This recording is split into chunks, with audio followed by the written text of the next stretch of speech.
I'm starting a minute early because I kind of want music on this stream. Previously on Apollo Justice Ace Attorney Trilogy. With a courthouse in ruins, our titular character ends up being caught in the blast of a mystery shrouded in darkness. And now falls upon courtroom revolutionary Athena Sykes, along with Turnabout terror Phoenix Wright, to carry on in the right anything agency. What will become of our young prodigy with cords of steel? How did these two attorneys come to work under someone as borderline competent as Wright?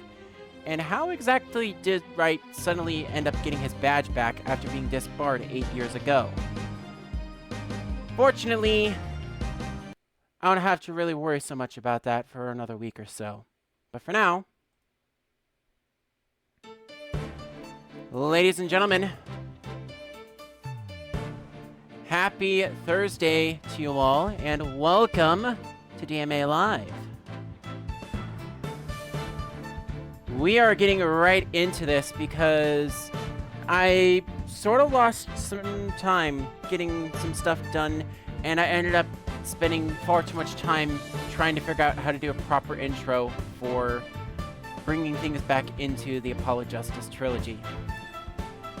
With that said, I do have a couple of things that I would like to announce before I continue. First of all, regardless if you can chat with us or not, thank you very much for dropping on by. I do have a special offer for those of you that are interested in lurking in the chat. If you would like a free lurkers shout out, make sure to type in the command !lurk in the chat. It will give you an audible thanks for dropping on by.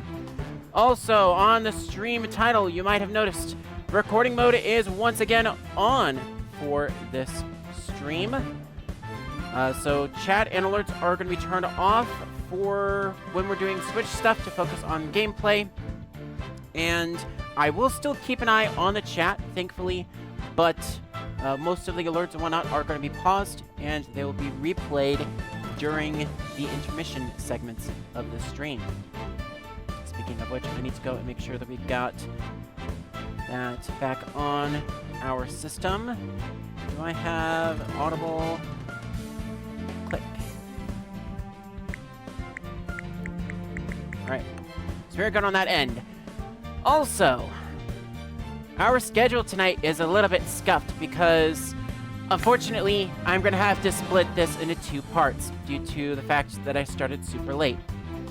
I was intending on starting this at 2 because this is going to take a little bit of time. We have a little bit of hopping around for investigation, and the trial is going to take some time. So, needless to say, things might get a little bit hectic and a little bit crazy. With that said, though, tonight we are tackling the first half of the Monster of a Turnabout. Then tomorrow, I haven't exactly decided of the title just yet, but we're going to be finishing the Monstrous Turnabout in our special Friday session. And then Saturday, we're going to go right into Turnabout Academy. I will give you guys a bit of a disclosure. For Saturday's stream, specifically, there is going to be some costumes involved. As I mentioned in Tuesday's stream, there is costumes available for Ace Attorney Dual Destinies and Ace Attorney Spirit of Justice. I haven't turned them on as of yet, and I'm not planning on it, at least for this particular episode, because I want to show Apollo Justice proper, and then when we get into other things, I will showcase Apollo in the other two costumes that we have at a later date. So that is our plan. Tonight, we're going to be tackling Part 9 of Apollo Justice Trilogy. Part 10 is going to be coming on Friday, and then technically Part 11 is actually going to be bumped up to Saturday. Part 12 will be the following Tuesday.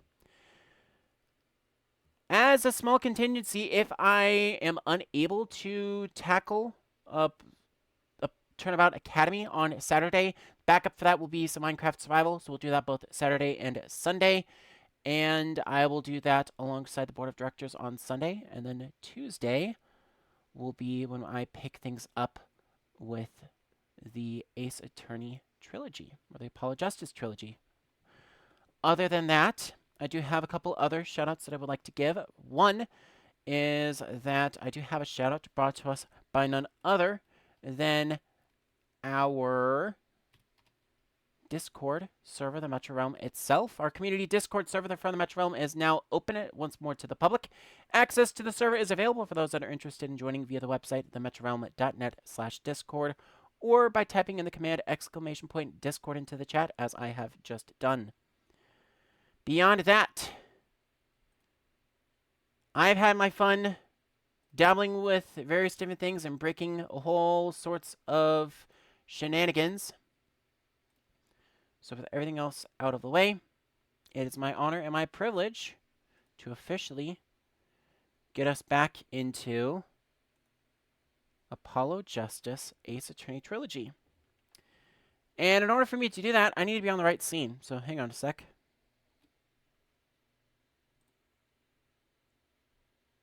Hang on a sec while I double check, make sure we got that right. And yes, I got it right. Everything is all loaded in. I will, at this time, be turning off alerts and the chat. So everything is all hunky-dory there. And, yeah.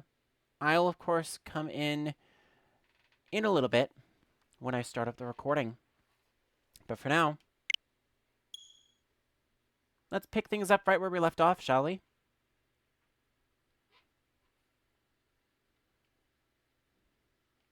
And of course, I have to do the traditional recording intro for this trilogy.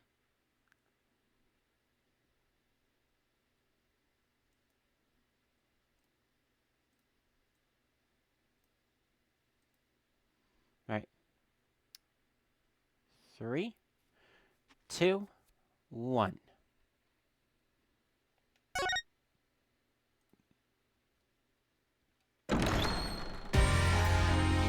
Hey everybody, I'm DanMetroArnold, and welcome back to Apollo Justice Ace Attorney Trilogy. Where we left off, we are pursuing Phoenix Wright, Ace Attorney Dual Destinies, and going into the second episode of the game. This is it, the monstrous Turnabout. And in fact, I'm actually going to be recording this over 2 days due to some time constraints that I had in starting this first half of the episode. So all of day 1 is going to be on the first episode, and all of day 2 is going to be on its own separate episode as well. Other than that, you know the usual deal. If you want to stay tuned for more content on this channel, make sure to like and subscribe. And I'm also recording this on Twitch, so you can come and check us out over here as I do game cleaning and a lot of other stuff there. Twitch.tv/DanMetroArnold. With that said, though, let us get right into the monstrous Turnabout. I will probably butcher this name several times throughout this, and I do wholeheartedly apologize. With that said, let's get right into it. And I picked a perfect time to cut into that.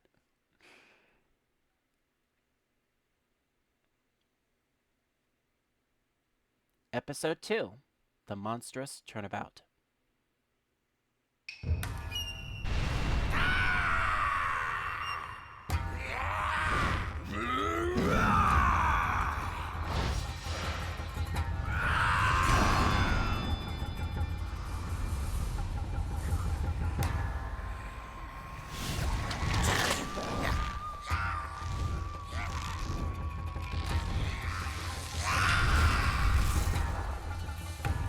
Long, long ago, the Nine-Tailed Fox defeated the evil Tenmataro and sealed the fallen demon away. To this day, it is said that he slumbers even still within the Forbidden Chamber.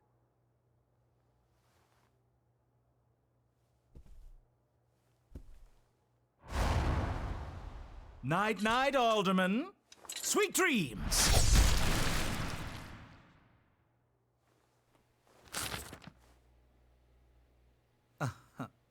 At long last, the revival of Tenmataro is at hand.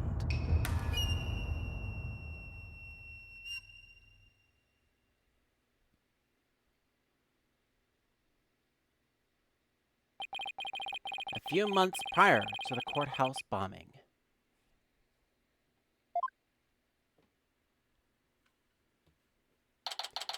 April 17th, 12:13 p.m.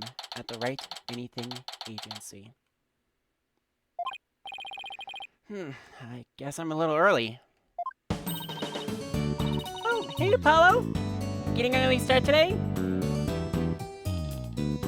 Yeah, this is the first job I've had in a while after all. Well, aren't we full fired up? Well, it's not every day I get a call from Mr. Wright. What kind of work is it anyway? Mr. Wright didn't mention any details. Work? Is that how he put it? Don't tell me he just wants me to clean the toilet again. You've really become a fixture around here, Apollo. Come to think of it, it's been almost a year since I was hired. What's happened since then? But I've settled in nicely, despite a few bumps in the road. My name is Apollo Justice. I've been practicing law for about a year, but I still have a lot to learn. This is the Right Anything Agency, and it's where I work. Don't let the name fool you. It's definitely a law agency. But don't forget that this place is a talent agency too, Polly. It's the law agency part of this office that's usually forgotten. This is Trucy Wright, a budding magician, and adopted daughter of the agency's owner, Phoenix Wright. She sometimes makes me help her with her magic tricks. And what's wrong with that? You're one of the agency's talents as well. I was under the impression that I was a lawyer. We better hurry.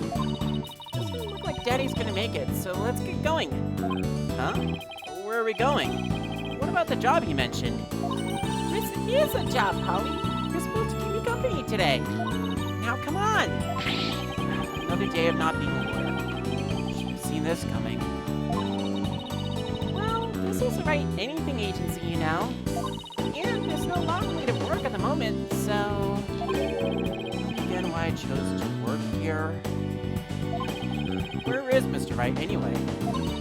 Daddy said something about going to meet an acquaintance. But don't worry, just focus on your job and I'll tell you exactly what you need to know. Well, let's go. We don't have all day. Wait a second!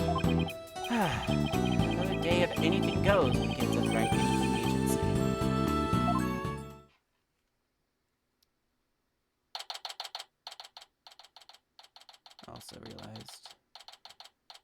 I also realized, I'm not too sure if I'm not even showing up here. What the frost? Heyo. Hang on a sec. Computer, what are you doing?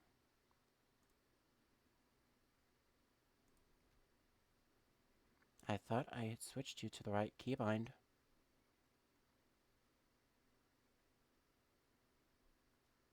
Ah, well. There we go. Hi. Had to change some things so I could actually talk again. So, we now go April 17th, 1:30 p.m., Nine-Tails Vale at Yokai Lane, where we start our investigation proper for this part of the case.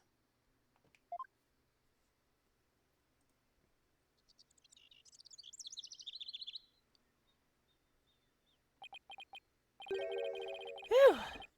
So, what are we doing way up here in the mountains? This is Nine-Tails Vale. Everyone's been talking about the yokai craze here. Yokai? Oh, you mean Japanese monsters. I guess that explains all these weird things. Speaking of which, wasn't Nine-Tails Vale founded by Japanese immigrants? Yeah, they're holding a festival to boost tourism over at the Alderman's Manor. My friend who works there invited us, and that's why we're here. In other words, I'm your chaperone because your dad was too busy. Daddy said that with those horns of yours, you'd make a great addition to their festival. I mean, you look just like a Japanese demon. Wasn't that so thoughtful of him, Polly? I could do without thoughtfulness like that. Oh, it's almost time. Come on, Polly, the festival grounds are this way. All right, guess it's time to move to Kyobi Manor Garden. Hold up. Before we get to that, we're kind of just jumping right into action on this one, as there's no official thing that we're doing at the Right Anything Agency, like the usual case that we had before. Obviously, we're here at Yokai Lane, and although there's nothing much for us to do, we can still talk to Trucy for at least a little bit. So that's the first thing that I like to do. This monster craze. Come to think of it, I think I heard about it on TV. It's supposedly how Nine-Tails Vale made a comeback from the brink of fiscal disaster. Our agency could sure use something positive like that. Oh, I know! Let's jump on board the monster craze. You and Daddy would be a perfect comedy duo. You could call yourselves Acne and Rudra, Demon Kings of Comedy. Daddy sets them up and you knock them down. Hey, I think we hit the jackpot with this idea. Sorry, but I plan on staying a lawyer.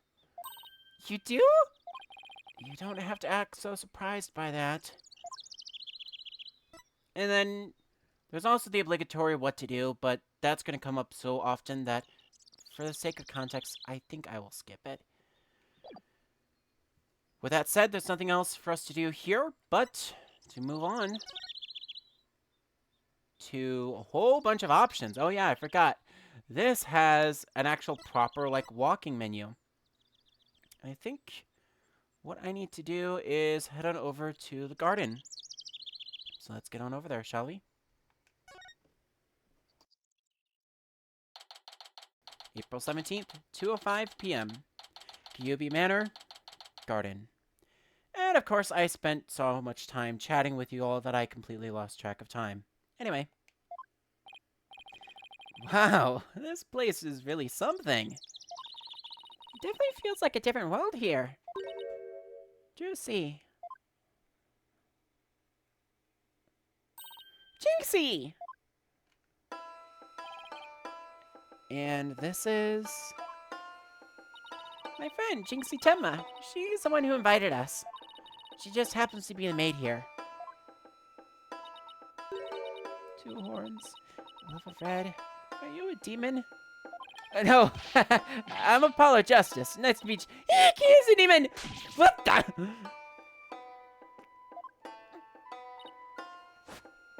Gone, foul beast! You look great, Polly. Fills in some of that space in your forehead. Arg. What is this thing? It's a warning charm. Jinxie puts them on all the monsters she finds. But I'm not a monster. Maybe I should have told her you're a good demon. Or you could just say I'm human. Red demon. Emissary of the underworld. I got up early to do my hair for this. Can I take this off now? So you can eat me? I'm not going to eat you. Eek! Forgive me, oh terrible one! Tone down your cords of steel, Apollo. You're scaring her out of her wits. Don't worry. I'm already full. Please, stay that way. Great. Now I'm playing along too.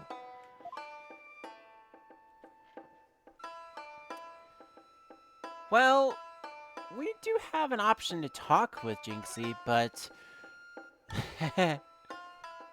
we do have the option to talk to Jinxie, but... well, as you're going to see...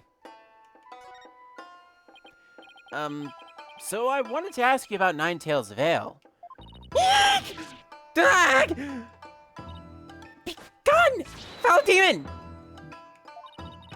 Looks like you've been demonized, Polly. Literally. I'm starting to wonder if I really am a demon myself. Please don't eat me! I have food if you're hungry. This isn't working. We won't get anything out of her until we set the record straight.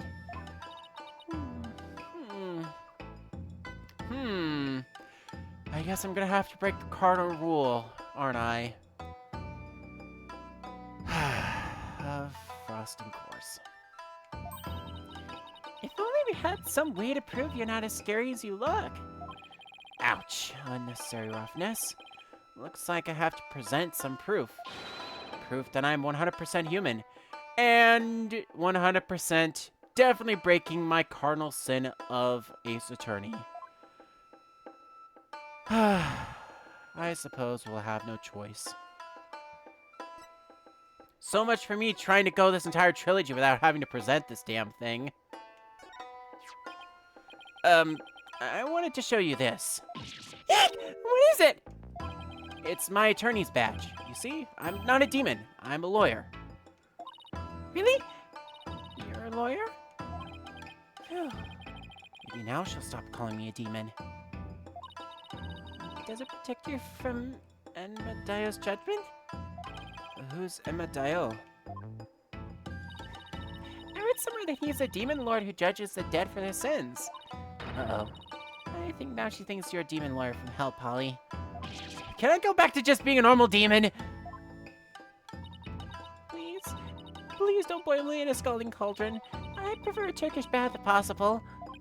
A Turkish bath? Isn't that more sauna than bath? No comment, please. I'd rather not get in there. Don't worry, Jinxie. He's a good demon. He'll save you if you ever go astray. Eek! Please, Mr. Demon Lawyer, sir. Have mercy on my soul. Arg, I told you I'm not a demon. And Trissy, you're just making it work. You just leave that Enmadayo to me. Isn't that great, Jinxie? Uh-huh.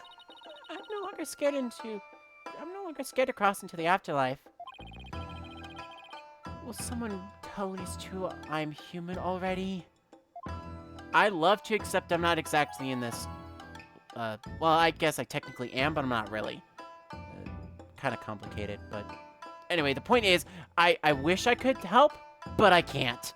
Sorry, Apollo.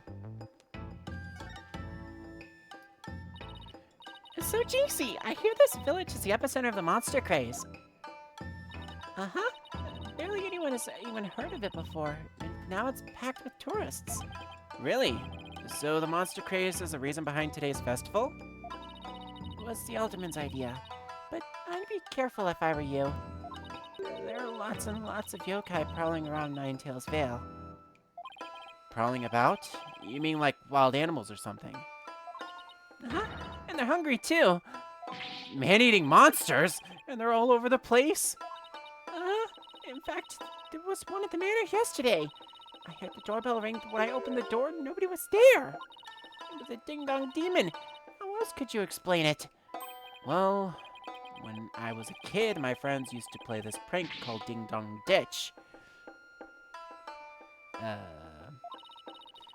that doesn't prove yokai aren't real. There's even one here at the manor. The demon Temataro. He's imprisoned in the Forbidden Chamber. Temataro? The Forbidden Chamber. Perhaps we might want to learn a little bit more about Temataro. About that yokai you said was imprisoned here at the manor. Is it true? Uh-huh. He's a super evil demon named Temataro. Here, take a look at this scroll.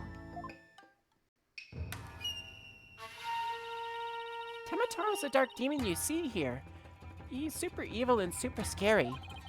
So that's the yokai imprisoned in the Forbidden Chamber. Uh-huh. He was defeated by the village guardian yokai, the Nine-Tailed Fox. And locked away forever. So, you're saying Temataro was still trapped inside the Forbidden Chamber? Uh-huh. But he's just biding his time until he can escape. And still, we should be perfectly safe. Because there's really powerful sealing charm on the door, keeping it shut tight. What a charming security system. Apollo! God damn it!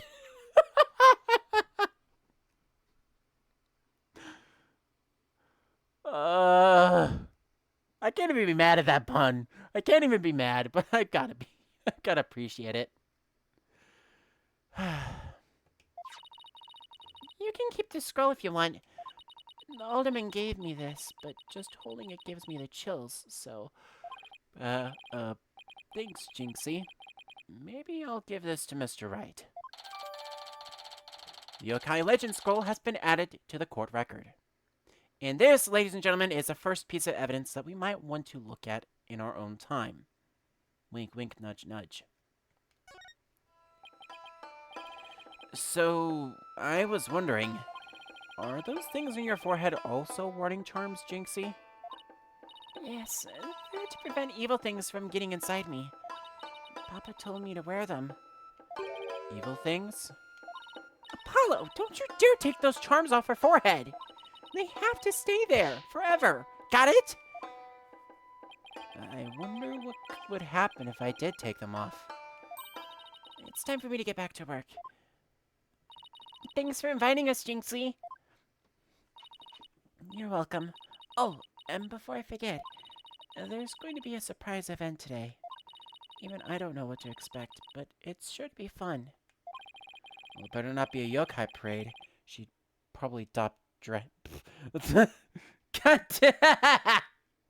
damn. Beep. Better not be a yokai parade. She'd probably drop dead from fright. Eek!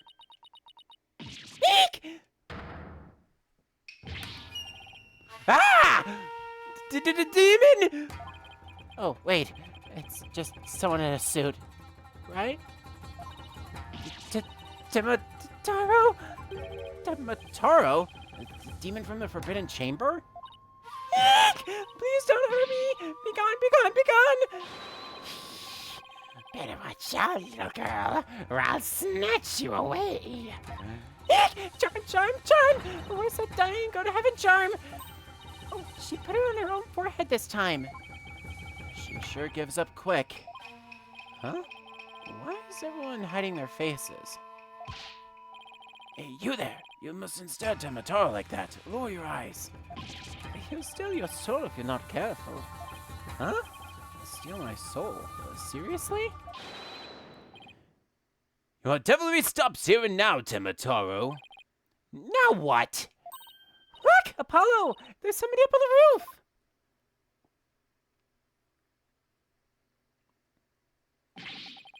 Ha ha ha ha ha! That booming laugh. Could it be? My 9 golden tails are proof of my unassailable righteousness. With my band of 100 minions, I vanquish evil from the land. I am the wrestler of righteousness. Yaha!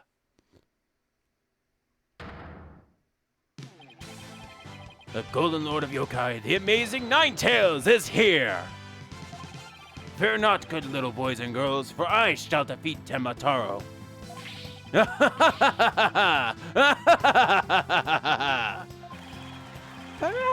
Hooray! It's amazing Nine-Tails! Up to your no good tricks again, eh, Temataro? Well, not on my watch.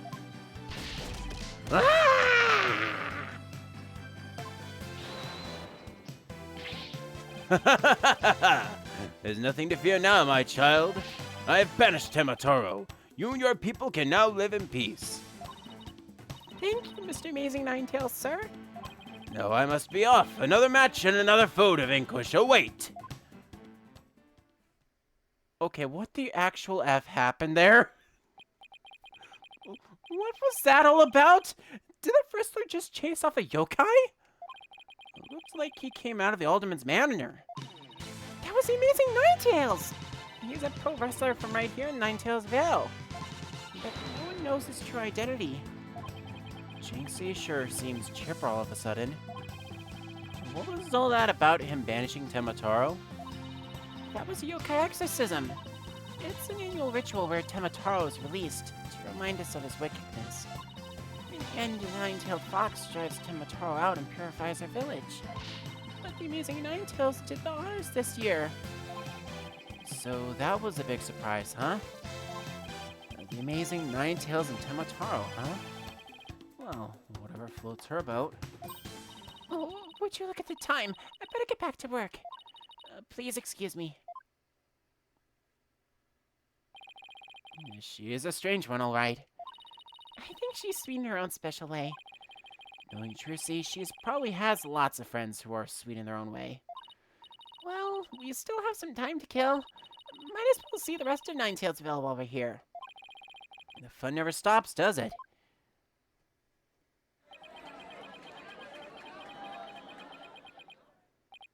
Yeah, the fun never really stops.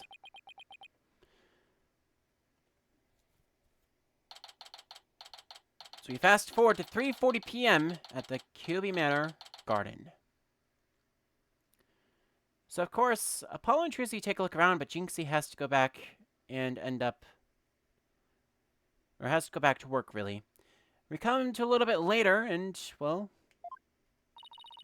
I think I brought nearly every yokai souvenir that was for sale.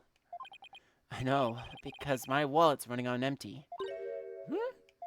What's with all the commotion over there? Huh?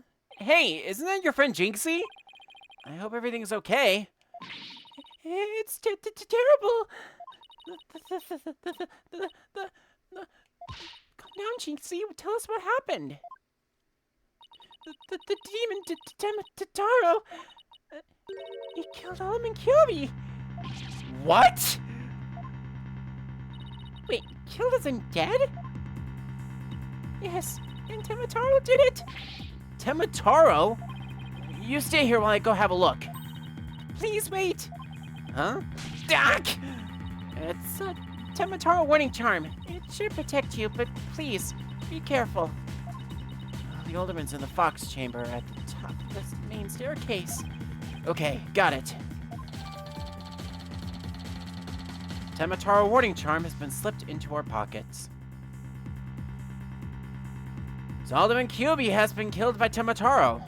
We immediately head to the scene.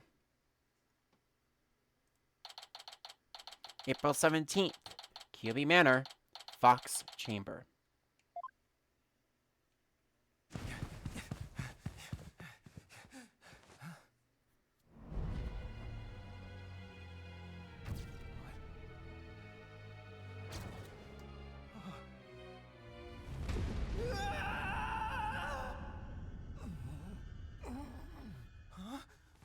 Are you all right? Who are you? Help! Someone call an ambulance!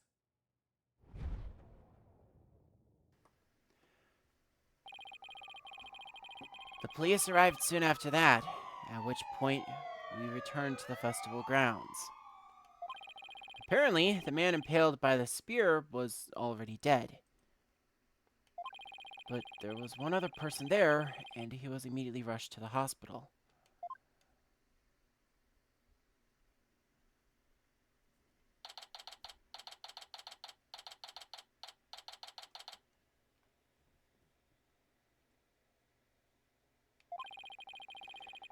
Thank goodness the other man's gonna be fine. It sounds like he had only been unconscious. You think Jinxie's gonna be okay? I'm sure she'll be back to her old self in no time. At least she's calm enough for the police to question her for now. And I'd sure love to know what crazy animal left those feathers and tracks. Oh, look! Here comes Jinxie! Hi, Tracy. Hi, Mr. Demon Lawyer. Hey, feeling any better? I was wondering if you're up to filling us in on what happened. Okay, so we apparently have stumbled upon a crime scene of our own will and volition. So needless to say, let's talk a little bit about what happened, shall we? So, the man with the spear in his chest was already dead. Uh-huh. It was Alderman Kyubi. When I found him, he was already... So the victim was a village alderman. And the one who was found alive, who was he? Damien Tenma. He's the mayor of the neighboring city, Tenma Town. They arrested him. So, he is the killer? Ack! Papa didn't kill anyone! Papa? As in, your father? That's right. Jinxie's dad is mayor of Tenma Town. No way! Yes, way, but he's innocent. This just got way more complicated. The victim was an alderman of Nine-Tails Vale, and Jinxie's father, the mayor of Tenma Town, was arrested for the crime. Sounds like we have some investigating to do. I know this is difficult, Jinxie, but you need to hang in there. I know. I'll try my best. Would you mind telling me a little more about the victim? So the victim was a village alderman. What can you tell me about him? His name was Rex Cuby.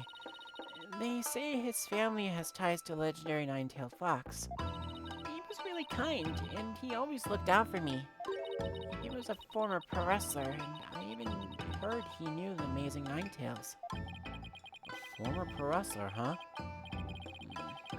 That's something to keep in mind. With your father being mayor and all, I guess you're originally from Tenma Town, huh? So then, why did you come work here? It was to overcome your fears, right, Jinxie? Uh-huh. Plus, Mama was from Nine-Tails Vale, though she's no longer with us. She loved these flowers. I always wanted to live where Nine-Tails flowers grew. Wow! What a beautiful flower! And with exactly 9 petals, too! Just looking at them gives me courage, even when I'm scared of yokai. Nine-Tails flower has been added to the court record. Jinxie, when you first told us what happened, you said the killer was a demon. Uh-huh. The warning charm in the Forbidden Chamber's door. It's been removed. The Forbidden Chamber's door? That big door that was barred shut. There wasn't a charm on it when I checked it out, so I guess it was removed by someone. That's how Tomataro escaped! Oh. But when I try to remember what happened, it all goes fuzzy. Jinxie, you should go get some rest. You've been through a lot today. Between the warning charm being removed and the black feathers and weird tracks, I could see how a superstitious person might think a demon was a killer. Apollo, maybe this is your chance. Chance for what? To do the right thing and defend Jinxie's dad in court. Who, me? Would a man like Mayor Tenma have access to more experienced lawyers? You want to know what the detective said? They doubted there was a lawyer who could get a not guilty verdict in this one. Sounds like they're expecting an open and shut case. Don't worry, Jinxie. If anyone can prove your dad's innocence, it's Polly. What? You'll accept the case, won't you, Polly? Oh, it's all over, isn't it? I'll be all alone for the rest of my life. Oh, right. Jinxie's already lost her mother. All right. Jinxie, leave your father's defense to me. Attaboy, Polly! You're going to help Papa, Mr. Demon Lawyer. Yep, because that's what lawyers do. Plus, no toilet cleaning for a while.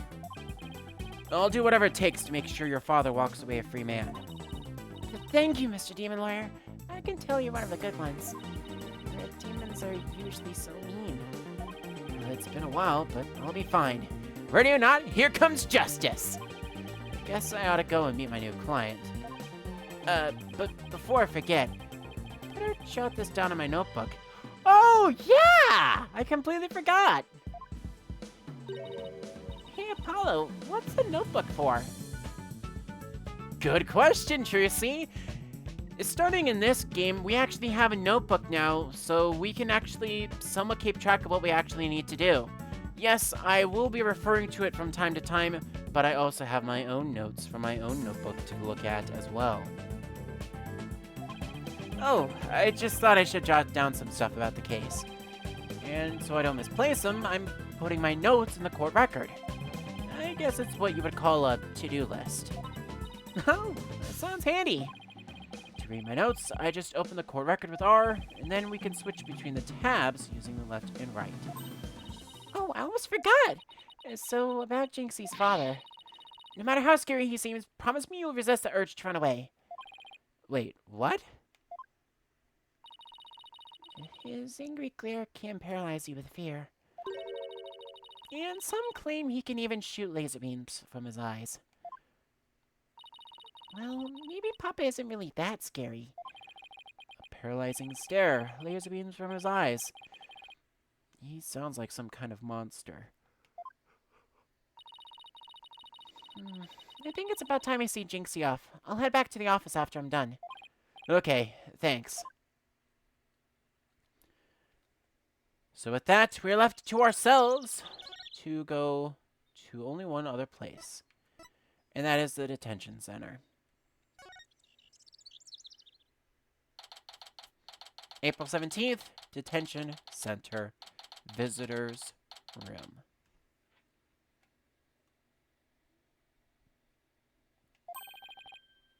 Ah, visiting hours. Perfect timing. Hope he's not as scary as he sounds.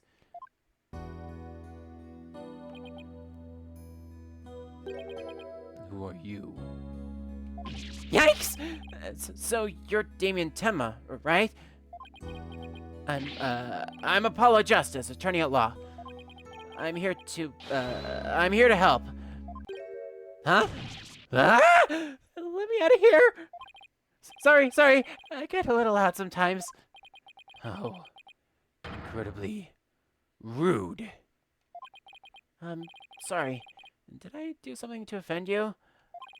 A visitor when all others shun me like a common criminal. And here I am with nothing to offer. I am the epitome of rudeness.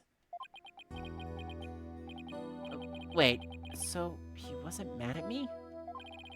Unworthy as I am, I, Damien Tenma, shall breach these walls, so that I may treat my benefactor to some tea, and maybe some cookies, too. No, wait, we can do tea and cookies after we prove your innocence. How about you start by telling me what happened? I see. So tea and cookies can wait, can they? That was close.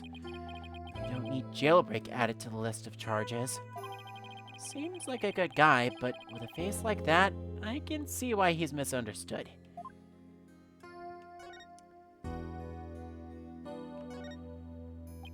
Mayor Tenma, do you mind if I ask why you were arrested?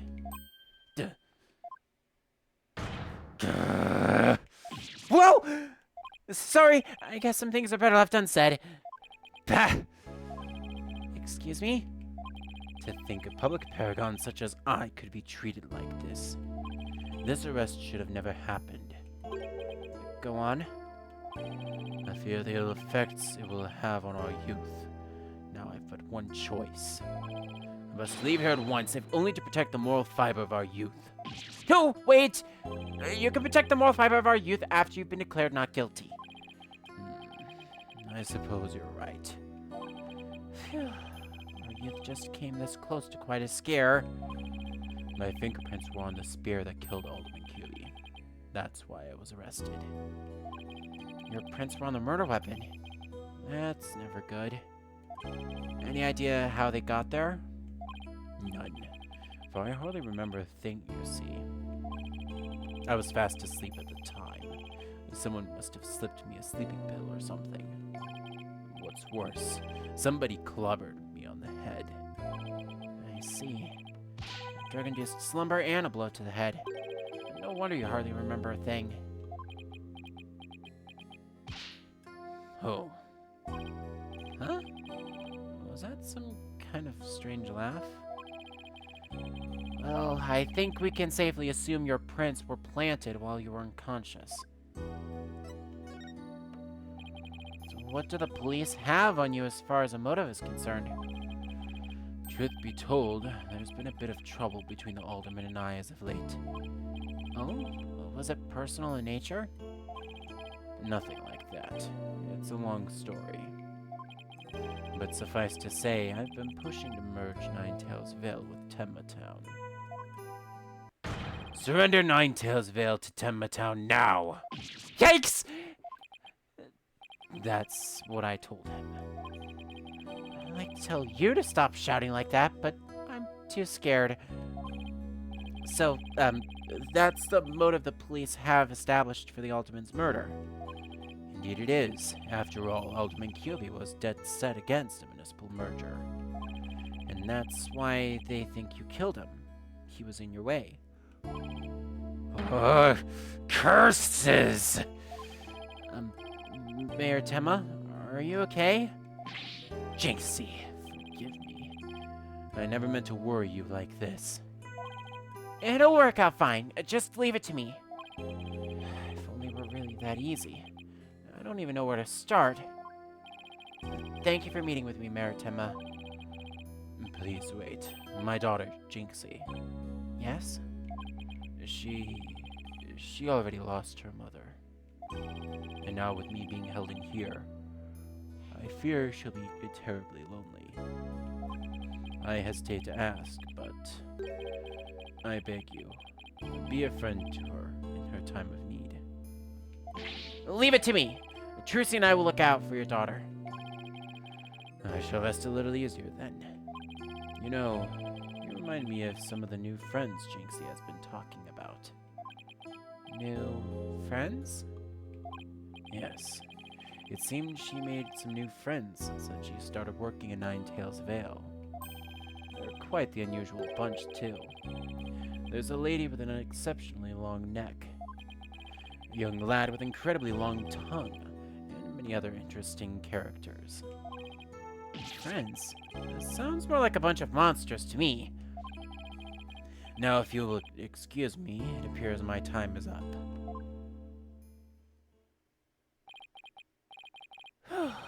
Why am I so tired? I must have been more tense than I thought. Still, I'm glad he didn't turn out to be as scary as he looks. A call? Oh, it's Mr. Right! Justice here. Apollo, is that you? Hi, Mr. Wright. What can I do for you? Trucy told me that you've taken on a new case. Oh, that. It was kind of spur of the moment. He's actually calling me about a case? That's fine, but I have a favor to ask. Sure, what is it? I'm at the airport right now. There was someone I had to meet. A new addition to the agency, actually. Her name's Athena Sykes, and she just passed the bar. That's right. I remember hearing about her coming to join us. I guess that was today. She took off as soon as I told her you needed help with a case. It was like there was no stopping her. Wait, what? Where is she now? Probably somewhere in Nine-Tails Vale by now. That's where that favor I mentioned comes in. I need you to go find her. But I've never even met her before. What does she even look like? She'll be the girl in the yellow suit sporting an attorney's badge. Okay, I'll find her. A new addition to the agency. Well, I'd better get back to Nine-Tails Vale quick. Yeah, you might want to do that, but I am actually going to have to hide again because, surprise, surprise, there's yet another goddamn cutscene in this. So I want to make sure I've got this all set up before I do this, because I will have to hit the button as soon as I click this. All right, 3, 2, 1. April 17th, Nine-Tails Vale, Yokai Lane. I already told you. I'm a lawyer assigned to the case. I need to study the crime scene, so if you would please tell me where the QB Manor is. You can't fool me. You're just some delinquent high school student playing hooky. You stupid pick-headed... This attorney's badge isn't just for show, you know. Looks like I found Miss Athena Sykes. Why would you believe me? Don't expect me to defend you in court if you ever get arrested. Well, I'm the one who usually does the arresting, so... Say, shouldn't you be getting back to school? I already told you, I'm a lawyer, not a student. That's it. Enough of your lies. You're coming with me. Ah! Get your hands off me!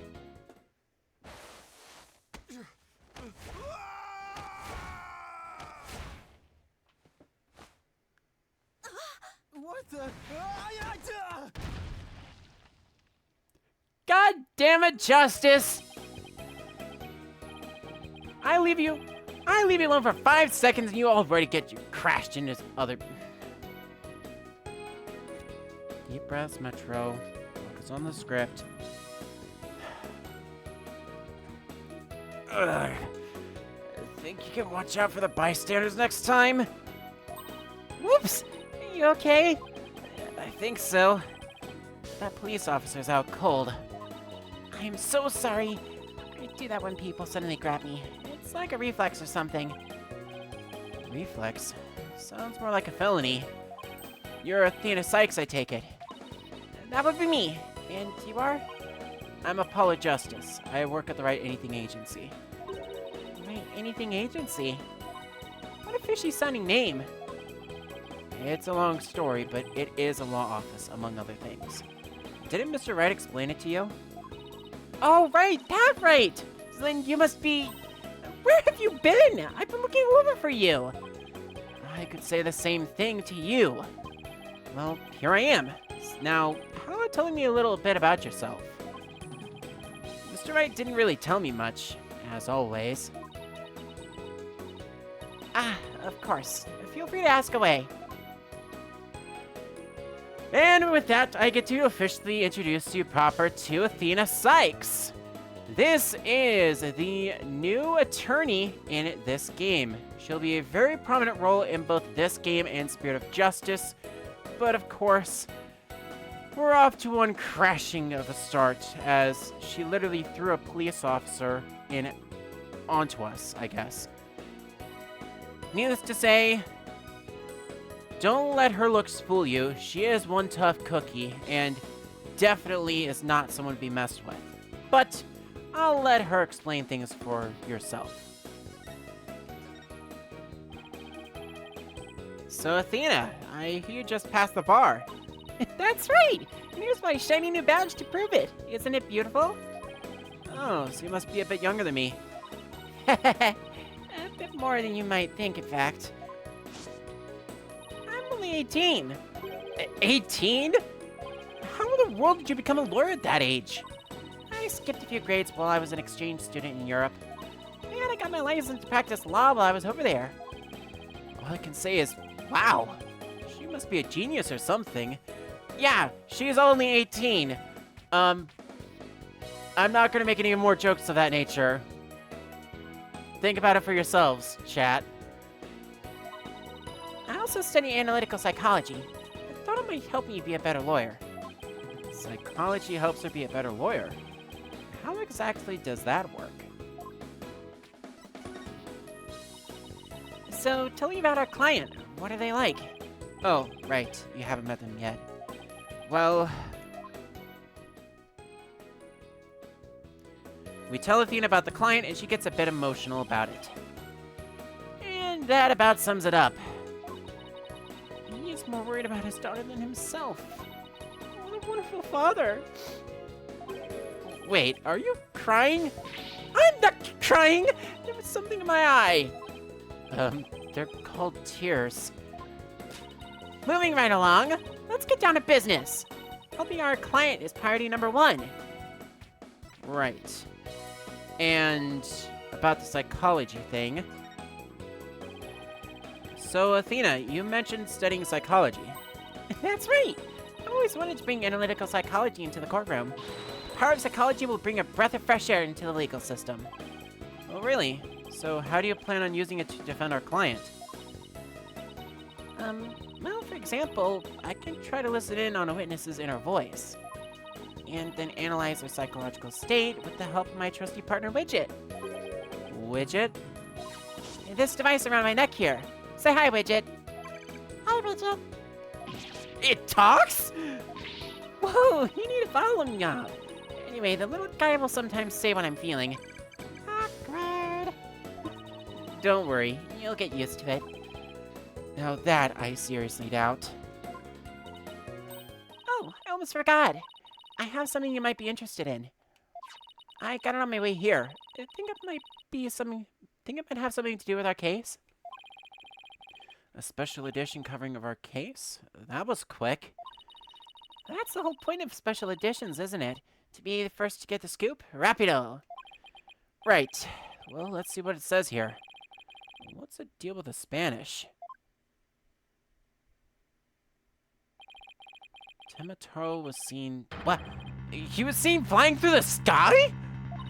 Yeah, somebody happened to snap that photo near Nine-Tails Vale. The article goes on to say it might be connected to our case. Apparently that photo was shot right after the murder occurred. Well, there were black feathers and strange tracks at the crime scene. I'm not surprised the locals think a yokai was involved. Wait a second. Yokai isn't one of those Japanese monsters? My god, you don't actually think of a supernatural murder, do you? No, of course not. Sherman, why not plain old English? Special edition paper added to the court record. Handily, Apollo. Let's get cracking on the crime scene already. Can I please stop for a vocal break? Whew. I've been bouncing around on all of this stuff.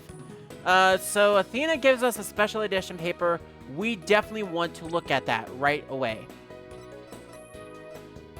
In fact, I'm going to chat here for a little bit because I want to catch up on some of the evidence we've looked at. So Temataro, real or flight of fancy. Airborne figure resembling Temataro was captured on camera around 3:40 p.m. near Nine-Tails Vale.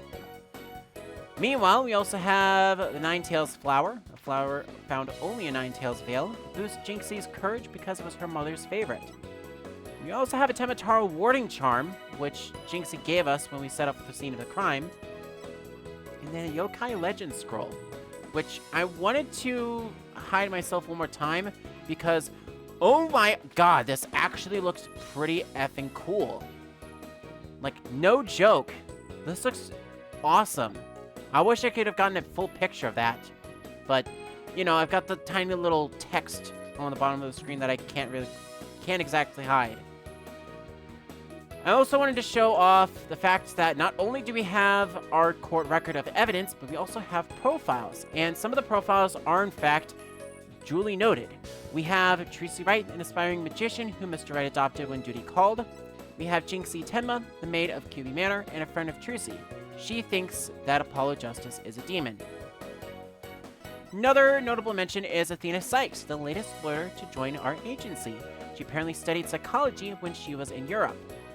And then Rex QB is the deceased alderman of Nine-Tails Vale. The snow white hair was particularly striking. Also, like I mentioned, we have access to our notes, which is basically a little overview of all the things that you need to do. So we've met Athena Sykes in Nine-Tails Vale. We got a chance to meet the client.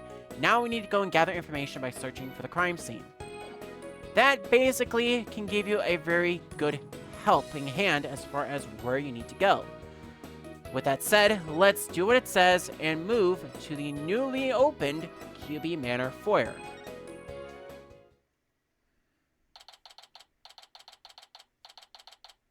April 17th, QB Manor foyer. And with that, I'm going to shut up and start reading the text again. Do you hear that? It sounds like a TV or something.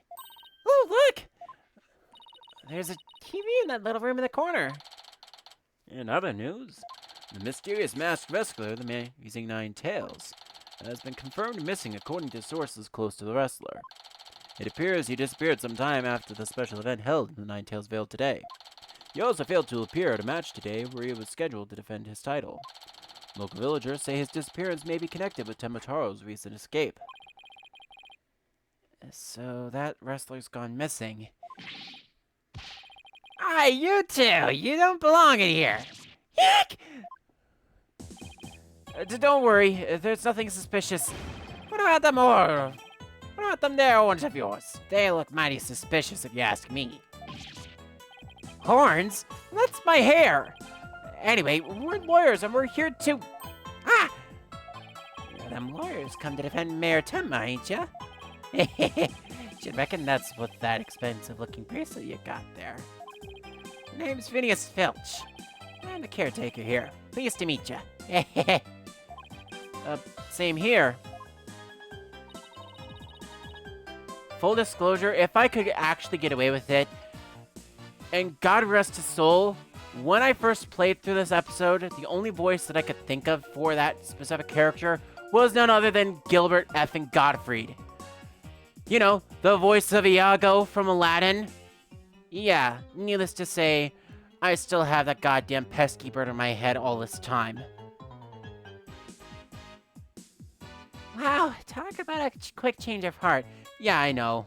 Never mind that, though. So tell me, demon lawyer. I bet you use them demonic horns of yours to scare the bejeebers out of witnesses, huh? Come here, you little horn demon, you. Youch! These horns are... I mean, my hair isn't meant to threaten anyone. It ain't? It seems a mighty big waste of perfectly good horns, if you ask me. And then again, it ain't none of my business, so... That was fast. Guess he's done with me. Well, I best get back to work. Hold it! Halt! Stop right there! Huh? Me?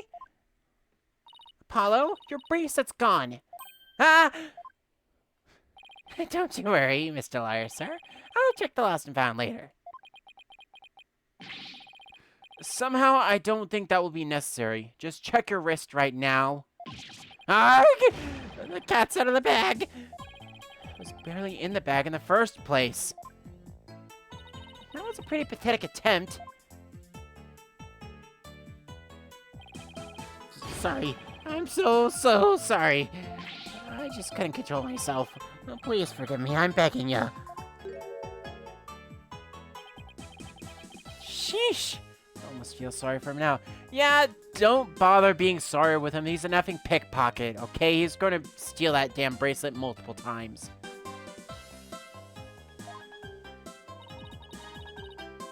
What should we do about him, Apollo? Well, I got my bracelet back, and he seemed sorry enough, so... I knew you'd understand, Mr. Lawyer, sir. You obviously got a big heart. As big as a wad of cash in your wallet, I hope. You leave my wallet out of this. Ho-ho! Hey! Didn't you just finish apologizing for stealing from us? Run away! Run away! And for the hills! Get back here, you! Talk about a quick escape. It looks like he dropped a few things. It looks like a pair of diagrams. This one's of the crime scene, and here's one of the foyer. He left his shoes behind, too. Guy's the living definition of a bumbling thief. Let's hang on to his shoes. We can give them back next time we see him. As for the diagram, I say we keep them. They look like something the police might draw. Wonder where this caretaker got them. Crime scene diagram has been added to the court record. And the foyer diagram has been added to the court record. Now then, as I recall, the Fox chamber should be at the top of those stairs. Is it? Oh, I guess it is. So you got a little camera there.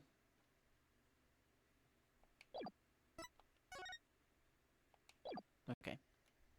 Sorry, I was just going through the crime scene diagram and the foyer diagram, just so I have proper evidence of both of those on record. And with that said, we automatically move to the Fox chamber. Whoa! Where'd all these black feathers and weird tracks come from? The popular opinion seems to be that they're from Temataro. You mean the great evil has returned? Even if he did, I'd be laughed out of the courthouse trying to indict him. Hey! Who are you and what are you doing here? This is a crime scene. And ladies and gentlemen, I introduce to you the best character of this game. And who are you? Are you with the police? I asked first, who are you and what are you doing here? On second thought, I'm placing you on arrest for disturbing a crime scene. Back? On arrest? But... Save it for the boys back at HQ. Now come quietly or else. I don't want to be late for lunch. Please, wait, we're Mayor Tema's lawyers. Whoa, why didn't you say so? So you're the lawyers I've heard about. I almost took you two in. You two sure were suspicious, though. I don't know how many more times I can take being called suspicious in one day. Sorry, we didn't catch your name. My name? I'm Bobby Fulbright, the heroic detective who defends our good citizens from evil. The champion of justice who comes running whenever you're in need. And my catchphrase? Injustice and we... God damn it! I tried. God damn it. And my catchphrase? It's injustice we trust. Oh boy. This guy's a story and a half. Oh, let me tell ya. Bobby Fulbright is such an awesome character. And yes, I definitely have the best voice for him. Bobby Fulbright is a detective investigating this murder. He's a self-styled champion of justice and keeper of the peace. His popular catchphrase, "Injustice we trust," is often a thing that I have been caught saying time and time again, especially in some other fanfics that I may have written where I have had my own characters say "Injustice we trust" just as a running gag. Anyway, so what can I do for you? It's like making your effing idol. Bobby Fulbright's here, and, well, we had the option of getting a chat with him. I guess for now, let's talk about investigating the scene, shall we? So, would it be okay if we had a look around? Certainly not! No unauthorized personnel allowed. Couldn't you make an exception? Cease and desist at once, or you'll have to deal with my little friend here. Ack! Yikes, is he reaching for his... Injustice we trust! It's Justice Badge. You may be Mayor Tenma's attorneys, but you still need authorization to cross a police line. Apollo! Let's see if we can't change his mind. Good luck. Let me know how it goes. I bet he's as dense as heroes come. And knowing that, I believe, Athena, you're up. You're wasting your time and mine. Nobody's crossing this line without authorization. I'm a wall of justice keeping injustice. That would be you at bay. I knew it. Look, there's just us and you here, right? Just us and me, you say? That's right. Are you trying to say that Justice and I aren't enough to keep you out? What? No, silly. We're saying that you're an inspiration in our quest for justice. No, it can't be. You have him on the ropes now, Athena. If we were on the side of justice, would you let us through? But guarding the crime scene is a part of justice, too. Sure, but only a bad guy would stand in the way of justice, right? Whose justice is the most just here? Well, we can't have a fair and just trial without a thorough investigation, so... Oh, Lady Justice, what would you have me do? I think we really got to him. Yeah, he seems pretty neurotic as far as champions of justice go. Our pleas for justice must have had a huge impact. It's tying him up in knots. Now's our chance to start looking around. After all that about authorized personnel only, this was surprisingly easy. A little too easy, but, you know. Should I stop him or just let him through? Whose justice is more just? Well, let's get to work. We're supposed to be finding clues related to the crime, right? Right. A search of the crime scene should turn up some evidence we can use at the trial. Let's try reviewing the crime scene from different angles. You never know what's hiding just around the corner, right? So we move the cursor with the direction buttons, and we change our perspectives with this button. And if there's a particular spot you want to examine, just give it a tap. Okay, Let's leave no stone unturned. No long commencer. Let's get started. And with that, we find our first proper examination in this section here. Let's see here. Just trying to make sure I've got.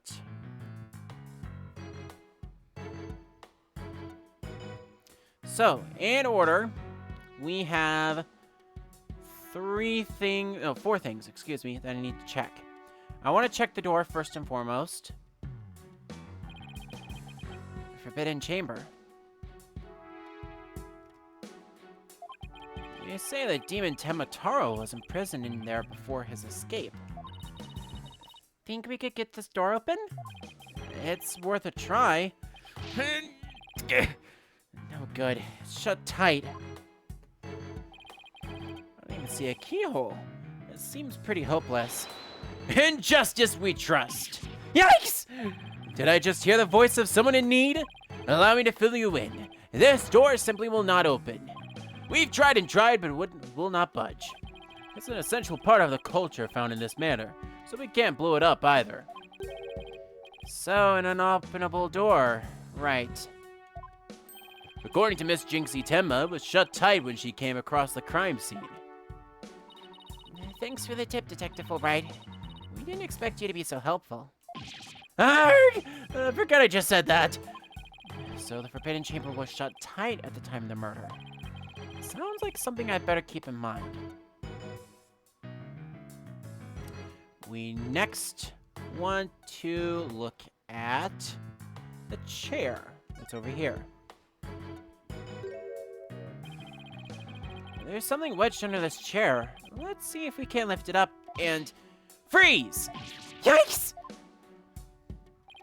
No disturbing crime scene evidence, even if you are the mayor's lawyers. He does have a point there. Hey, Detective Fulbright, did you hear about that attack over on Yokai Lane? I heard an elderly woman was assaulted by a strange yokai shaped like a roll of cloth. And you wait until now to tell me? I better get over there once. In justice we trust! That was surprisingly easy. Okay, Apollo, now's our chance to look around some more. The more I get to know her, the scarier she gets. Hope she never finds my weakness.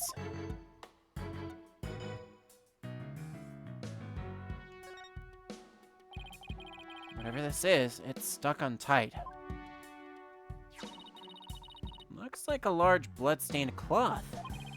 The blood's probably the Alderman's, but it's pretty far from his body. I wonder how it got here. And why does this seem important?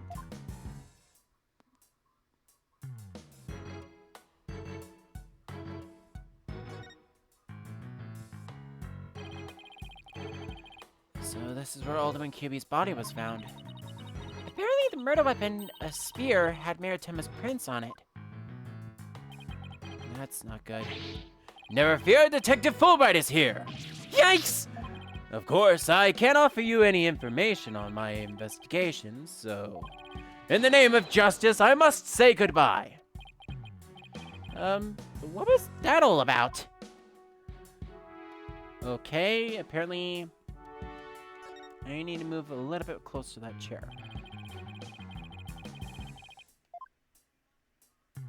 Oh, okay. Wanted to try to see if I could get a pick at that spear, and it looks like we've highlighted that already.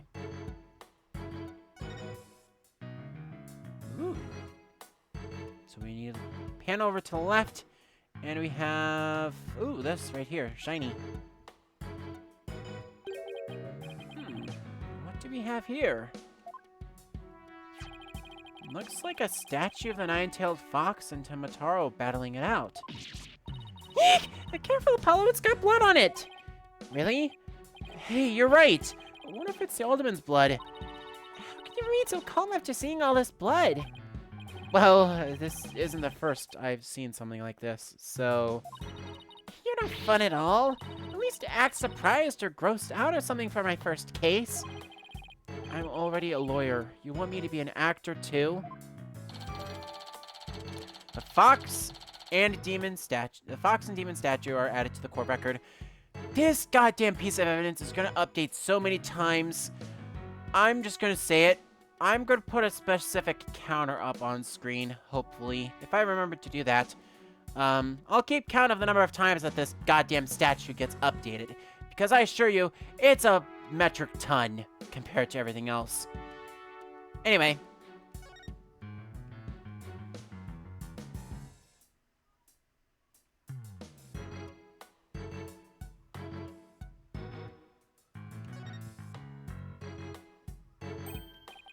Hey, this window opens. And outside, we have ourselves a steep cliff. The window only opens about 6 inches. Not wide enough for anyone to get in or out. Look, Apollo! There's something caught in the window frame. It looks like golden fur. What a pretty color. It must be from some kind of animal. I wonder what it's doing here. Did Alderman Cuby have a pet fox? And with that, both the golden fur and the fox and demon statue are added to the court record from this examination.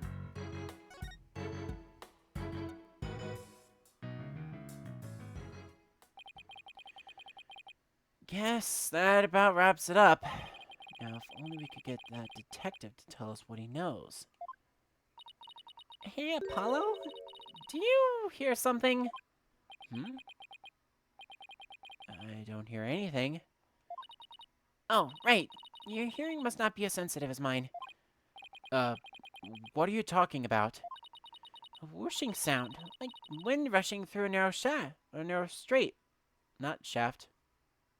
A narrow street. An echo of someone's voice. In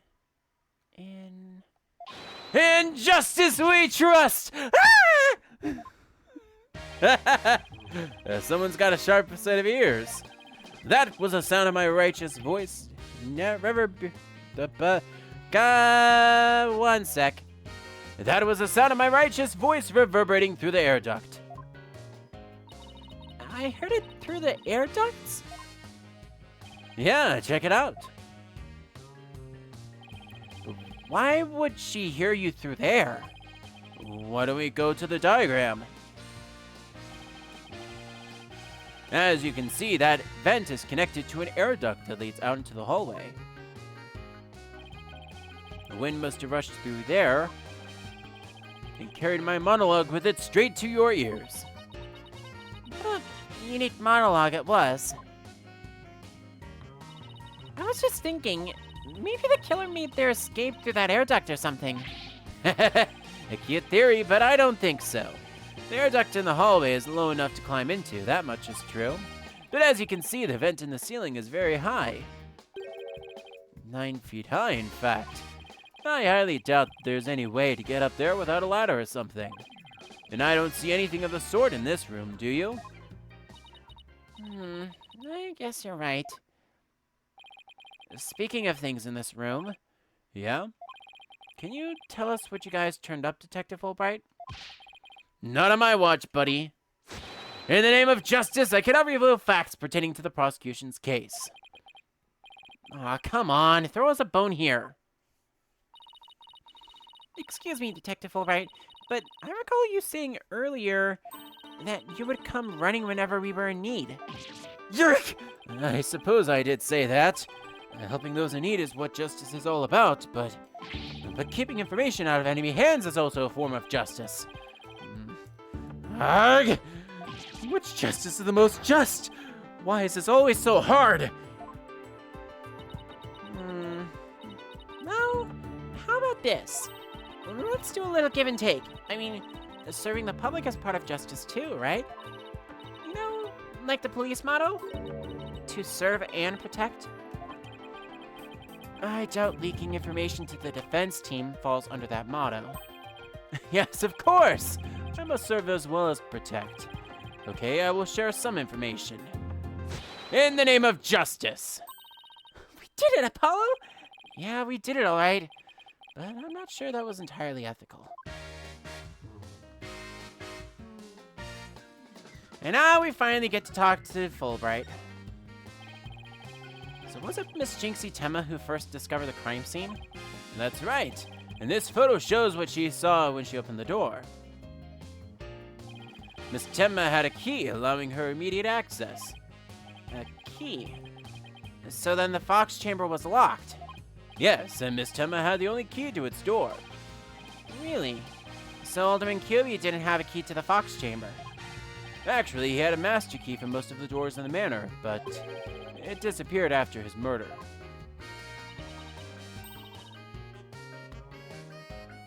Disappeared? You think the killer took it? It could very well be connected to the murder. We're looking into the possibility now. But if it's the timing of Miss Temma's discovery that I think is most important. Of course, I'm not going to share that information with you. You think you're some kind of champion of justice, but you're just plain old mean. I won't fall for that, you shameless rascal. I only help good little boys and girls. Shameless rascal? Who even says that? Well, I wouldn't exactly call you a good little girl either. Crime photo has been added to the court record.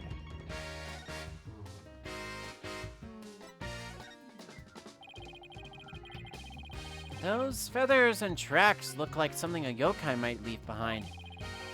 You don't actually think the murderer was some sort of monster, do you? What's the name of that creature in the Forbidden Chamber? Something. Because from the black feathers and big tracks, it looks like that creature did it. Our prime suspect would no doubt love to pin the blame on some imaginary creature. Can Temma whatchamacallit even be made a victim of slander? I doubt the mayor would do something as childish as blaming a boogeyman.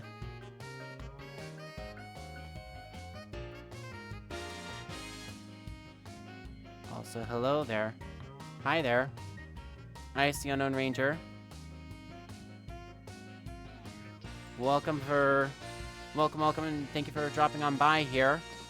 I am recording episode 2 of Ace Attorney Dual Destinies, so I don't have the chat on screen at this present time, but I do appreciate you hanging on out as well and dropping on by regardless. With that said, I'm gonna go right back into this.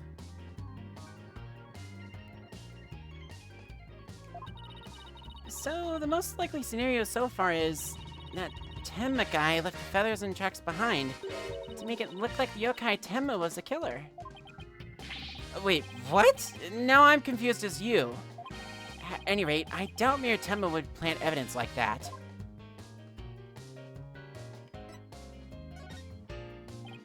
So, Mayor Temma is your only suspect. That's right, even his name, Damien Temma, makes him sound like a villain. And he's really scary looking too. Wait, are you telling me that's why he was arrested? Don't be ridiculous. He was the only one without an alibi. Oh, is that so? Yep, other than the victim, the suspect, and Miss Temma, the only others around were Mr. Filch and Mayor Temma's aide, and the two of them were together at the time. Filch, the guy who tried to steal my bracelet. Just living up to his name, I guess. We should go talk to him again when we have a chance. What about Jinxie? She's not being suspected at all? She may have no alibi whatsoever, but she also has no motive. It's unfathomable that she would murder the alderman and pin the crime on her father. Besides, do you really think a little girl could lift up this huge spear? True enough, that spear looks even bigger than her. That's about all I can reveal at this time. Well, you must admit, Damien Temma appears to be the most likely suspect. I admit it looks bad, but I'm still not buying it. Oh, and one more thing. I must warn you about the prosecutor. The prosecutor assigned to Mayor Temma's trial. That's the one.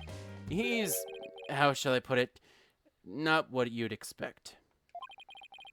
And that is unless you face a convicted killer serving hard time as a prosecutor before. What the? Is this some kind of joke? Yeah, my thought exactly. Are we actually dealing with a certain someone? Okay, full disclosure, I know exactly who we're dealing with, but even so, it can't be him. right? Can I ask why a man in prison for murder is serving as a prosecutor? Because he's mastered the use of psychology in courtroom battles. Everyone's talking about how this murder was the work of some strange creature. But yokai are nothing more than a figment of the imagination. They're baloney! Who better to prove this than a master of psychology? He's the best man for the job. But he's a convicted murderer! No matter how you look at it, that's just insane! Well, the chief prosecutor personally assigned him, so... none of us are in a position to question that matter. This really is a dark age of the law. I wholeheartedly agree. Samurai prosecutor is the best prosecutor. But we'll have to take a look into that in due time as well. This prosecutor, he wouldn't happen to go by the name of Blackwell, would he? Bingo! Simon Blackwell. So you have heard of him. You could say that. What's that supposed to mean? Well, I bet you don't know his unofficial title. Ever heard of the Twisted Samurai? That's Prosecutor Blackwell. The Twisted Samurai? Is that because he's a criminal? Well, yes and no. You could say it also has to do with the effect his crime had on things. How so? His conviction is what twisted and warped the legal world into this dark age of the law. What? And he, of all people, is going to stand in court tomorrow? Never fear. I myself will be there to protect you. That's reassuring, I guess. Well, you kids knock yourselves out. Can't wait to see how you do tomorrow. Wait, Detective Fulbright. I've been meaning to ask you something. Why are you barefoot? And doesn't look like the sort of place where you need to take your shoes off. I hadn't even noticed. Why am I barefoot? You honestly hadn't noticed until just now? Wait a second. Those shoes we found earlier. Excuse me, Detective Fulbright. These wouldn't happen to be your shoes, would they? Yes, they are! My favorite pair, in fact. Thank you for bringing them to me. You must be truly on the side of justice. Don't tell me Mr. Filch actually stole from a detective. Stealing shoes right off of someone's feet. That's pretty amazing. I find it more amazing that Detective Fulbright didn't notice. Well, looks like we've gotten all we can out of the detective, so let's see. Maybe we should have a word with Mr. Filch. I want to hear what his alibi is.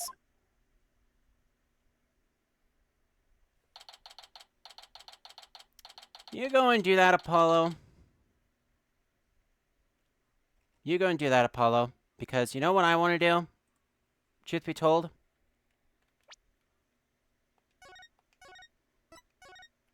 I want to put a pause on this right now because I gotta kind of start it late, but I'm already like an hour and a half well into this. So I'm putting a pause to the recording, and I am going to cut on over to this and have a quick little chat. So, hi everybody.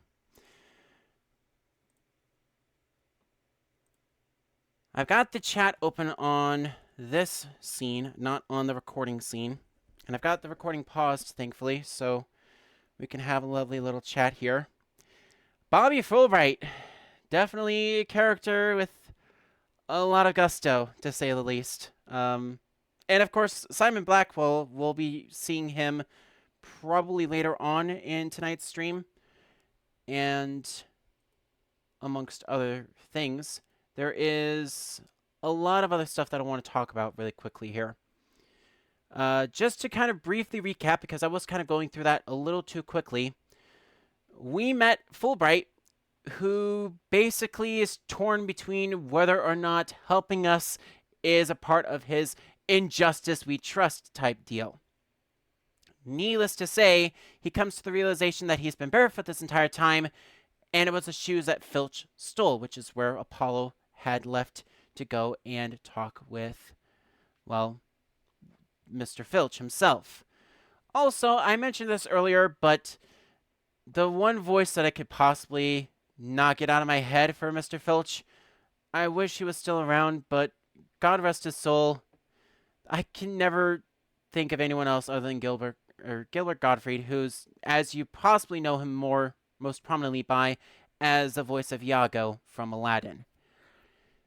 Of course, I can't exactly nail that voice down to a T, and I don't really nail the voices entirely on my end here, but I do want to just make sure that I've checked through everything on my notes thus far, and primarily use this part just to make sure that I'm all caught up on my notes here. I also have a chance for you guys to come and put a message out and have it show up on the stream as well. We've got... I do apologize. I do have a hard cutoff tonight, so I'm just checking my clock here as far as how much time I've got left. And it looks like I've got around about 2 or 3 hours left for tonight. I do apologize again. I started kind of late. I intended on starting about 2 or 3 p.m. and I didn't get started until almost 4, so we're going to take a quick little intermission, so I do apologize. I need to go and get myself another bottle of water because I am clean out, and I will be literally right back.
Okay.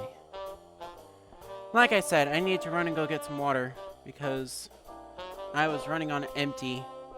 So I do apologize for having kind of an impromptu intermission, everyone.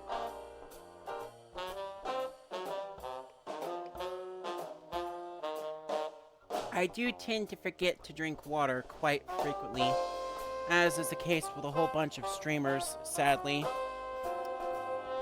Thankfully, I do have a command that some people can type, and I actually did lower the price of it down just a little bit. That is !hydrate.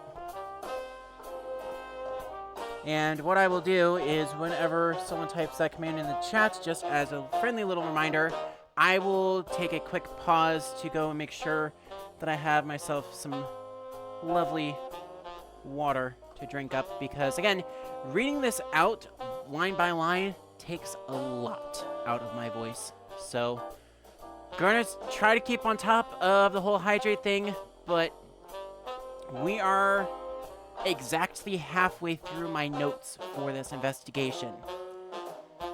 So yeah, just to recap, also I need to put myself back up on screen so I can chat with you guys again. Hi! So just to briefly recap for you all, first of all, if you are just tuning in, hi, I am DanMetroArnold. I am here on DMA Live, and thank you very much for dropping by here at twitch.tv/DanMetroArnold as well. We are doing some game clearing of Apollo Justice Ace Attorney Trilogy. Specifically, we're on the second episode of the second game, Ace Attorney Dual Destinies. And I am unfortunately going to be cutting this stream about halfway. I'm going to try to see if I can get about halfway through this notes that I got. All of my notes tonight are courtesy of Strategy Wiki. This is absolutely not a blind playthrough. I know full well what I'm getting myself into and what I'm doing. And yeah, I have every intent on being a part and being involved in all of this as best as I can. If you would like an audible thanks for dropping on by as well, I do have a special offer for those of you that are hiding in my chat. You can type the command !lurk, L-U-R-K, in the chat, and I will give you an audible thanks for dropping on by as well. Or you can just type whatever you want, and I will also give you a little hello. Such people I want to give an audible thanks for as well includes, but is not limited to, Ben the Millennium, as well as Ice the Unknown Ranger. Thank you very much for dropping on by and hanging out with me, at least for a little bit. For everyone else that is watching live, I am actually going to be recording episodes for the main channel on YouTube, but I do also have a VODs channel, which all of the streams are being uploaded uncut for your viewing pleasure once they're all set to go. I'm getting thumbnails all ready to go, but they're going to be starting out officially. I have confirmation now. Next Sunday, the 10th, I'm going to start having videos roll out about every other day that I'm doing live streams. So I think it's shifted slightly off of my stream schedule. So I've got Sundays, Mondays, Wednesdays, and it's supposed to be Fridays as well, but this next Friday there will not actually be any uploads. So it's just going to be Sunday, Monday, Wednesday, and then I believe it is Thursday we're going to do a bonus upload. And that's just going to try to help catch us up to where we are with the Apollo Justice trilogy. In case you missed any parts in the first game, which, if you're tuning in now, absolutely go back through it and play through that first game because it is fan-flipping-tastic. Another major thing that I want to note is my schedule for the upcoming week. If I do accidentally drop later on tonight, wherever I'm dropping, at this point we're going to do the second half of the Monstrous Turnabout tomorrow, Friday, and I'm going to try to start that about 2 to 3 p.m. Central Time. And then Saturday is going to be one of two options. I'm either going to be starting Turnabout Academy, which is the third episode of Apollo Justice. Or sorry, Ace Attorney Dual Destinies. I almost kept saying Apollo Justice, Ace Attorney Dual Destinies. It's not actually, it's Phoenix Wright, Ace Attorney Dual Destinies, but I keep messing that up. In any event, we're either going to be playing through Turnabout Academy, which is the next episode of Dual Destinies, or we're going to be doing some Minecraft Survival for both Saturday and Sunday. Sunday, of course, as I mentioned, we're going to be doing Minecraft Survival for sure. And then later on, we'll be doing the Board of Directors with Lord Navasa. And that is going to be 6 to 9 p.m. on this Sunday.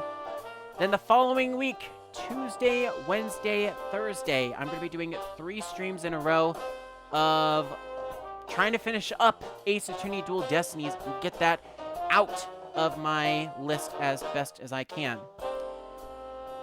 Other than that, before I resume with this progression, I do have one final shout out that I would like to make acknowledgement of, and it is brought to us by none other than our Discord.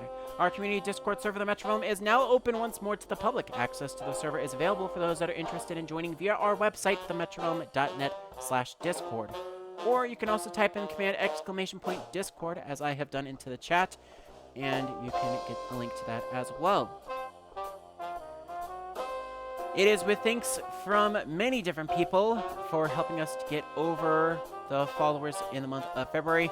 I do have some special goals as well, including our current goal, which is to reach 50 followers, which will open up the opportunity to play through the bonus episode in Ace Attorney Dual Destinies Turnabout Reclaimed.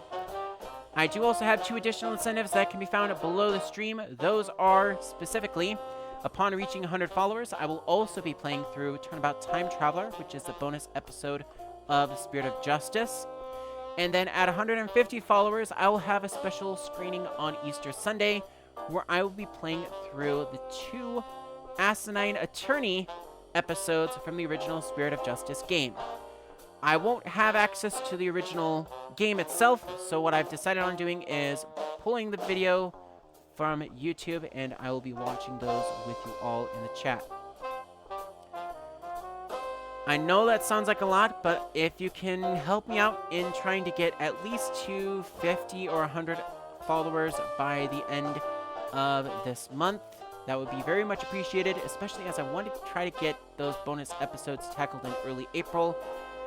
And like I said, if I do not reach 150 followers by the end of this month, I will not be doing the Asinine Attorney episodes, and they will be skipped over in favor of something else for the next game on the list for cleaning when I start that next month. I know that was a lot to read out, but I do want to thank you very much as well for doing that. I believe that is all my alerts that I have to say right now, so let us get right back into the game, shall we? And we resume right where we left off. April 17th at QB Manor Foyer. In fact, I should have actually paused. Hang on a sec. Can I go and do... Let's see if I can do records. Load. Start playing from this save data. And then let's do this.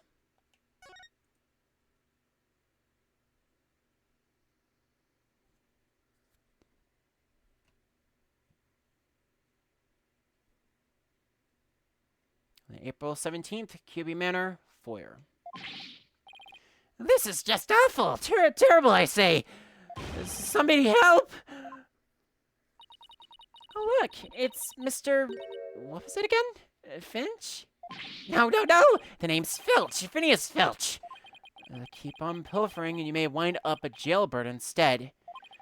So what seems to be the problem, Mr. Filch? It's just terrible, I tell ya. Come quick! Okay. What's the deal with him all of a sudden?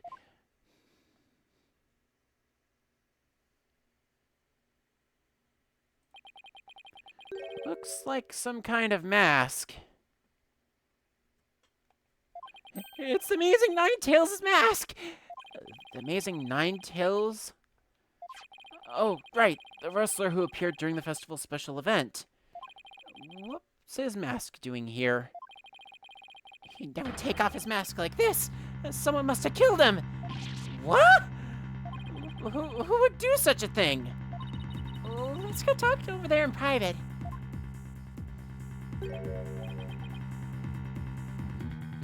Look. There's some white hair caught up inside this mask. The Amazing Nine-Tails mask has been added to the court record.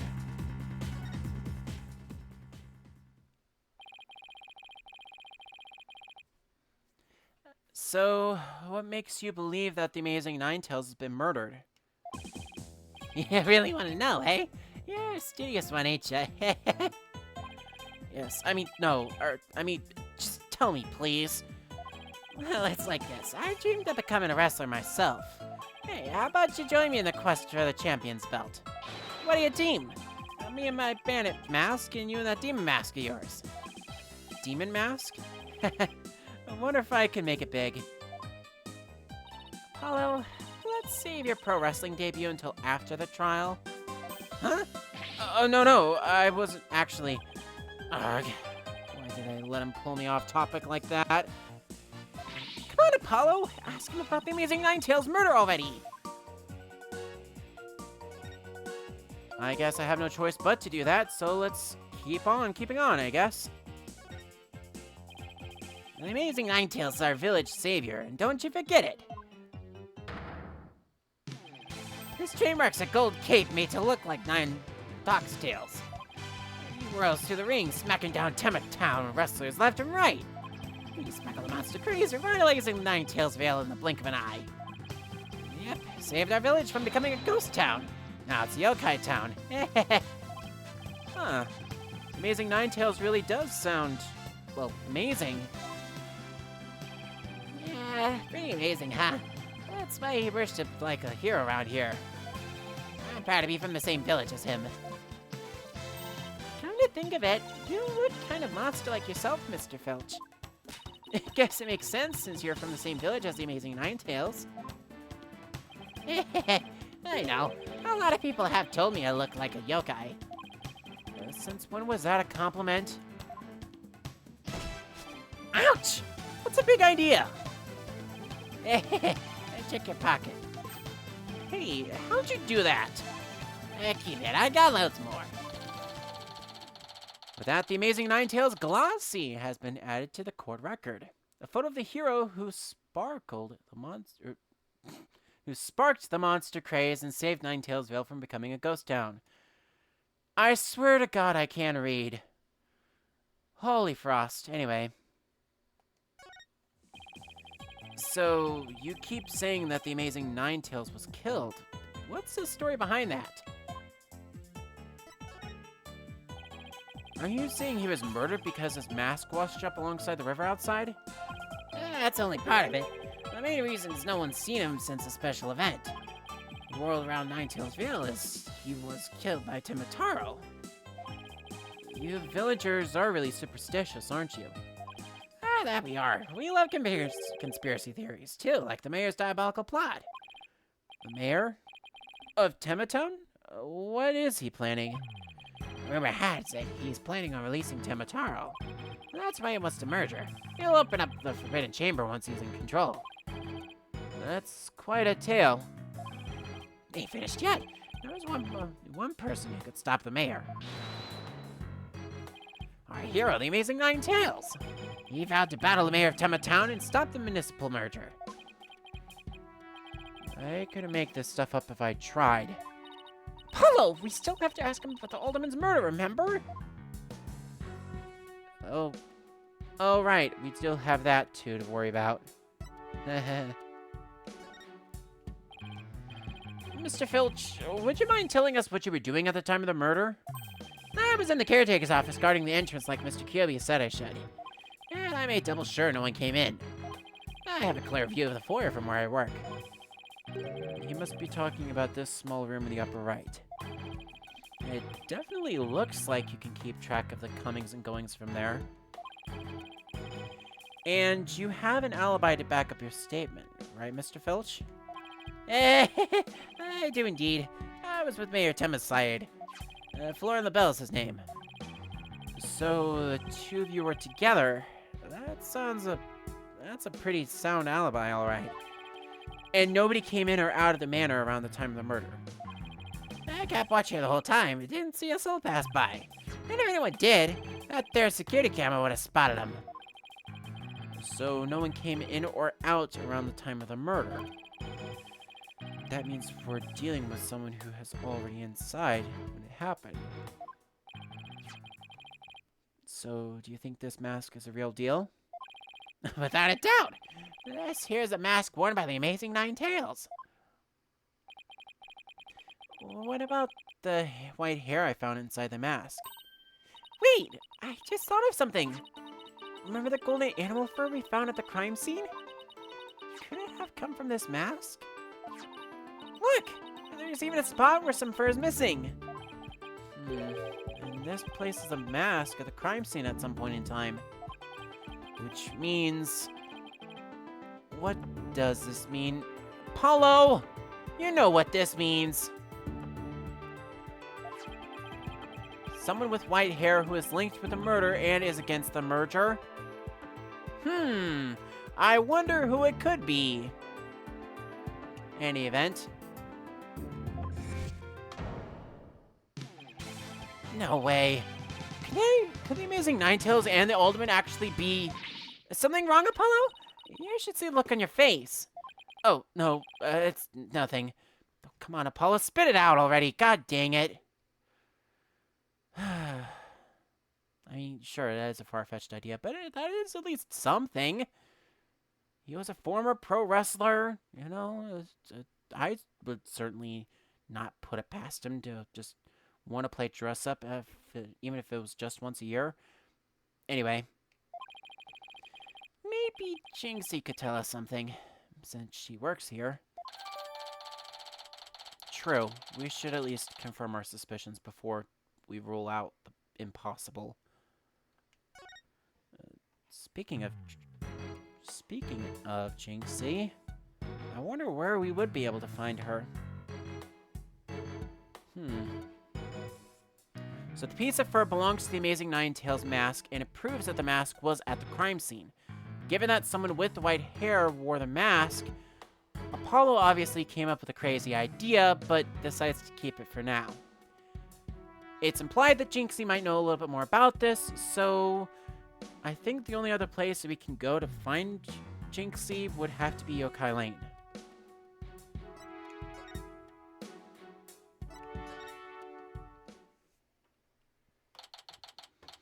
And with that, we head back to Nine-Tails Vale's Yokai Lane. Oh look, there's Jinxie. Oh, cheese, yogurt, ice cream, and it sounds like she's out grocery shopping. She must really like dairy products. Trying to make a better milkshake and another to cure my lactose intolerance. Maybe she should just stick to soy milk. Jinxie! Hey, it's me! Eek! It's the demon lawyer! Ack! Not another warning charm. Apollo? Who is she? Oh, right. This is your first time meeting each other. This is Jinxie, Mayor Temma's daughter. She was the first to discover the crime scene. Also, I'd like to note for the fact here that you can comically enough still see through this dang thing, despite the fact that it's on our head right now. Just a lovely little note that I absolutely love about this.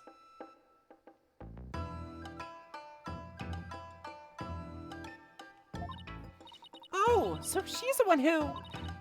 hello, my name is Athena Sykes. I'll be helping Apollo defend your father at his trial. Pleased to meet you. Pleased to meet you, too. Where's Juicy?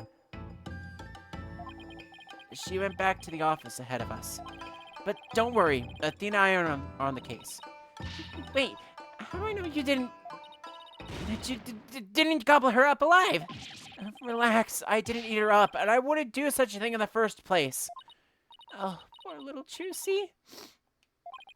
I'm about ready for some tears of frustration myself. She's quite,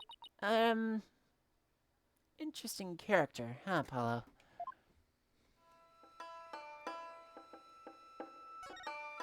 So we have some more questions. Oh, we have some more questions for Jinxie, so we might as well just start with the incident, shall we?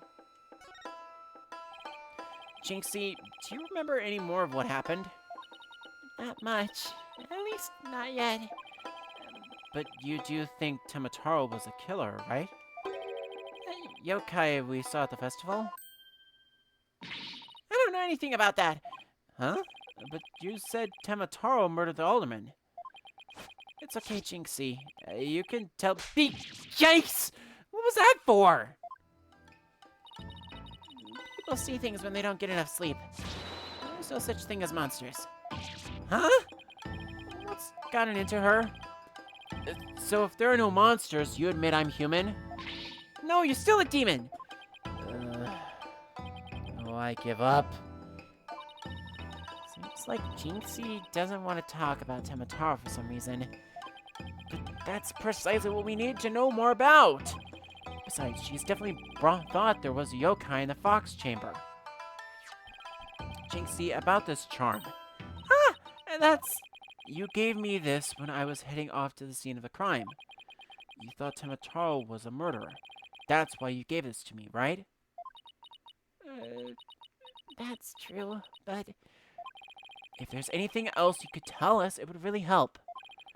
And it will help your father, too. Alright then. Phew! With that, we can finally talk about Temmataro. Did Temmataro really do it? Why do you think Temmataro is the killer? I saw him. I saw him with my own eyes. Temmataro was right there in the manor. He escaped his prison and ran right by me. What? Jinxie, tell us everything you saw.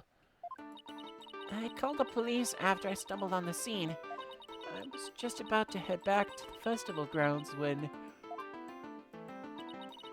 I saw Tomataro. It was right around here. He was running right at me. I was paralyzed with fear. But there was no one around to help me. A fellow beast raced right by me toward the foyer. Toward the foyer? Mr. Filch and Mr. LaBelle were supposedly in the foyer at the time. That means they would have seen Tomataro too. Sounds like we better get to their statements. Considering Jinxie's mental state, her eyes could have been playing tricks on her. Apollo? Remember the picture in this paper? Someone caught Tomataro flying through the air. I wonder if the same Tomataro Jinxie says she saw. Don't be ridiculous! Tomataro is a killer, and he can fly too.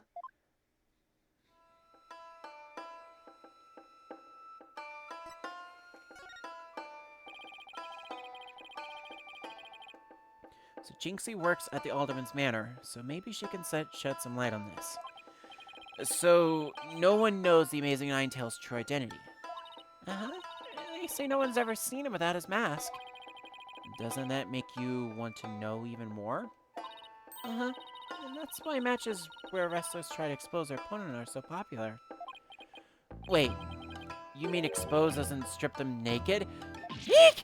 You can't even think like a demon! The only thing the winner removes is the loser's mask. To have your mask torn off is the worst humiliation a wrestler could suffer. That's why their masks are more important to them than life itself. So you see, these unmasking matches are life and death battles for the wrestlers. That means this mask didn't just happen to wash up along the riverbank. There's gotta be a story behind it.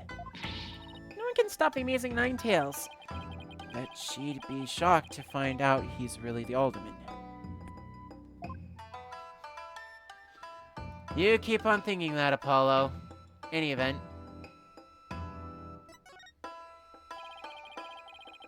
About the yokai you saw at the scene of the crime, anything else stand out? Actually, I heard this strange jangly sound. A jangly sound? Could you be a bit more specific? My memory's kind of fuzzy. I vaguely recall seeing Tomataro holding a staff or something like that. Maybe that's what was making the strange sound. Does Tomataro usually carry a staff?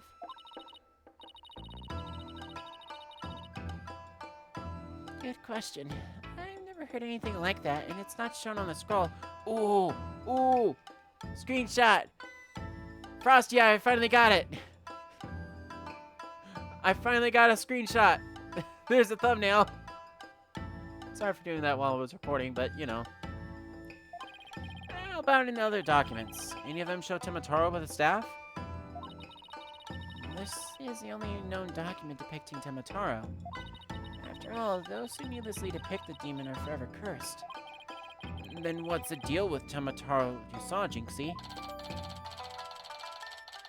The Yokai Legend Scroll has been updated in the court record. And Jinxie's statement has also been added to the court record. Why didn't you tell me you saw Tomataro earlier? Actually, Mr. LaBelle told me not to tell. Mr. LaBelle? Papa's aide. Oh, right. The other guy who was supposedly in the foyer at the time of the crime. What exactly did he tell you? Keep the village superstitions in mind. Before you go talking about seeing Tomataro at the time of the crime. Village superstitions? They say you must not gaze upon Tomataro, but in the event that you do look, and then tell anyone what you saw, Tomataro will claim your soul. And that's something everyone here knows? It sounds like a bunch of baloney to me. Uh-huh. Everyone from babies to the village elders know about it. But I didn't because I'm not from around here. Hey, come to think of it, Huh? Why is everyone hiding their faces? Hey, you there. You mustn't stare at Tomatoro like that. Lower your eyes. It'll steal your soul if you're not careful. Huh? Steal my soul? Seriously? The guy at the special event thing said almost the exact same thing. Apollo, do you think this LaBelle guy actually believes in Tomatoro? I seriously doubt it. He's not even from Nine-Tails Vale. Then why would he try to keep Jinxie from talking? Good question. I think we better go have a word with him. Time to unmask this monster of a mystery. Last time I saw Mr. LaBelle, he was relaxing in the foyer. Bueno! Next stop, the Manor Foyer. With any luck, he'll be there waiting for us. I just love the fact that I get to automatically move and not have to worry about stuff like this. So with that, we return to Yokai Lane. There's no one here. I guess our luck isn't so good when it comes to Mr. LaBelle. Maybe he's out for a walk or something. Somebody left something on the sill of the caretaker's office window. Oh, it's TV program guide.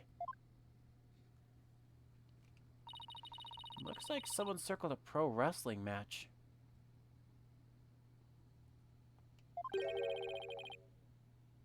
Hey, what do you think you're doing? It's oh, Mr. Filch.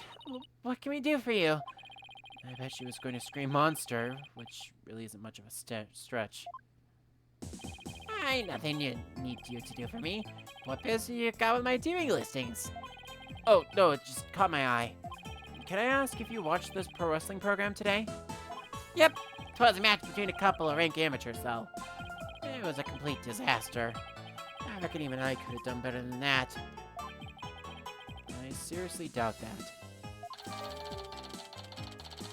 But the TV listings have been added to the court record. I almost forgot. There's something I wanted to ask him. Mr. Filch, did you see anything unusual around the time of the murder? For example, Tomatoro or something like that? Huh? Tomatoro? So you did see him? My, how clean and shiny your forehead is again today, Mr. Lawyer, sir. I bet you shine it up every day, like real pretty like. Louise must love it. Don't change the subject, and FYI, that was a seriously bad attempt at flattery. Jinxie said she saw Tomatoro flee towards the foyer, so you must have seen him too if you were here. Yipes! Wow, I really pushed a button there. Well, did you see anything or not? Hold it! That is quite enough. I must ask that you not pester my friend anymore. Yipes! Forgive me for being pestered, sir. And you are? I'm Florence LaBelle. You both divine impersonally to the Mayor Damien Temmer. Divine? More like yokai grotesque. This place is crawling with monsters. Ooh, excuse you. Heck! What the heck was that for? It was just a little cologne. You had a look of stinky sweat about you. It's from my own original brand of cosmetics called Je suis LaBelle. Oh, what a heavenly scent. Ugh, I think you just paralyzed my olfactory receptors. I suppose such a scent would be difficult for a peasant to appreciate. I'll have you know that is brand number 5, Bonjour. It's my way of introducing myself. Enjoy. Where's my bottle of adieu so I can return the favor? Enough about that cologne. Please tell me what you saw around the time of the murder.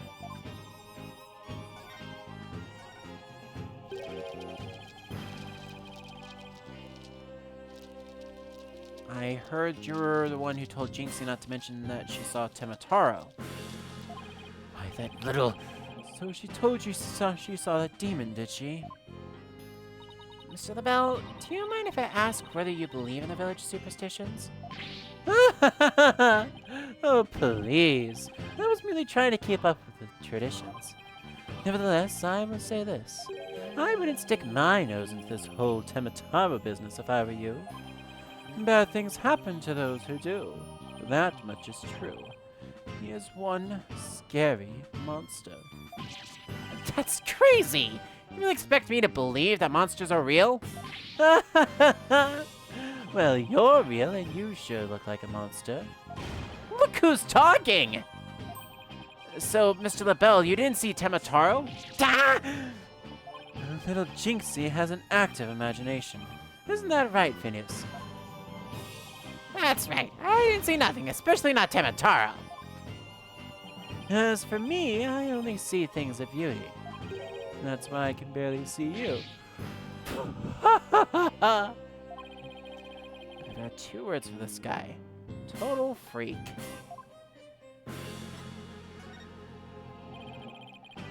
Could I ask you what you were doing at the time of the crime?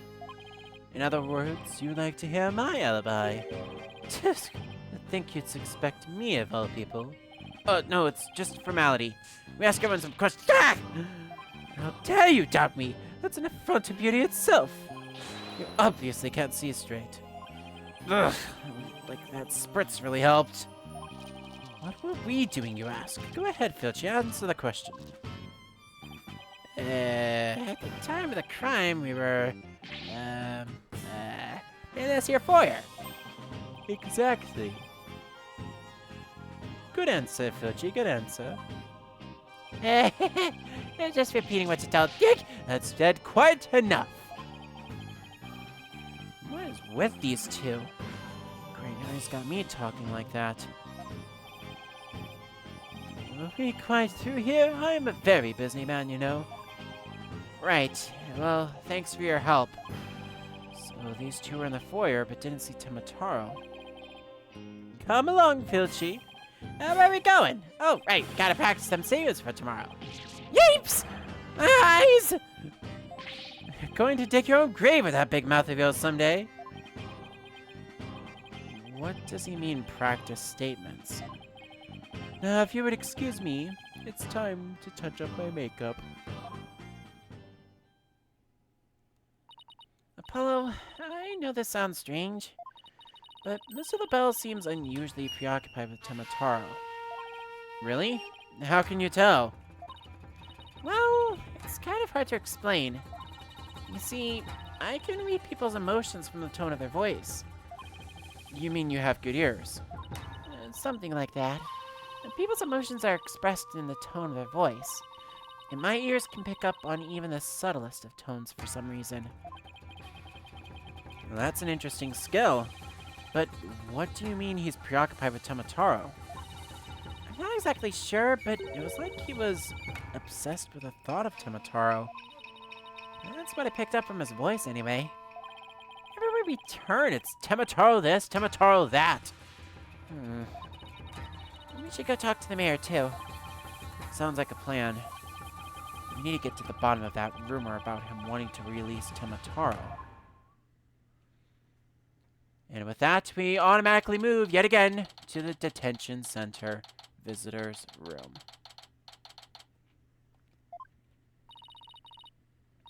Something wrong, Apollo? Where did your enthusiasm go? What am I doing asking the mayor if he has ever thought about releasing Temataro? At best, he'll think I'm an idiot. At worst... Oh, he's here!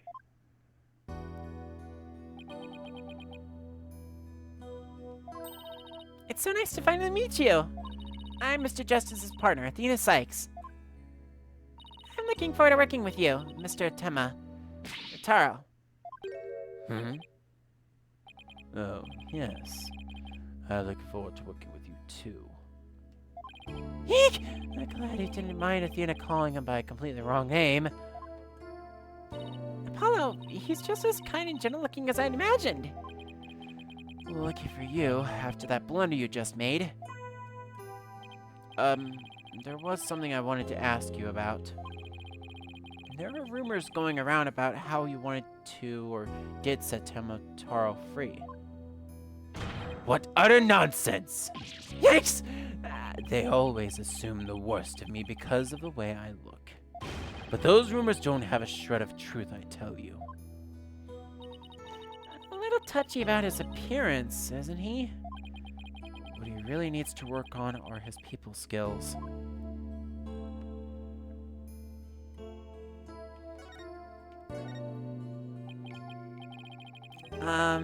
So rumor has it that you want to push the merger through in order to release Tenmataro. Of course, that's a bunch of baloney, isn't it? Sorry if I offended you. So, that's the talk around town, isn't it? I can see how that would make you angry. What if Jinxie's schoolmates started teasing her about this? Huh? I must break out of here at once. Her tormentors must be taught a lesson. No, wait! First we have to get you a not guilty verdict. Don't try to stop me. This is about a father's duty to his darling daughter. Hold tight, sweet Jinxie. Daddy's coming to save you. Relax! We'll look out for your daughter until we can get you free. Is that so? You don't need me to go straighten things out myself? Oh boy. They'd probably call in the SWAT team if he showed up at her school. Oh, right. I ought to ask about the reason behind the merger.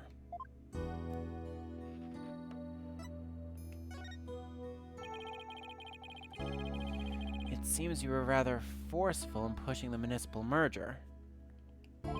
Did you really want Nine-Tails Vale that badly? Yes, well, it's quite an attractive prize in terms of tourism. Wait. Am I feeling what I think I'm feeling? Sure, I played a bit of hardball, but only when I deemed it necessary. I knew it. My bracelet's reacting. What is it, Apollo?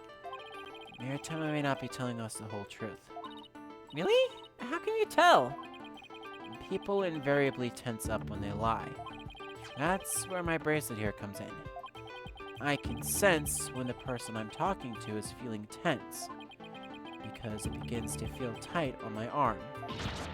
No way! You can do that? Wait, so you believe me? Just like that? Sure, each of us has our own special gifts. Oh yeah, Athena has a gift too, her special sense of hearing. Still, what do you think the mayor's lying about? I don't know, but it's our job to find out. It's been a while since my bracelet last reacted like this. Let's see if I still remember how to do this. First, we touch the bracelet.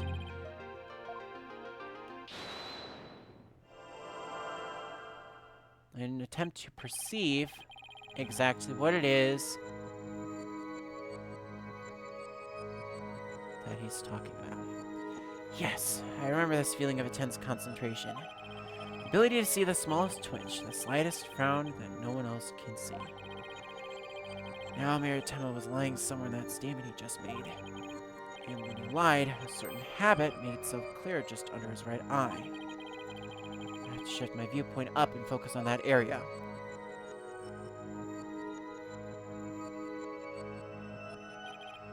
Alright, I've got him now. His nervous tell should appear when he's trying to pull the wool over my eyes. I've got to pour every word he says and wait for it to appear. When it does, we'll perceive it. Yes, well, it's quite an attractive prize.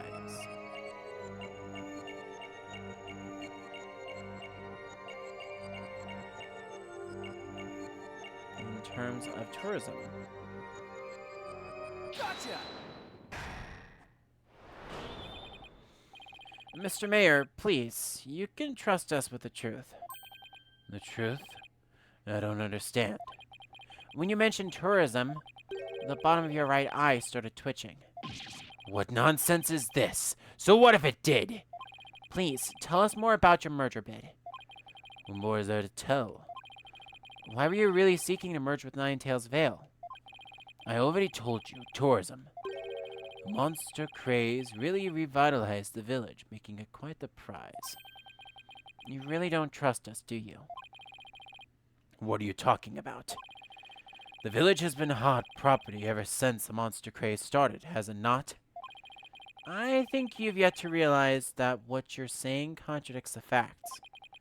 You say that the monster craze really revitalized Nine-Tails Vale, so you felt it would be an attractive prize for its tourism, but that would contradict this.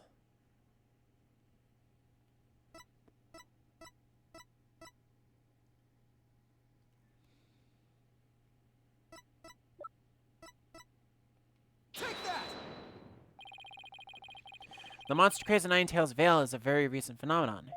It was sparked when the amazing Nine-Tails rose up against the municipal merger. The village was practically a ghost town before then. Urgh! So you see, you couldn't have possibly seen it as an attractive prize for its tourism. What's the real reason behind your push to merge Town with Nine-Tails Vale, huh? Well, Ugh.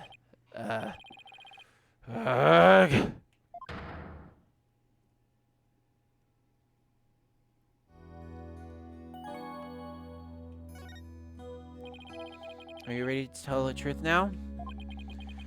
Honestly, I never wanted to pursue the merger in the first place. But I had no choice if I wanted to protect my darling little Jinxie. Protect her from what? I received a threat. It said either I go through with a merger, or my Jinxie dies. What? How awful! Could we do such a thing? I don't know. But whoever blackmailed me must be connected to the murder. Wait, so you think the blackmailer and the killer could be one and the same? Alderman QB was immensely popular, so you have to ask, who would want him dead? The blackmailer who wanted the merger at all costs had all the motive in the world. But why go from blackmail to murder? The merger protests won't disappear just because Alderman was killed. Could it be? What if there was another reason for the murder? Like what? Maybe the blackmailer discovered Alderman QB's secret identity. And his secret identity was a threat to the blackmailer's merger scheme. So what do secret identities have to do with anything, Apollo? I have evidence revealing the Alderman's secret identity. Maybe it's time that I use it.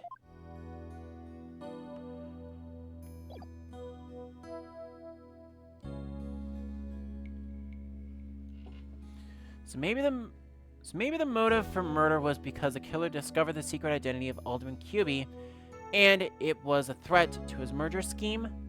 Athena doesn't seem to know what you're talking about, so at this point, we have no choice but to present the mask. Mayor Tema, please take a look at this if you would. That's the amazing Nine-Tails mask. What is the meaning of this? This mask was almost definitely at the crime scene. And there was some white hair inside. White hair? You say. There was but one person with white hair in the manor that day. What are you saying? You know which man I'm talking about, right? I'm talking about Rex QB, the amazing Nine-Tails himself. No way! That Alderman was impossible! Wait, come to think of it, Alderman QB was a former pro wrestler. So the blackmailer turned killer when he discovered the Alderman's secret identity. Didn't I just say that? Yeah, you kinda did. But yeah, the amazing Nine-Tails was a threat to the blackmailer's scheme. He opposed the merger and, as a result, single-handedly sparked the monster craze. Even so, what was the mask doing at the crime scene? There had been an event at the manor, and maybe Alderman QB had taken part in it, if you get my drift. This is absurd. Mr. Mayor, do you have proof of the threat that was made against you?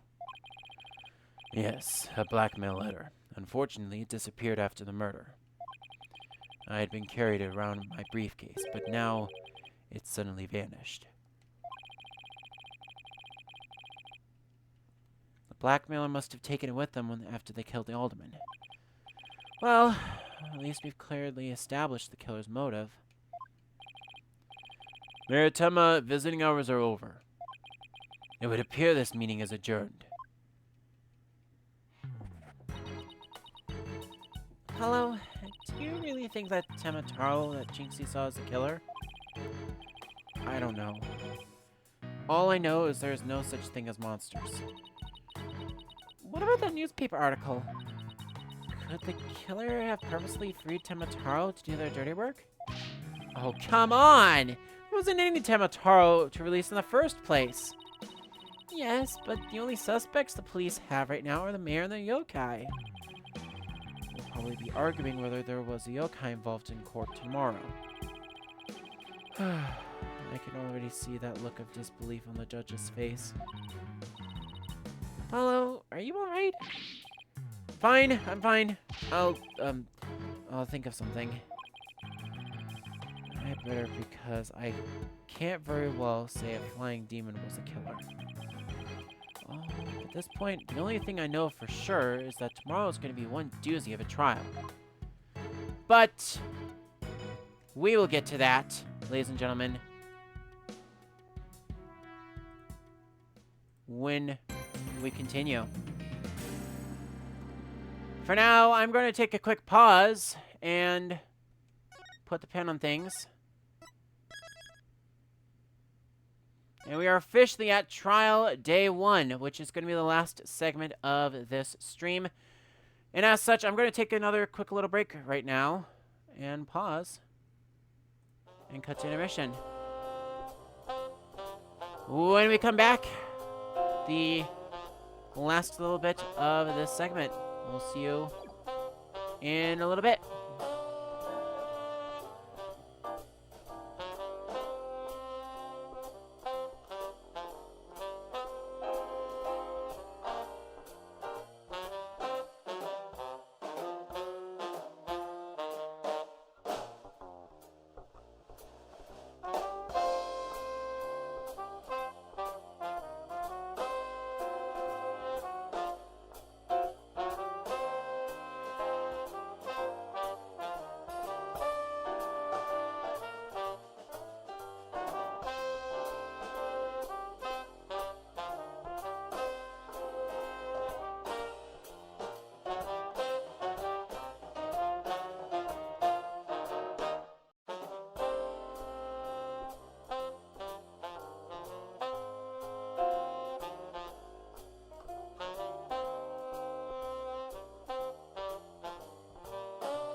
Hi, I'm back.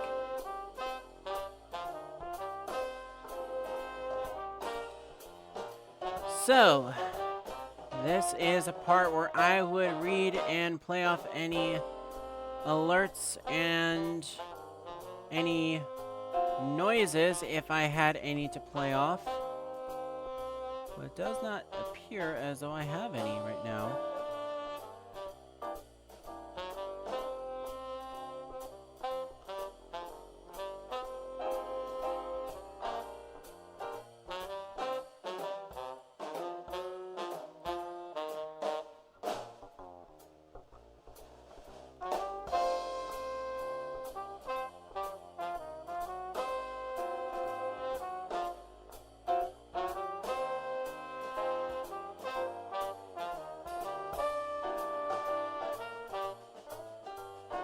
Yeah. Don't see any specific alerts that I have to play, thankfully. But, nevertheless, I do appreciate you guys hanging on out and joining me in the chat. I'm going to go ahead and turn that little BRB ticker off so I can have a quick little update with you all and read off a couple of notes that I would like to address, as this is most likely going to be the last, or the second to last intermission that I have for tonight. First and foremost, regardless if you can chat with us or not, thank you very much for dropping by. We do have a special offer for those of you that are hiding in the chat. If you'd like a free lurkers shout out once per stream, you can type the command !lurk in the chat, and we'll give you an audible thanks for dropping on by. For those that are watching us tonight, we are going to be wrapping things up, hopefully within the next couple hours or so. We've got just one last segment of the stream, and then we're going to be ending things off after then. Tomorrow, we're going to be picking things up with all of the Day 2 stuff. So we're going to be going to trial, and then the next investigation and the following trial after that will be conducted over on Friday stream, and then Saturday, depending upon how I'm feeling, whether going to start Turnabout Academy, or we are going to be doing some Minecraft Survival Saturday, and the Minecraft Survival will also be on Sunday, along with the Board of Directors. And then next Tuesday, Wednesday, Thursday, we are going to be doing the rest of Ace Attorney Dual Destinies. And my goal is by the one weekend which I have Friday, Saturday, Sunday where I have to leave for holiday stuff, I'm hoping to have Dual Destinies done and out of the way, because I only have 6 available dates to play through Spirit of Justice. So I don't have a whole lot of time to get through that game for the rest of the month. So I'm hoping to try to get things all banged out and out of here in due time. Excluding my breaks and my commentary, the specific investigation alone took about 2.5 hours. And yes, it was quite a lengthy part because there was some stuff that I had to explain. There was also some cutscenes that played. But I assure you, I don't believe we have too many more cutscenes after this. I believe I may have one more, but that will be for tomorrow. Any event, with that said, I do have one last thing I want to make a note of. And that last thing that I want to address before I go back is my special promotion and my shout out for tonight, which is coming from none other than my community Discord server, the Metro Realm, which is now open once more to the public. Access to the server is available for those that are interested in joining via the website, themetrorealm.net/discord. You can also type the command !Discord into the chat to do that. We're also working to try to get to 50 followers, which will unlock the opportunity for us to play through the bonus episode in Ace Attorney Dual Destinies Turnabout Reclaimed. Make sure as well to check the stream below to see where we are towards the active goal, as well as the other incentives that we'll be doing during this playthrough of the Apollo Justice Trilogy. And then lastly, as I have been saying for most of the night tonight, we are in recording mode for this stream, meaning that chats and alerts have been turned off to focus on the gameplay. Any alert that comes in at this point is going to be played at the end of the stream. So again, I do apologize. I do not have alerts on tonight, but they will be played in due time. Of course, chat is still being monitored as well, and I will pause from time to time as I see fit to come and have a little lovely chat with you all. As long as you guys are behaving and being nice, you will continue to have me around here. But it is my honor and pleasure to say that I am out of notes to read, and we are getting to the point in which we're going to trial. And thankfully, this is kind of a straightforward trial. The only major thing to note is, of course, the fact that we have one tiny cutscene that I will have to play through. But all of my notes for this next segment are all on one half of my screen. So I should be good to go for this. With that said, I thank you very much for being a part of the stream tonight. I am going to try to read any messages. I do still read the chat, even though it's not on screen for the stream. Do thank you very much as well for hanging out with us tonight. And let us get right back in and continue. Whoops. I need to pop back up in here as well. Let's continue with the next chapter and go to trial, shall we?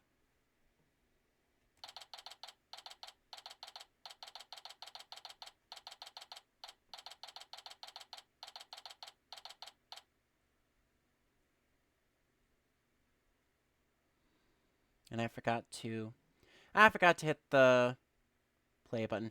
Hang on a sec.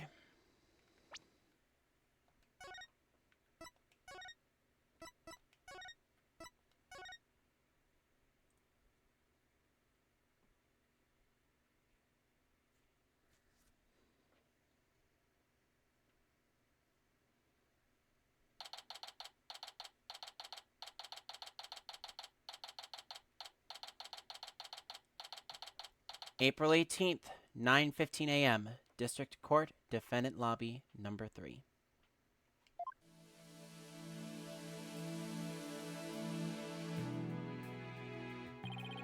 You okay, Athena?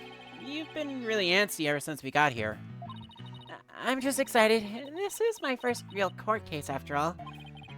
Yeah, real ball of excitement she is. I know just what she needs. Athena! Eek! Didn't you ever learn about indoor and outdoor voices? I'm just trying to show you the best way to relieve your pretrial jitters. It's scaring the daylights out of me? No, I find that shouting "I'm fine" in a loud voice really relieves stress. It's part of my Chords of Steel voice workout, and a must before every trial. You want me to shout? Here? That's right. Here, I'll go first, then you try. I'm Apollo Justice and I'm fine! Alright, I'm Athena Sykes. And I'm fine! Huh. I think that actually worked. I thought it might help. Always works for me. An old friend of mine from junior high and I say it all the time. I see. A proven remedy to calm the soul. I like it. Hey, how about we finish off with a race around the courthouse? The point is to relieve stress, not get totally exhausted. What's with all the racket, you two? Ah, Mr. Wright. Just a little voice workout. Hey, what's with the suit? Oh, this? I was thinking about getting my attorney's badge back out, that's all. That's all? That's huge news! But why now? I have a feeling I'll be needed in the courtroom again sometime soon. But we can talk about that another time. No fair. Inquiring minds want to know. But wow. I'm so used to seeing him in his usual laid-back clothes. That suit makes him look like $1 million. By the way, have you heard about the prosecutor assigned to this case? Yeah, he's serving time, but before that, he was a prosecutor. He also uses psychology? That's right. I've heard the rumors about how he was back before his conviction. Using the power of suggestion, he could make even the most stalwart defendants confess. Psychology in the courtroom. Been hearing a lot about that lately. So, he must be a pretty scary guy, considering he's a prison inmate and all. So they say. They also say he'll cut you down if you talk too much. Hack! I knew it was going to be bad news. It's probably just hyperbole. At least, I hope for your sake. Wait, so is it true or not? Let's just say you could be concise and choose your words carefully. If you'd like to keep that head of yours attached to the rest of your body, that is. Yikes! I better tone down my cords of steel, too. So, are you all ready? Might be a good idea to check the court record again before stepping into the ring. Good idea, right? Let's take a look at that court record, shall we? Ladies and gentlemen, we have the all-important attorney's badge. We have the yokai legend scroll. We have the Temataro warding charm. We have the Nine-Tails flower. We have the special edition paper. Crime scene and foyer diagrams. The fox and demon statue. The crime photo. The amazing Nine-Tails mask. Nine-Tails glossy. Jinxie statement. And the TV listings. Only thing I don't think I've looked at is actually this crime photo. And, well, needless to say, that looks kind of brutal, needless to say. Hopefully, we'll be able to get this sorted out in no time, but, you know. Appreciate the tip, Nick. Anyway, back to our regularly scheduled chaos already in progress. Right, Mr. Wright, but I'm fine. I'll be watching from the gallery. Good luck. Thanks! Okay, let's do this! The odds of pulling this off are ridiculously low, but that's nothing new. Given our client, seek the truth, and that's all we can do. Hang in there, Mayor Temma. Here comes justice. Here comes justice indeed. And for the second time in Apollo Justice Trilogy, court is now in session. All rise for day one trial. Court is now in session for the trial of Damien Temba. Apollo Justice defense team leader is ready, Your Honor. I know that big booming voice anywhere as chipper as ever, eh, Mr. Justice? But who is the young lady next to you? I'm Athena Sykes, Mr. Justice's junior partner, and fresh out of law school. Well now, full of beans too, eh? Excellent. Makes an old man feel young again. No, for the prosecution. Uh-oh. It appears the prosecution is not yet ready. I'm not taking the bench, if that's what you're implying. This may only be just a tiny little pixel on my lapel, but I am definitely not taking the bench as a defense attorney. Or a prosecutor. God, I'm not doing either, okay? Never fear, for I shall explain. It's just a minor procedural complication, Your Honor. The prosecutor for this case is being escorted from prison as we speak. Prison? Oh, yes, of course. I almost forgot he is currently serving time.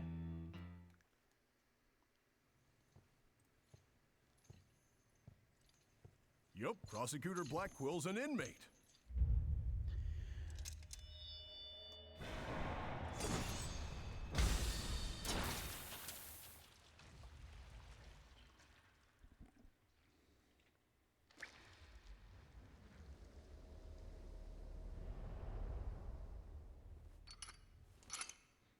But even a convicted murderer still got a job to do and duties to perform.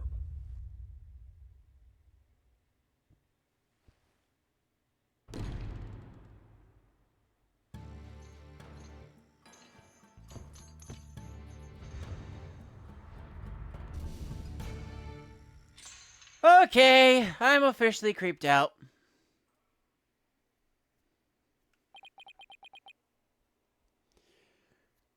For the record, I'm probably going to lose my voice doing his voice lines, so I apologize in advance if it's not as dark and gruff as everything else is intended to be. Who's that with his bag to us over there? That's him. I'm sure of it. Prosecutor Blackwell. Is the prosecution ready?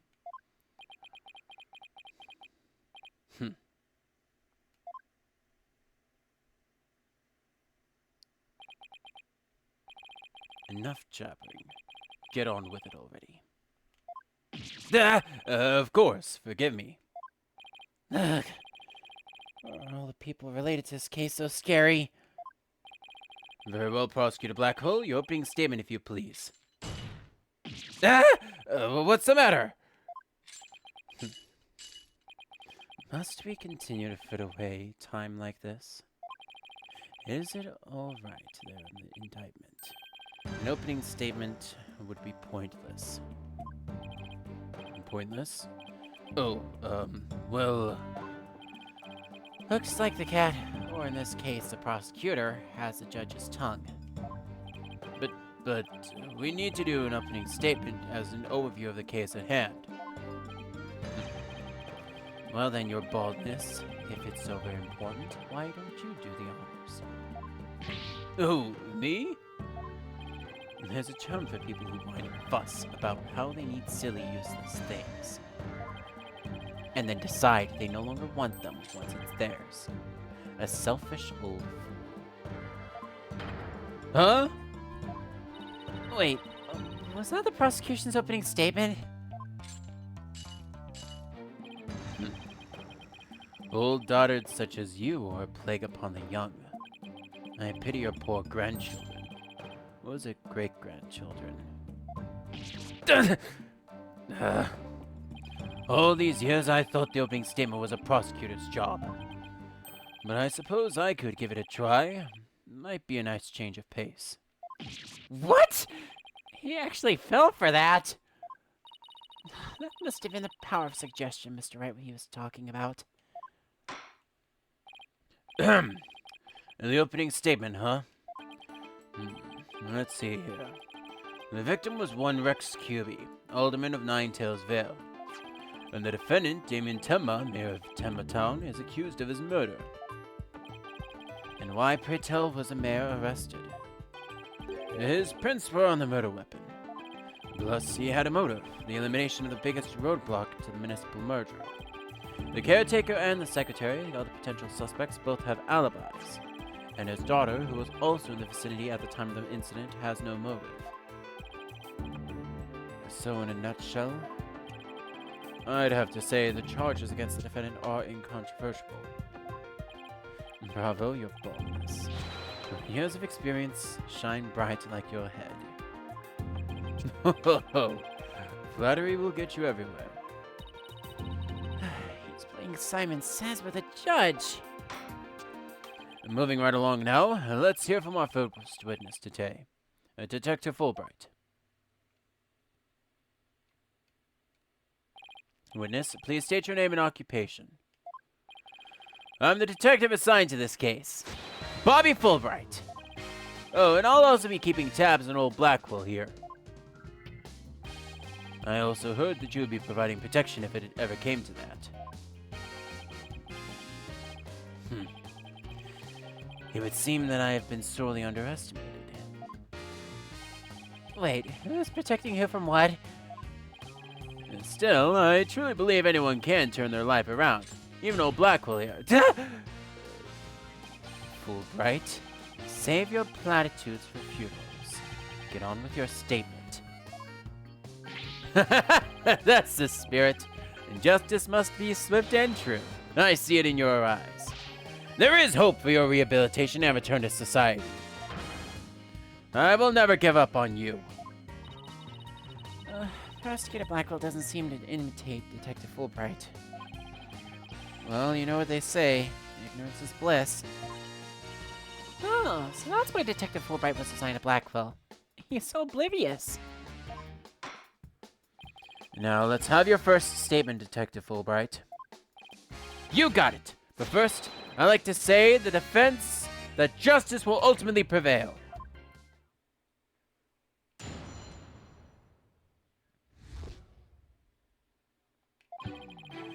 Alderman Kilby was murdered with a spear. Push the button too soon. Alderman Kilby was murdered with a spear that had been on the wall.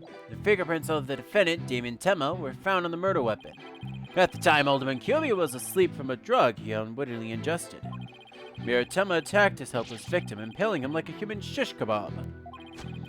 But the sudden pain jolted the victim awake. He grabbed a statue and struck back.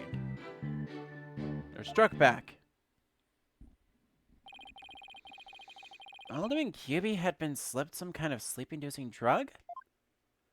That's right. The accused was scared. God, I can read. Sorry about that. Let me do that again. That's right. The accused was scared because the alderman was a former pro wrestler.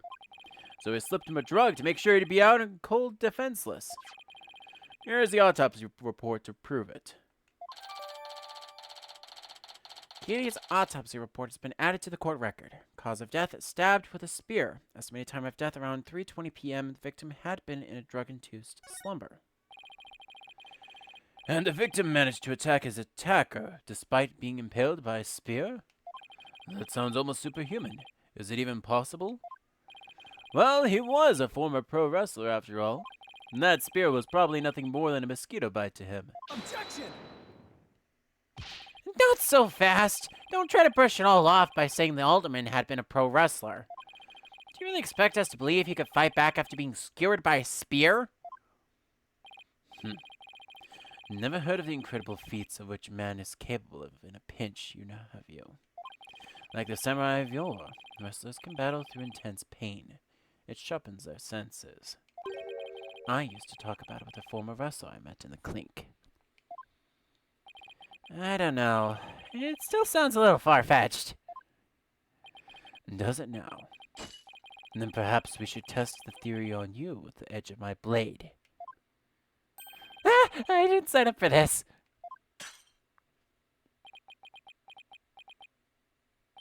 And so your life is spared. For now. Please let those shackles be made of titanium. I don't want to die. My investigations are as thorough as they are foolproof, or my name isn't Fulbright. I vow to resign immediately if I ever make a false arrest. The accused prints were on the weapon, and he is the only one without an alibi. Quite decisive evidence, wouldn't you agree, Your Baldness? The defendant is sounding guiltier by the minute. He has the judge leaning towards a guilty verdict, and the trial's just barely begun. What's more, a curious rumor about the accused is making the rounds. They say he seeks a merger for the purpose of freeing Tenmataro from his imprisonment. Truth be told, I can think of no real reason to show interest in that backwoods burg. Perhaps he is a complete nutter and really does seek to release an imaginary demon. Either way, he is raving mad and more than capable of murdering the alderman. There is a strange one, all right. I heard he went to a blood drive, but instead of donating, he tried to make a withdrawal. Order! There will be no gossiping in my court. Your Baldness, please take a gander at those charms plastered around his cranium. I hear them meant to keep him safe from possession by the demon Tenmataro. And then again...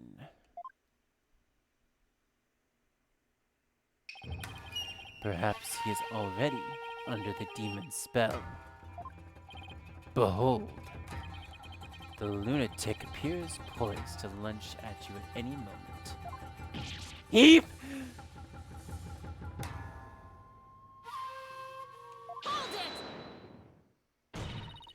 The rumors and quirks of mere time have no relevance to this case. Besides, those charms on his head, They're just a fashion statement, I think. Come to think of it, such things don't seem relevant to the case, do they? The prosecution will refrain from dragging our client's reputation through the mud. What a dreadfully fearsome lass we have here. Thanks for that lifeline, Athena.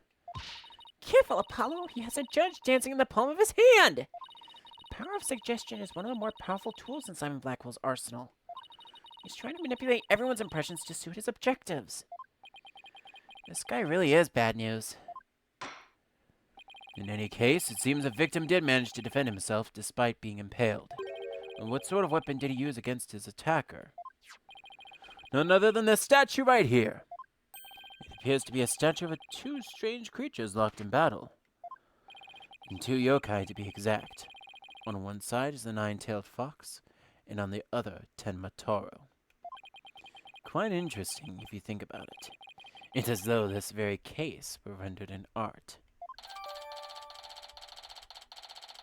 Fox and demon statue have been updated in the court record. Yeah, that's like only the third time that's been updated. Just keeping record here. Mr. Justice, you may proceed with your cross-examination. Okay, now comes the part where I get to interject and have a little conversation about what I think about this particular case. So Alderman QB was murdered with a spear that had been on the wall. The fingerprints of the defendant, Damien Tema, were found on the murder weapon. At the time, Alderman QB was asleep from a drug that he unwittingly ingested. Mayor Tema attacked his helpless victim, impaling him like a human shish kebab. But the sudden pain jolted the victim awake, and he grabbed a statue and struck back.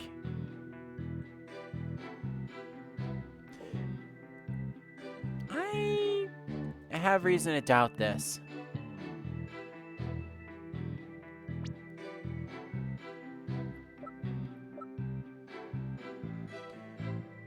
The murder weapon was used to bludgeon the mayor. The mayor's blood was found on it, but no prints could be lifted.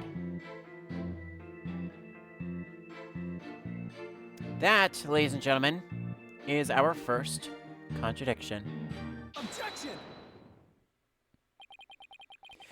Did the alderman really strike the mayor?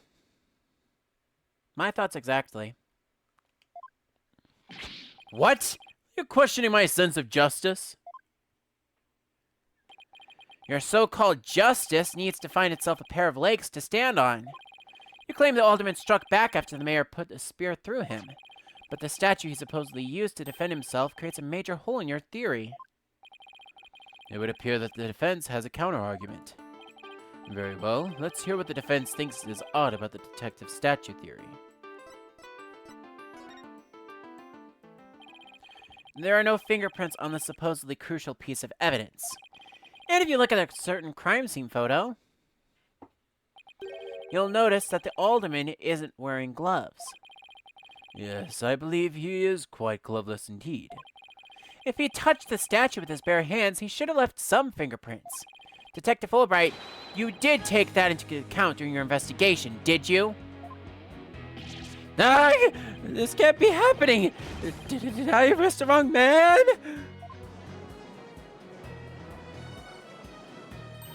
You did it, Apollo! You knocked Detective Fulbright right off his high horse! Well, it's just 1 point in our favor. Who do you think suppose clubbed the mayor if it wasn't the alderman? Well, if it wasn't the alderman, that means someone else must have clubbed the mayor. You mean there was a third party in the Fox chamber? Exactly. And this could be the big break we've been looking for. It does seem to be a hole in the prosecution's argument. Prosecutor Blackwell, would you care to respond to the defense's assertion? The least you could do is look at me while being dismissive. Your mind is as dull as unhoned blade, Justice Dono. Justice Dono? He's been watching too many samurai flicks.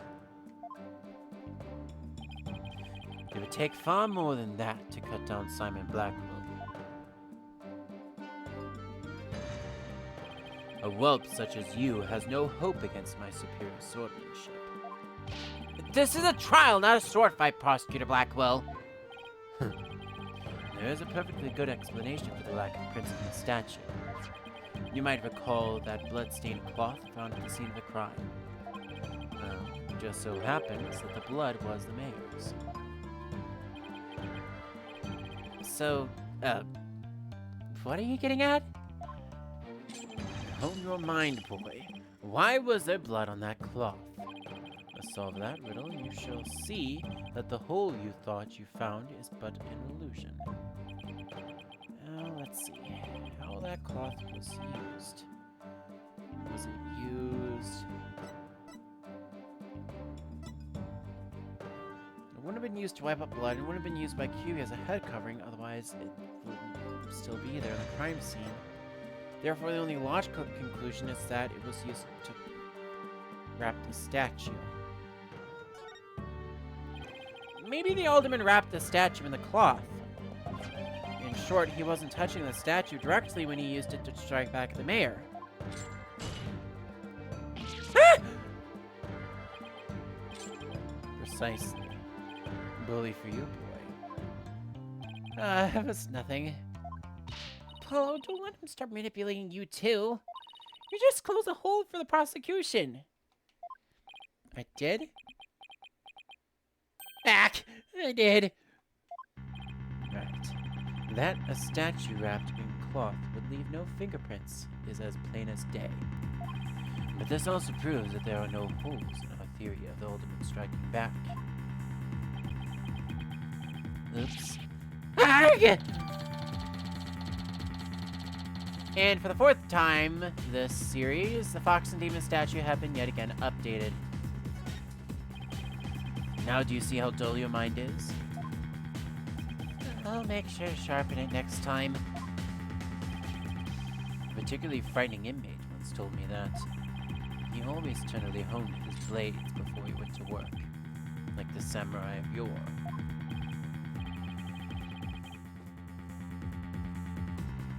Samurai? Looks more like a homicidal maniac to me. Actually, he was working in a prison kitchen at the time. Wait, so the inmate was a murdering samurai prison chef? It would seem that the victim and his killer were the only ones there after all. I was kind of attached to that hole. Now what? Apollo, I just thought of something. If they didn't find anyone else's fingerprints on the statue, who's to say someone other than the alderman didn't hit the mayor with it? Why didn't I think of that? Anybody could have not left prints on it. Then who, pray tell, struck the mayor with the statue? Please, illuminate us with your wisdom, young lady. Well, there's only one answer. The real killer. Prove the existence of this real killer, then. What evidence have you? Well, I'll give you evidence, all right. Athena, are you sure about this?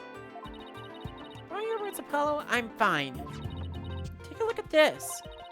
Black feathers and tracks allegedly from a yokai were found at the scene. I believe they're from the third party who struck the mayor with that statue. Is the defense actually suggesting some sort of monster killed that alderman? That's exactly what I'm suggesting. Objection! Objection! No, Athena, you just lost what little credibility we had left. Ah! Sorry. I guess I got carried away. Mr. Justice, we've no time to deal with objections between members of the defense. Sorry, Your Honor. It's just, this kid's still, well, a kid. Ouch! You meanie! I'm reporting this to Mr. Wright. Settle down, you two. Don't make me get involved, please. So, is this court to believe the feathers and tracks are from a yokai, as you put it? No, Your Honor. I believe they are a fabrication. The real killer wants us to believe some kind of monster murdered the alderman. Interesting. And why do you suppose the killer would do that? Why indeed? Mr. Justice, you seem as new to this as your partner is. Ouch! Yes, I'm not reporting to Mr. Wright.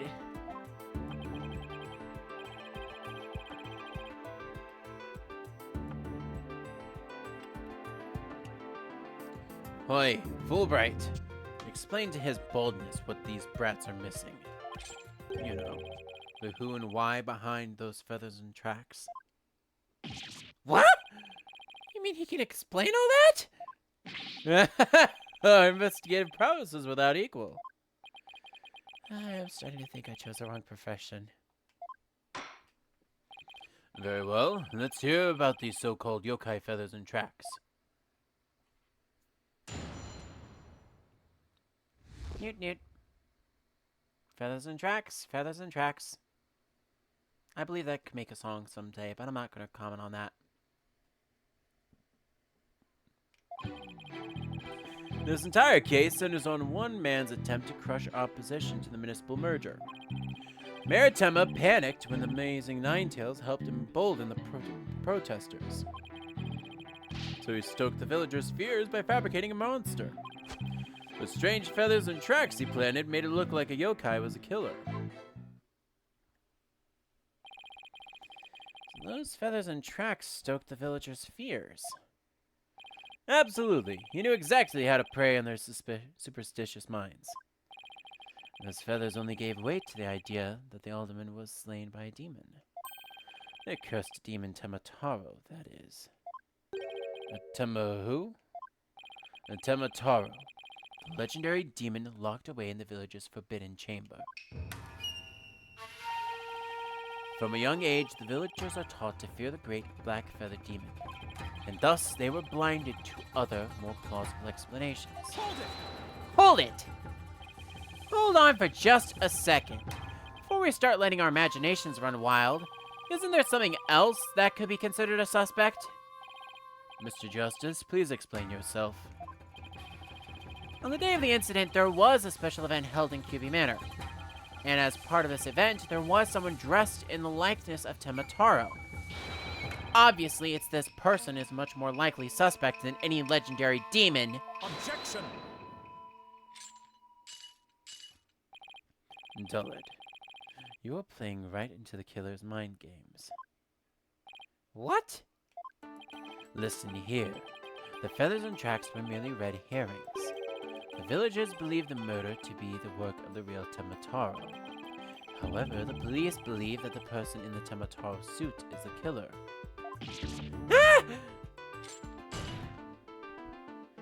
And the defendant sought to solve this confusion in order to deflect blame away from himself. However, he was knocked unconscious by the alderman.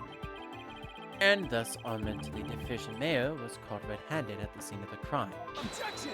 Objection! Do you honestly believe Mayor Temma would do something so stupid? Objection! The evidence speaks for itself. Fulbright. Right. It was the mayor's last-ditch effort to stop the opposition before things got crazy. The amazing Nine-Tails was feeling both yokai craze and the anti-merger movement. Plus, he's one of the better-known masked wrestlers, and the hotel favorite. That's why the mayor panicked and set out on the path of injustice. But do the people of Nine-Tails Vale really believe a yokai is behind the crime?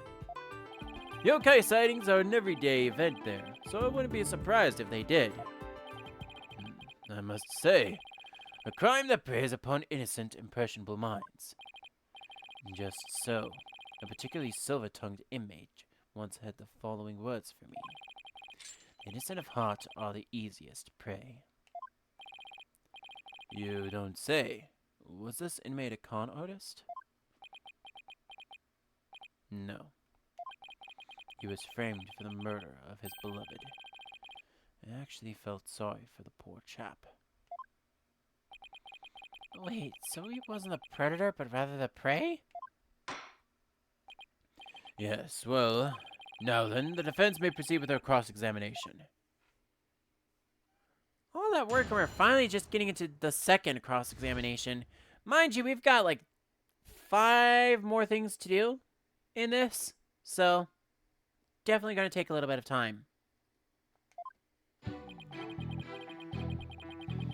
So this entire case centers on one man's attempt to cross opposition to the municipal merger. Mayor Tama panicked when the amazing Nine-Tails helped embolden the protesters. So he stoked the villagers' fears by fabricating a monster.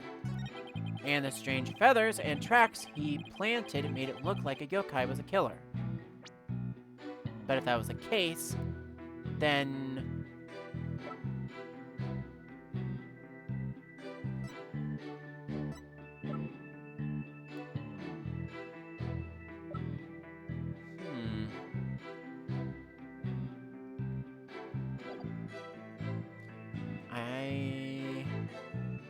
I want to present something, but I want to hold off because I have reason to believe that I should probably get more information out of this first.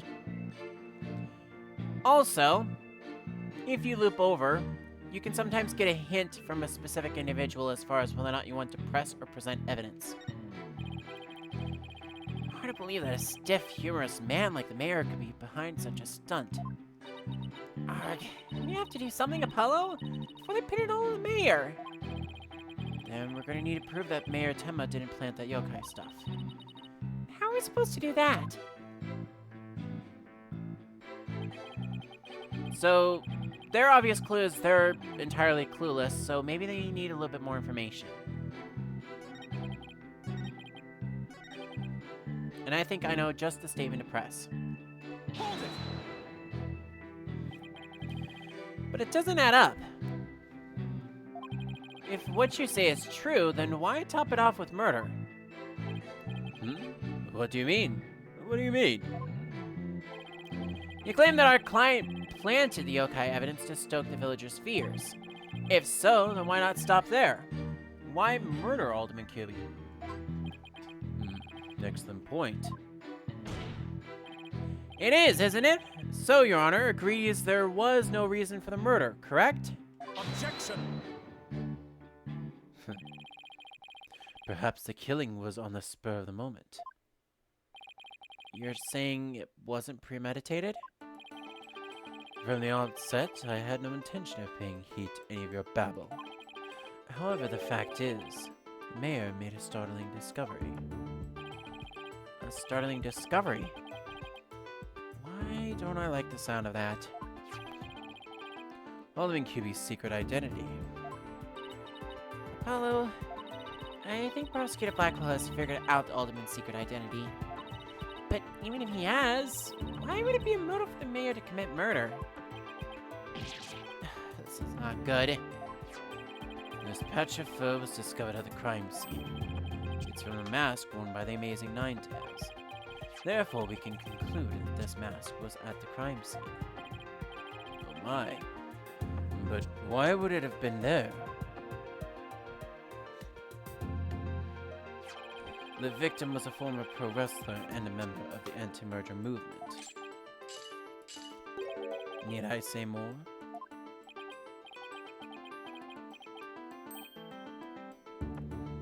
Well, could it really be? Your boldness has had quite an epiphany, I see. Our victim, Rex Kubi, was the amazing Nine-Tails. And the mayor's discovery of this fact was his motive for murder. No!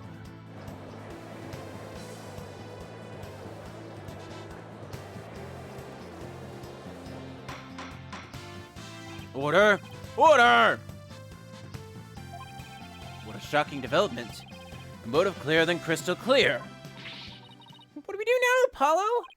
I didn't think they'd tie the Alderman's secret identity to the mayor's motive for murder.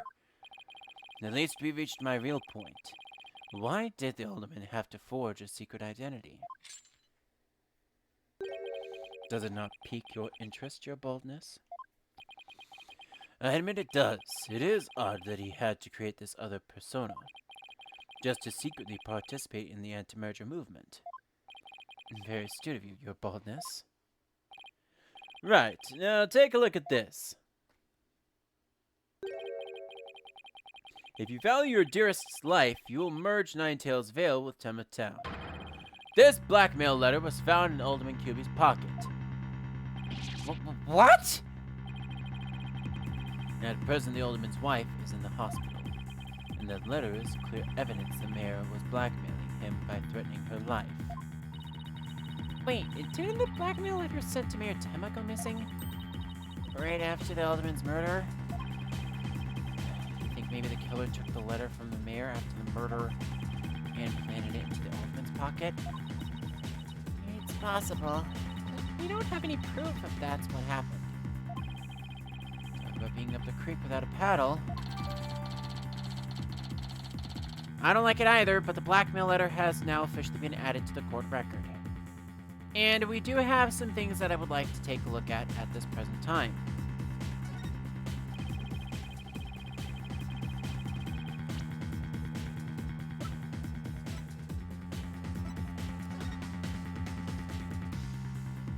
If you value your dearest's life, you will merge Nine-Tails Vale with Tenma Town.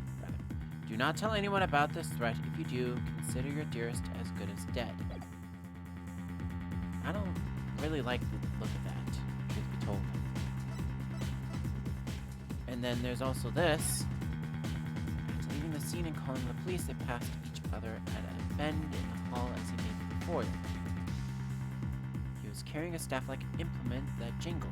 She couldn't call for help because there was no one else in the hall. Alright, I think we've had a look at everything now.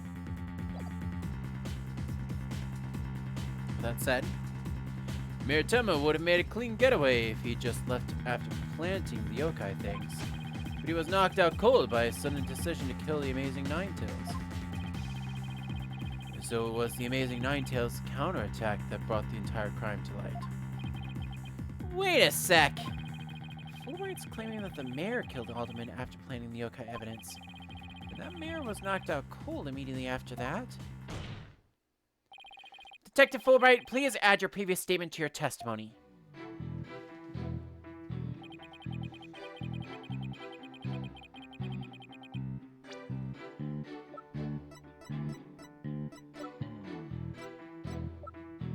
Objection! Detective Fulbright, your sense of justice is anything but fair. What's this? You dare question my justice again? Yes, and I'm going to prove it to you. Take another look at the photo. This is a crime scene photo. And just what does this prove? It proves when the feathers and tracks were planted. But I already told you they were planted before the murder. The defendant planted the yokai evidence, then was knocked out while killing his victim. But that would be impossible. If you look right here, it's clear when the feathers and tracks were left at the scene.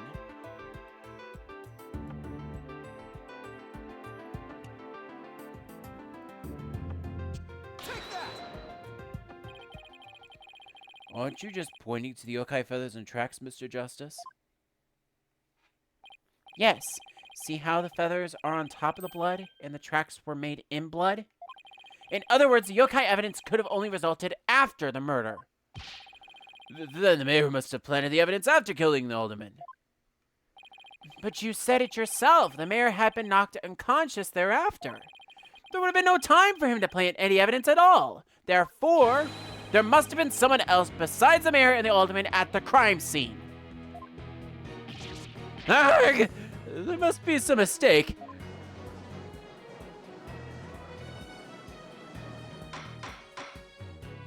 Order! Order! Where's your evidence? You can't possibly have any, can you? Evidence? Oh, I have evidence. In fact, I have an eyewitness's testimony for you. You do? But how? My vaunted sense of justice really just half-baked? He's taking this really hard. Mr. Justice, what is his testimony regarding a third party that you claim to have? I have it right here, Your Honor. It's a sworn testimony of Mr. Tenma's daughter. The witness, Jinxie Tenma, saw a yokai in the hallway after stumbling upon the scene. It was the demon Tenma Taro. He is the source of those feathers and tracks. Apollo, didn't we just get done? Apollo, didn't we just get done proving this? Seriously?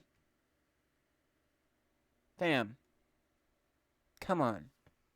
Also, I am down to my last hour. Holy fuzzy. I need to rush through this. I've got 4 more things to do real quick. A lot of things I need to do. So I'm probably going to speed run through the rest of this, sadly. No more commentary for me, but we'll do what I can.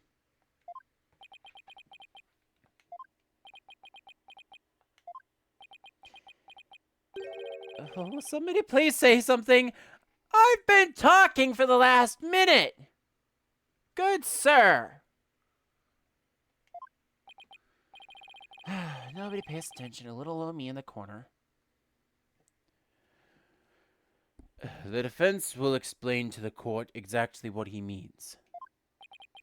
You dare mock this court and justice itself? You're unfair to bear your name, boy. Your baldness, it appears our defense attorney here is delirious from exhaustion. Hold it! Apollo, think of something quick before you're held in contempt of court. What do you think I'm trying to do?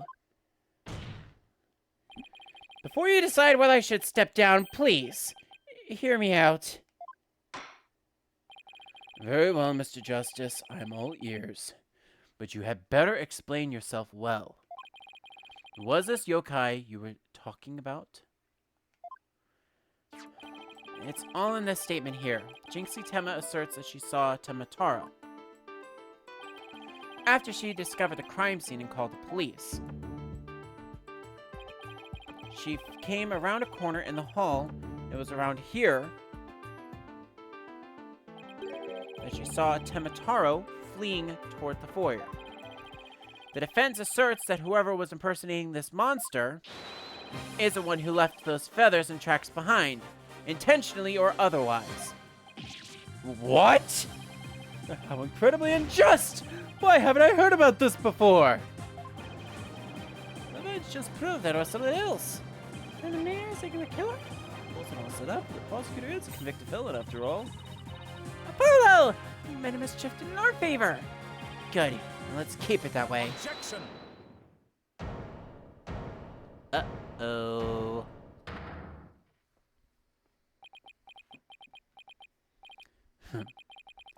Little do you realize that though you are in the midst of a fray, your sword is broken. My sword? I didn't know I had one to break. Are you implying there's a problem with my claim? Consider this. If that yokai impersonator had indeed fled toward the foyer, that fool and that fop would have seen him. Fool and fop?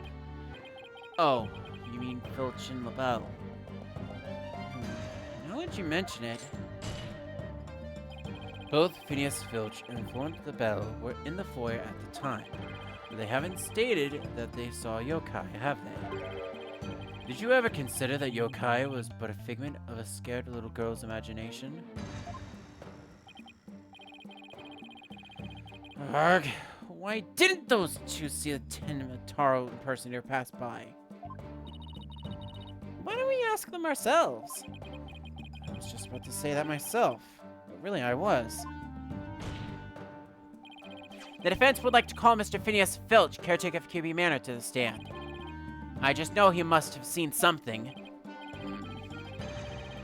I suppose we can't ignore the fact that this little girl believes she saw a monster.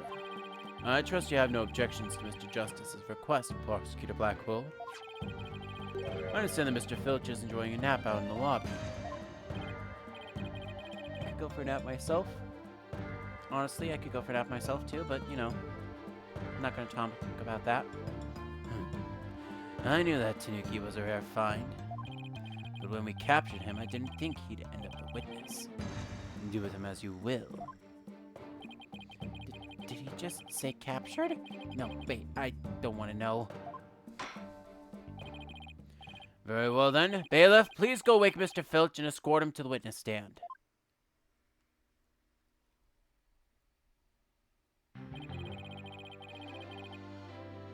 Will the witness please state his name and occupation, please? The name's Filch, Phineas Filch, caretaker of Keelby Manor. Oh, and this is for you, Your Lordship. Just a little something I thought you'd like. Oh my, what a fabulous pair of shoes. And your honor will do just fine, Mr. Filch. It's those shoes again. Don't they belong to Detective Fulbright? Don't tell me Filch stole them again. They're all yours, Your Honorship, sir. What? They seem awfully expensive. Yep, too expensive for me, but I reckon they'd be perfect for someone like Your Honorship. It's a kind gesture, but legal ethics dictate I cannot accept such gifts. Ethics schmethics. Just take 'em if you want 'em. Polish 'em up real nice for you, too. I'm sorry about the shoes, Mr. Filch, but I will accept your testimony. This court will now like to hear whether you saw Temataro in the foyer after the murder.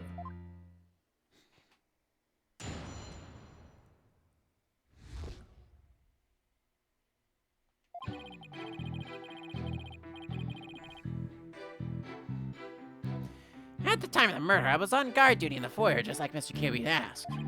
I was making sure no one, fair, foul, fishy, or otherwise, could get to our guest. I was still in my watch, keeping a good watch when the murder happened after 3 p.m. But I didn't see nothing out of the ordinary, no siree. And that yokai you keep jabbing on about was but a phantom of a little girl's dreams. So, you're telling this court you never saw anyone dressed up as Temataro? Yep, what got into the whole time? That's the truth, the holy truth, and nothing but the truth. And Temataro? Bah, you don't really believe in all that yokai mumbo-jumbo, do you? I certainly don't. Ooh. Ooh. We've got to perceive. We can perceive something, possibly. I'm not all too sure. My bracelet. Is something the matter, Apollo? Bracelet keeps squeezing my arm. Really? So you think Mr. Tanuki, Filch, has been lying to us? I want to rule it out. Now, if I could just zero in on a tell, some sort of nervous habit. Ah! What the? What's a hawk doing in here? Allow me to introduce my trusty cohort, Taka. He seems to have taken quite a liking to the courthouse. Made it his new home, in fact. He doesn't live with you, you know, in jail. Who's ever heard of a courthouse bird? Taka simply loathes trickery and fraud. And that queer power of yours seems to have offended my dear bosom buzzard. This isn't some sort of trick or... Ah! We'll be able to spot squat like this. What the heck's going on around here? Run for the hills! No pets or other animals allowed in the courtroom. Heck! Somebody help! Oh, he's merely having a bit of sport. He won't harm you, save when truly famished. In that case, Prosecutor Blackhole, you will ensure your feathered friend is properly fed. Looks like we have to do this the old-fashioned way. We'll be fine, I think. If there was someone dressed as Temataro there, Phil should have seen him. We'll just have to put our faith in Jinxie's statement for now. Mr. Justice, please proceed with your cross-examination.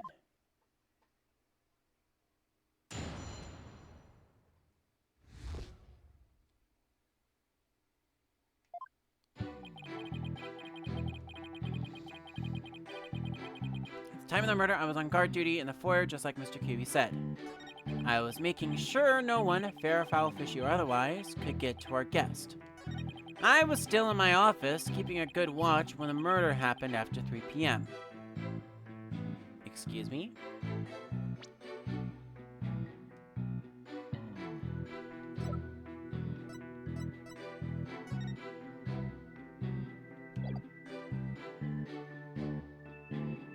Objection!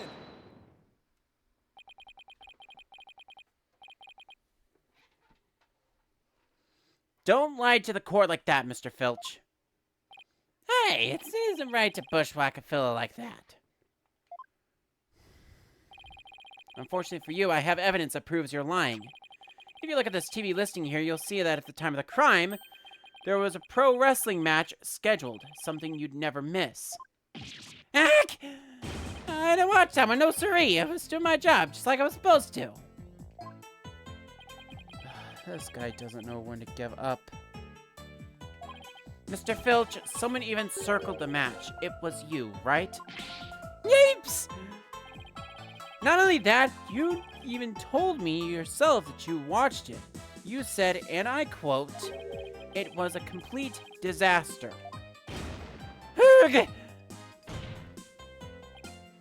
So, do you admit to slacking off? You can't trick me with your Rudy Poo lawyer talk. I'm one of them professional types, too. I can do double duty watching TV and the foyer at the same time. The only thing Filch can claim to be a professional is a professional thief. Mr. Justice, you would have this court believe this witness was slacking off? That's correct. He claims to have been watching TV and the foyer at the same time. That's something but a bald-faced lie. Bold, you say? But I'm not the one who's lying. Perhaps you meant the witness, Mr. Justice. And in that case, let's see what evidence you can offer. You claim Mr. Filch is lying about watching TV and the foyer simultaneously. Now prove it.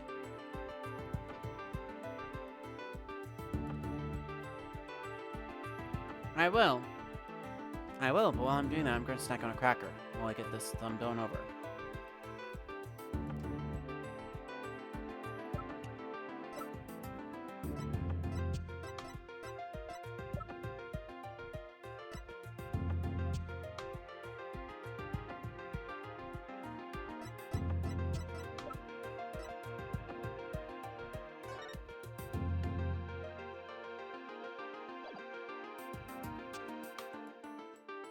Take that!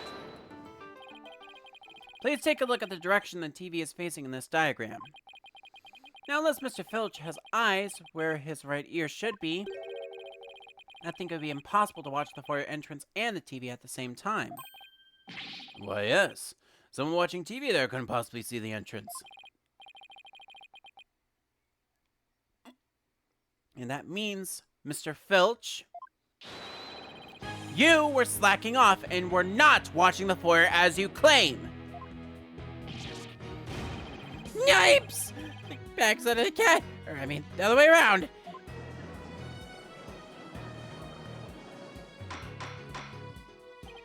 Order! Order! Order!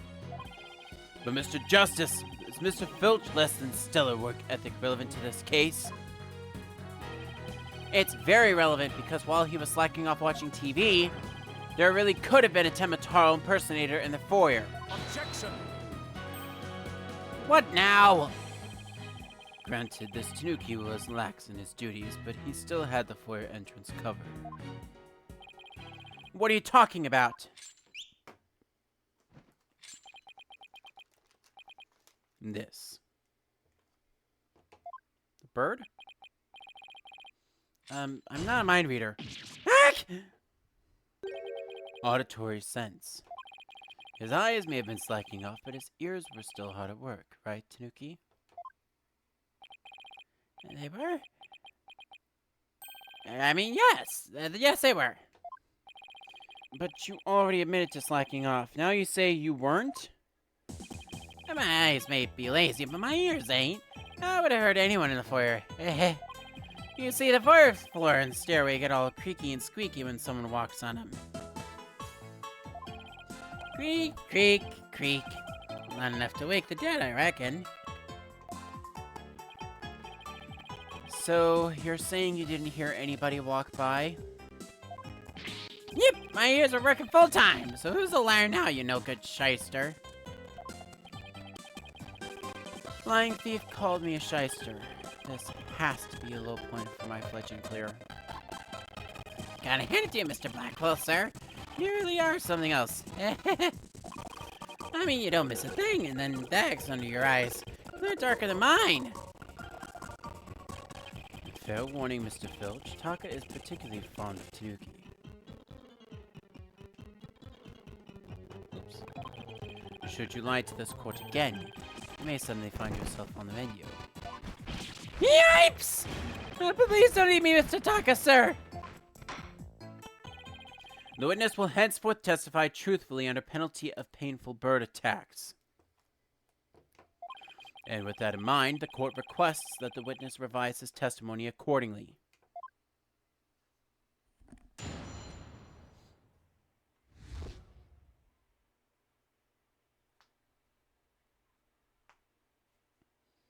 Here goes nothing.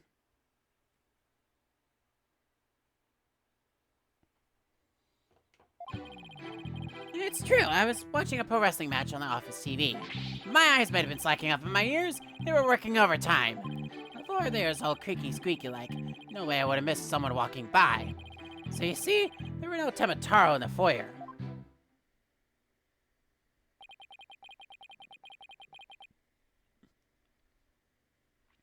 Superstition is the religion of feeble minds. Understand?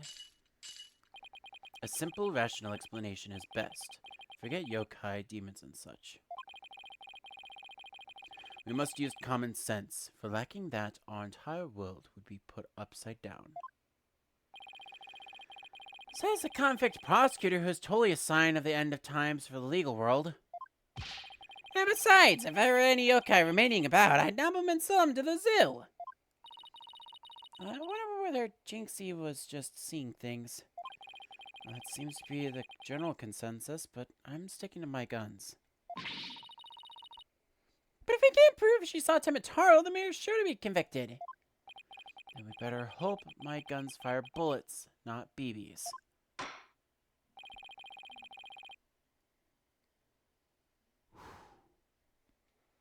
The defense may cross-examine the witness.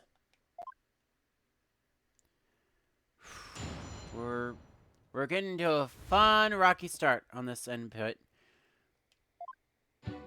It's true. It was true. I'm watching a pro wrestling match on the office TV. My eyes might have been slacking off, but my ears, they were working overtime. The floor there is all creaky squeaky like. No way I would have missed someone walking by. So you see, there were no Temataro in the foyer. Apollo, what could this mean? Do you think Jinxie was just seeing things? Well, if that's the case, the details she provided were very impressive.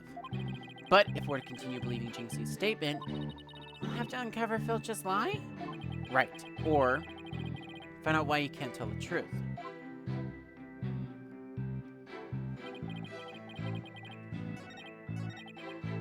Hold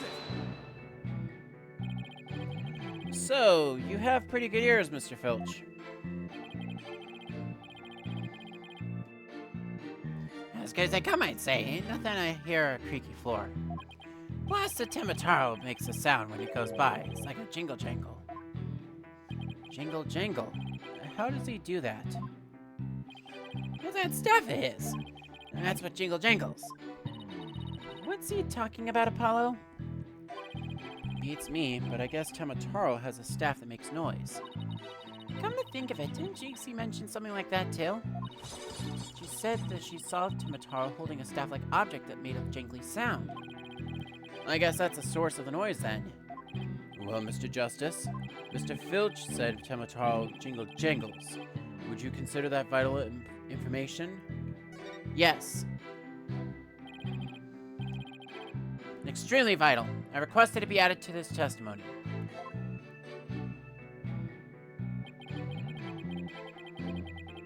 If Temataro was to pass by, his staff would have gone jingle jangle. Somehow I doubt that.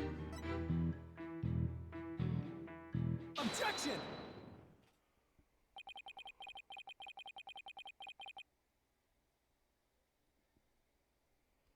Temataro's staff would make a jangly sound, you say? Well, I'm going to say that your story doesn't add up. Is there something the defense would like to share with the court? Mr. Filch, you say that you didn't see Temataro on the day of the incident. Why then did you assume just now that Temataro would be holding a staff? Huh? You see, if Temataro Jinxie saw held a staff in his hands, and she described its sound just like you did, as a kind of jingly sound. Yeah, so he was holding a staff. What's your point? Objection! The point is that Temataro doesn't use a staff, not normally. What are you talking about? You see, this is the only known document depicting Temataro. Is there a staff in that picture, Mr. Filch? You're right, there is no staff. Not even a cane or a walking stick. Ah! So the question is, why does the witness think Temataro uses a staff? I believe the answer will overturn the prosecution's case on the most basic level. Well now, this is getting interesting. Alright, Mr. Justice, it's time to show the court where you're going with this. Please tell the court why Mr. Filch believes Temataro carries a staff. Well, of course he actually saw Temataro. Mr. Filch actually saw Temataro right after the crime occurred. That's the only way he could possibly know about the staff. Busted again! Dirty hell, you despicable little... Yes! That feel black hole. It's so fun when you're on the receiving end of a blade, is it? Admit it, Mr. Filch! You did see Temataro that day, didn't you? Well? I'm begging you, please don't make me say it. But clearly you did see Temataro. Stop stalling and testify to that fact. I can't do, no way, no how. You ain't got no idea how terrifying he can be.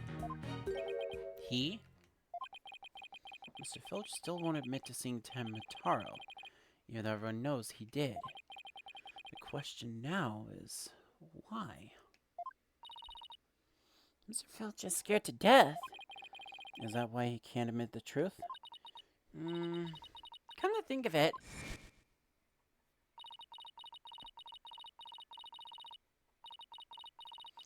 You say you must not gaze upon Temataro, but in the event that you do look, and then tell anyone what you saw, Temataro will claim your soul.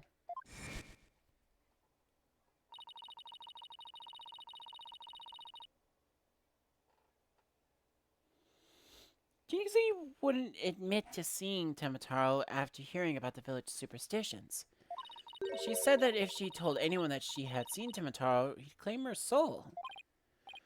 Wait, you think Filch believes that too? So Mr. Big Time City Slicker Lawyer has heard about him. And old village superstitions? Will the defense please explain what the witness is talking about? People of Nine-Tails Vale believe some pretty strange things, and their superstitions may be the reason our witness here can't admit the truth. The truth that he really did see Temataro. Darn straight, that's why! It's all right here!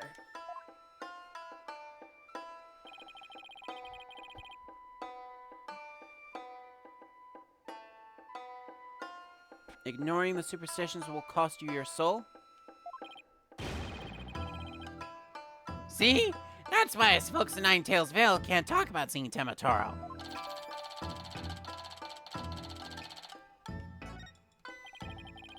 That clears up one mystery, but I wanted to look at that still. So village superstitions. Do not gaze upon Temataro. Do not tell others if you see him. Ignoring the superstitions will cost you your soul. There is, however, one way you can save it. Your immediate departure from the village. Freeing him will bring a ruin upon the village. So the killer took advantage of the superstitions by wearing a Temat costume. They knew that way no one could talk about him, so it was as if he never existed. The defense holds that this Temataro impersonator is a true killer. What? Objection! The superstitions, you say? What kind of a fool would actively believe such rubbish? And would that using some silly fairy tale could so easily expose the culprit? You'll need to come up with a more rational, common sense explanation than that. Objection! Your common sense seems awfully narrow-minded to me, Prosecutor Blackwell. Objection! Try living in my world of narrow cells, mortal danger, and dark, sleepless nights. There is no lack of superstitions in the clink, but few are those who truly believe in them. Objection! Well, the village superstitions are real enough to the people of Nine-Tails Vale. A life or death superstition might even make you a believer.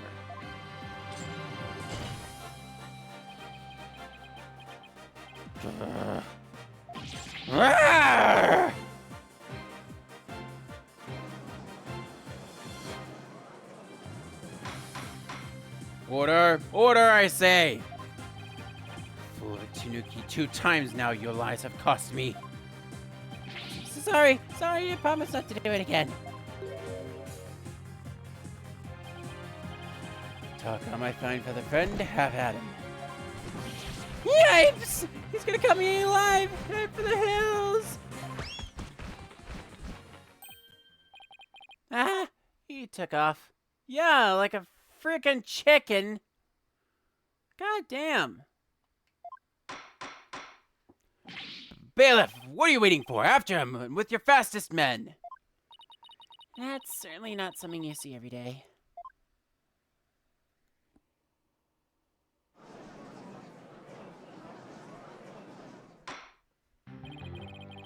Well, it would seem a new important fact has come to light. A third party disguised as the yokai Temataro was at the scene.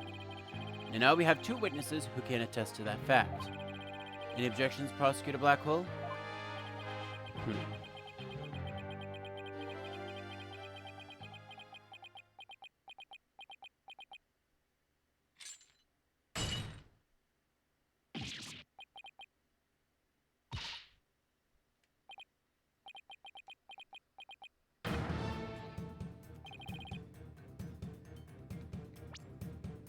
Uh-oh. I completely missed the fact that he broke his shackles. Whoops! Ah! I'm too young to die! Justice Dono, long has it been since I've been forced to draw my blade. You had best say your prayers. Ah! Eek!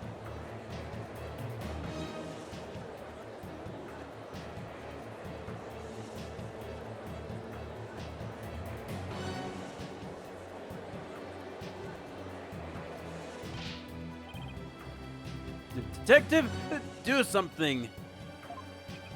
Have no fear, Fulbright is here. When the going gets tough, the champion of justice gets going. Objection!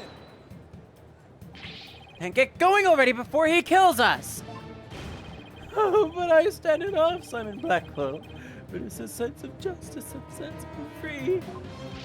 Objection, objection! I object to Detective Fulbright's definition of justice. Silence! What? Oh. I'm not in the habit of cutting down unarmed cowards.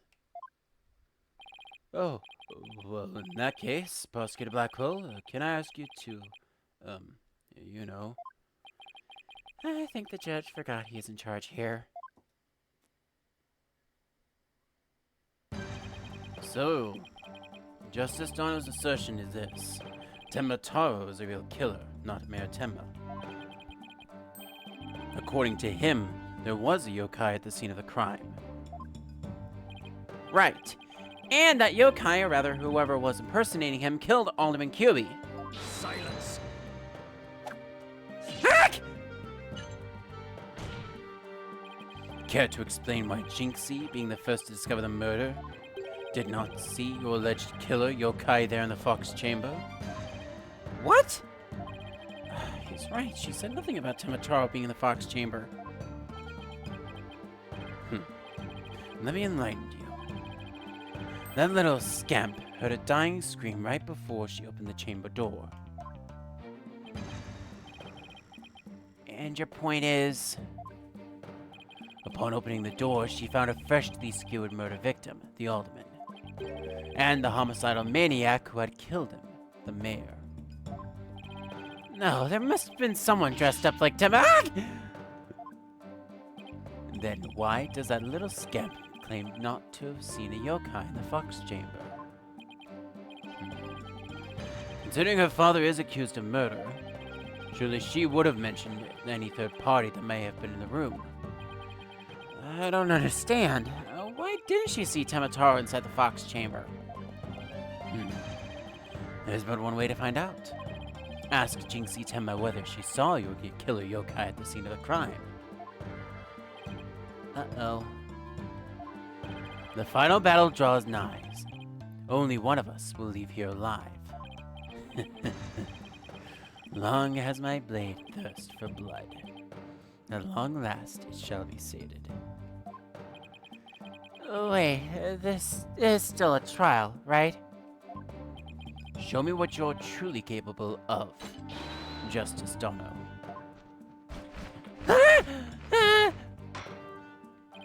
Very well then. Both parties no doubt need some time to regroup. So the court will take a 10-minute recess in order to... Ah! 3 minutes. I'm sorry, but a 3-minute recess? Just so. Plenty of time if your destination of intent is the loo.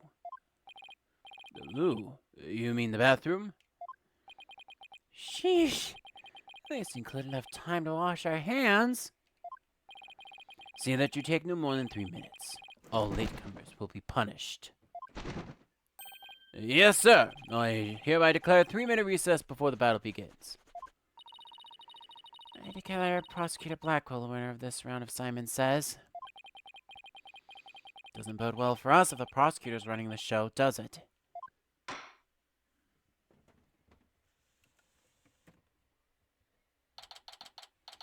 April 18th, 10:40 a.m. District Court, Defendant Lobby, number 3.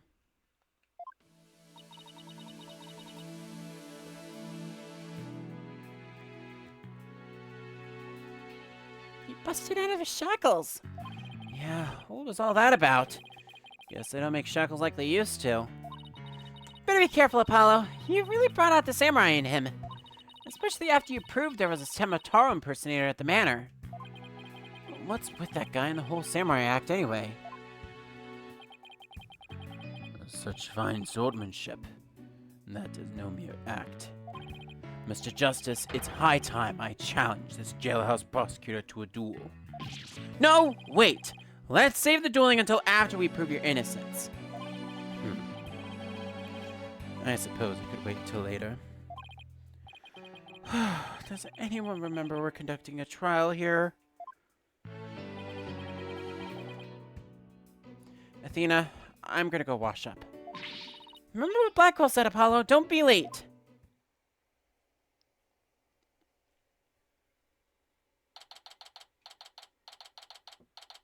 And then exactly 3 minutes later, back in courtroom number 4.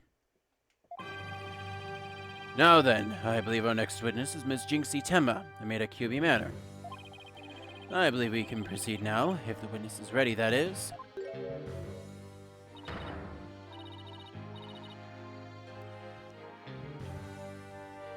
Oh. Narion, leader of the 100 demons, he really does exist! Wow. This is one well-polished tray. The witness will show her face while in court, or her testimony will be inadmissible. Eek! What is it, my child? Yonder, leader of the 100 demons. Oh, you think I am a yokai? Well, I was once known as a judicial monster of sorts. The beast of the bar, the demon of due process, if you will. Eek! My charm is effect. Demon of due process? Not sure I can see that one. Now, you little scamp. Yes. I trust you know why you're here. Bags. Bags? Oh, that tricksy Tanuki? Try the noodle stand. And go enjoy a big bowl of Tanuki tail noodles while you're at it. Everyone's a comedian. No, I mean your bags. Ones under your eyes. You must have trouble sleeping. Here, this charm will keep Zuki-Huri away. Zukiyuri, the yokai that washes Azuki beans. The only thing that you wash will be your father's neck before I take his head clean off. Zuki-Huri often keeps people up at night with the noise he makes washing beans. If you stick this charm on your forehead, you won't hear him anymore. Is that so? Well, thank you. Looks like Prosecutor Blackwell got more than he bargained for.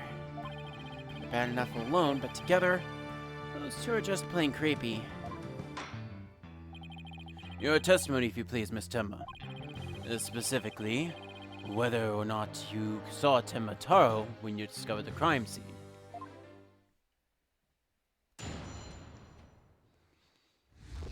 I kid you not, I am almost done with this. I've got like 2 more major things to look at, and then I'm ending it for the night.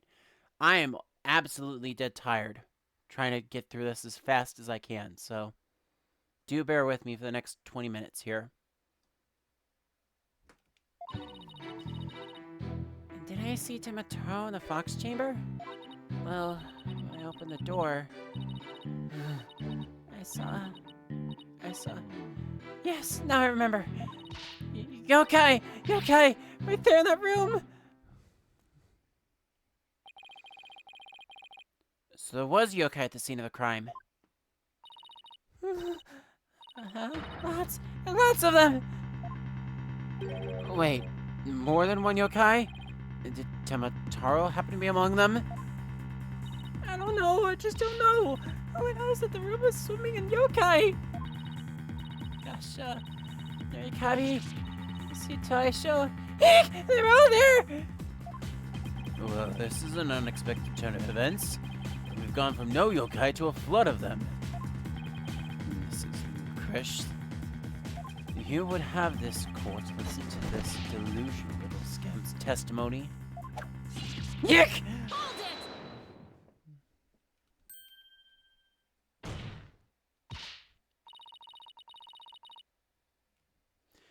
Your Honor, I believe her memory is simply clouded by fear. But a quick therapy session should ease her memory. With the court's permission, of course. What a fabulous idea! Please proceed, Miss Sykes. You sure you know what you're doing, Athena? She's obviously not herself. The trauma of discovering that crime scene and fear of testifying have her dazed and confused. A regular ball of confusion. My analytical psychology-based approach should be able to help. Any objections, Prosecutor Blackwell? Shall we let Miss Sykes proceed?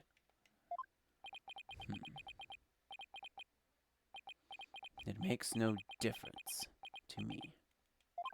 Do as you will, but I doubt we shall get any valuable testimony. She'd be better served by bearing witness to the sword skills I forged in a distant land. I'll show you.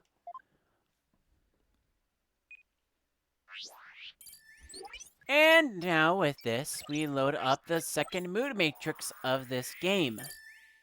This time for Jinxie Tenma. And something has immediately gone out of control. Jinxie has an out-of-control emotion, and we need to figure out exactly what the cause of it is. Our options are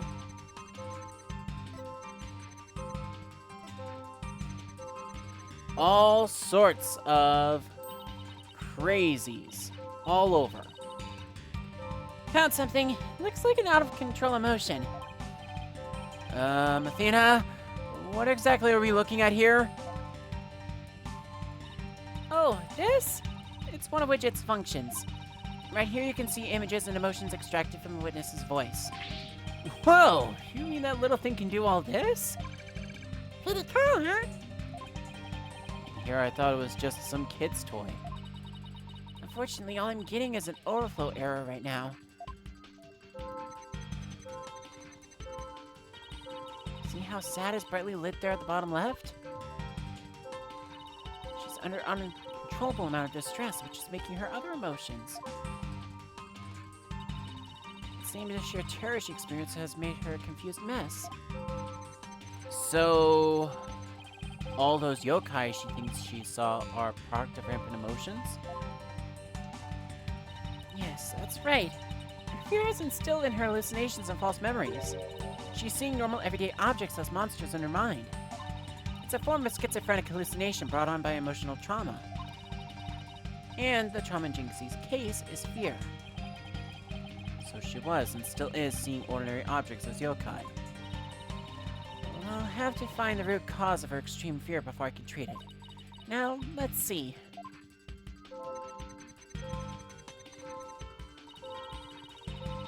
Apollo, can you point out the yokai in the Wheel of Fire? She seems perfectly terrified of that one. Start by probing. Next, point to what's causing Jinxie's out-of-control emotion. Finally, we'll probe to get to the heart of the matter. Right, let's give it a try.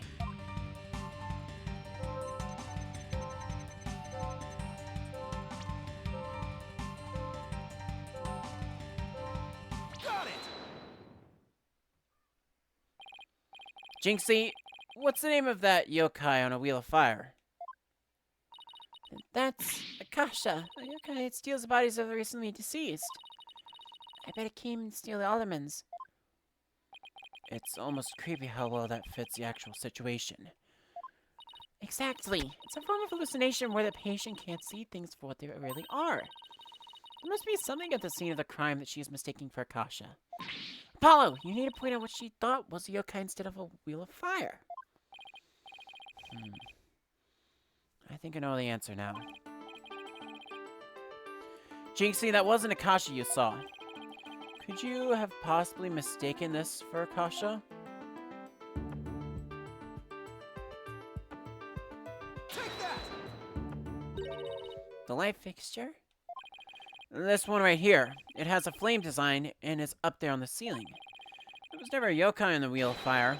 Akasha you saw was just a light fixture. Eek!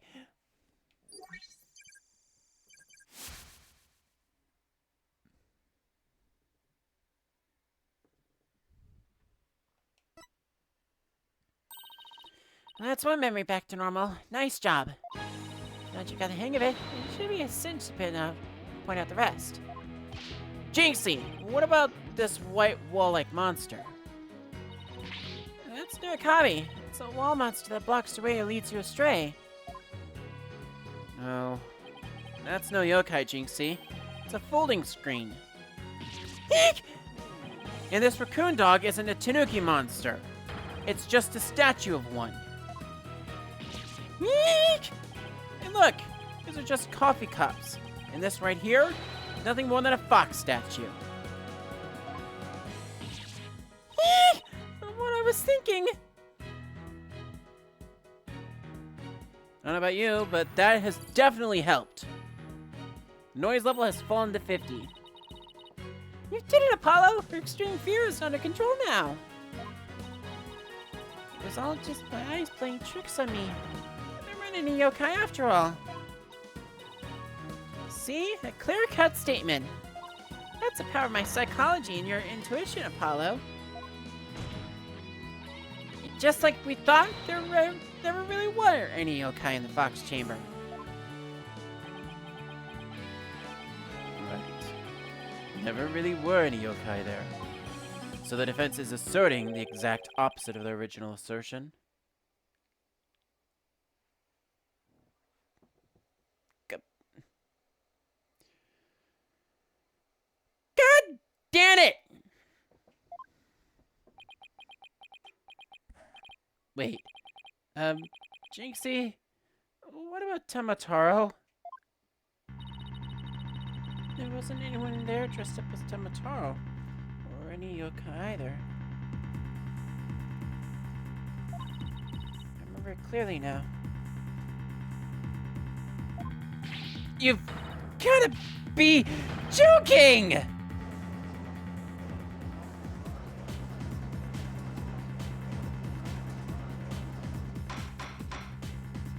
Order! Order in the court! I think we just dug our own grave. Allow me to push you in. It's the least I could do.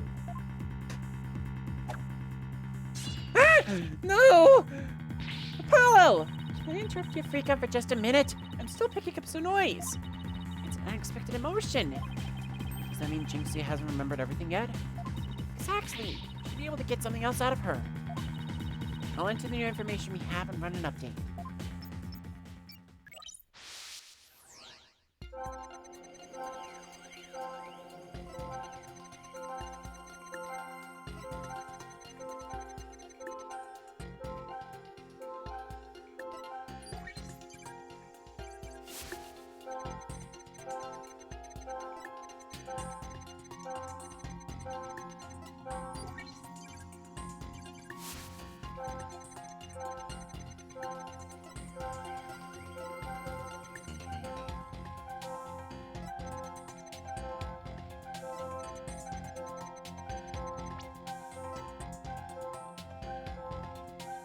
Got it! So the amount of fear you felt is rather low despite your legs having get out and out from fright. Could something have lessened your fear? Actually, I did experience a sudden burst of courage at the moment. You did? Where did it come from? Let me think. Oh, it was Mama. I suddenly felt as if she was there with me. Okay, I'll enter sudden burst of courage. Now, let's see. Ah, look!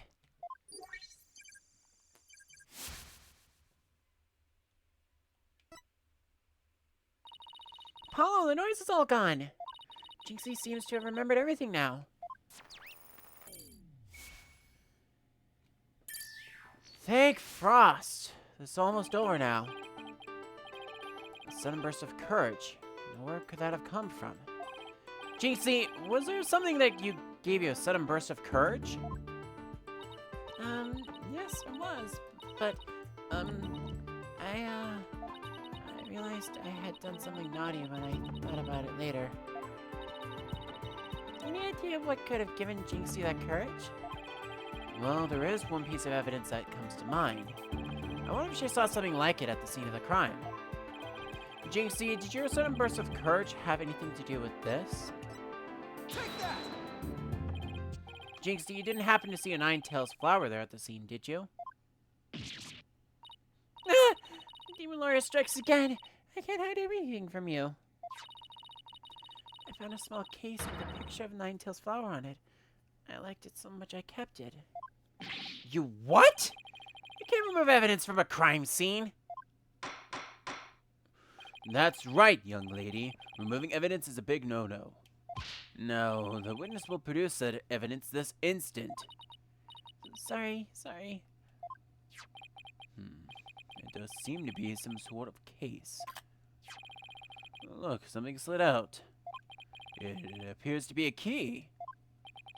Might I have a look, your bogus?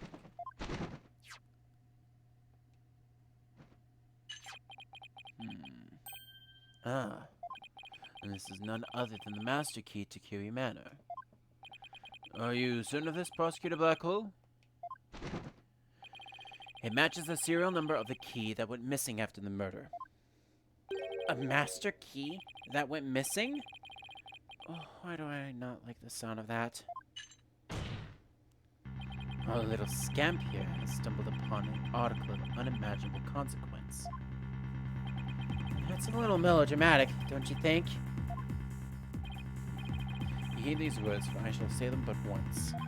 The sole key to the Fox Chamber has been in this little scamp's constant possession. Ergo, she was the sole person who could use it before, during, and after the murder. Which leaves the master key as the only other key that could have opened the chamber. But this master key was found in a room that had been locked by this girl. And your point is? Until Jinxie Tenma opened the Fox Chamber with her key, the room had been locked tight from the outside world. And there was no one else in there save the victim and his killer. I trust you figured it out for yourself by now. A killer other than Mayor Tenma himself would be utterly inconceivable. No!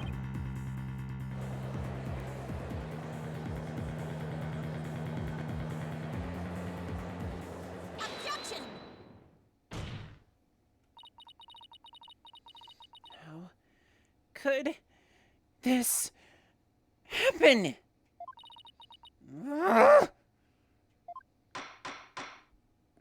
The defense's assistants will refrain from growling her frustrations.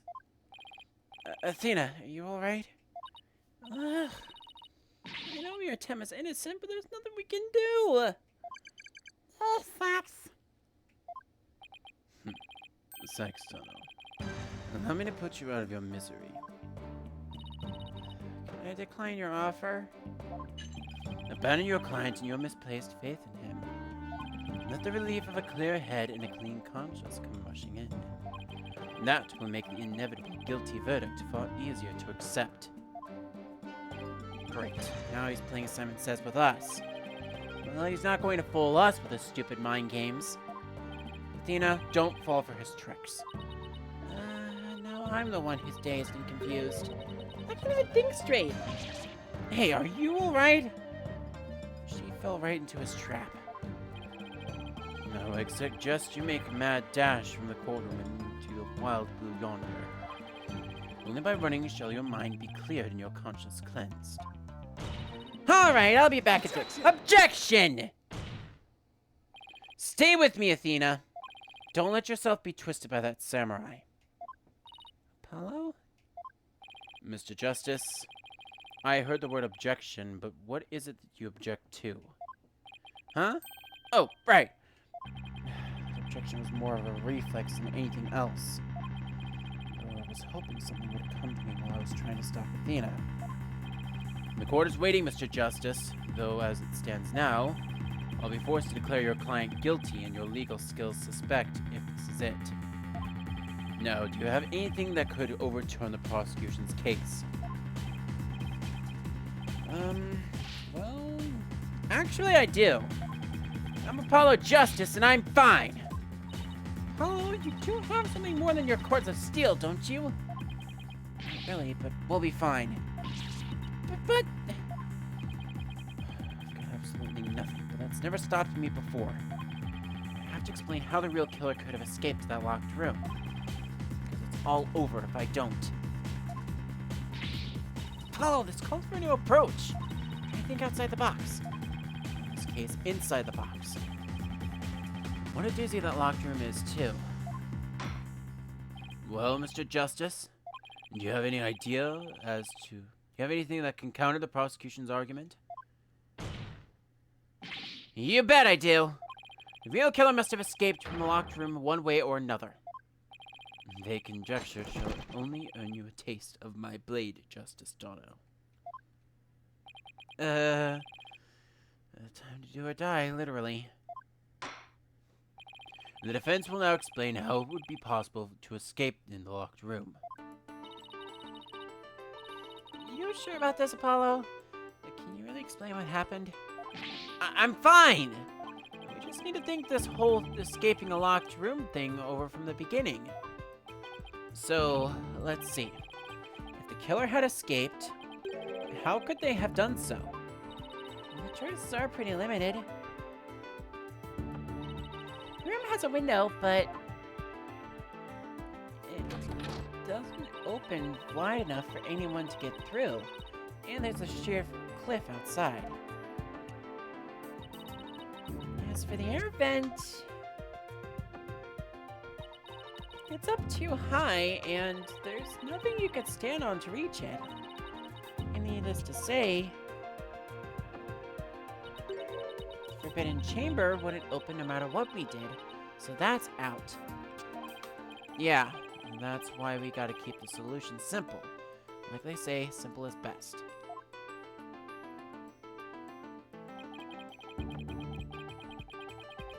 We need to rule out all the absolutely impossible escape routes.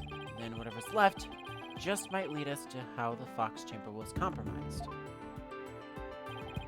Your Honor, the defense proposes that the killer escaped through here.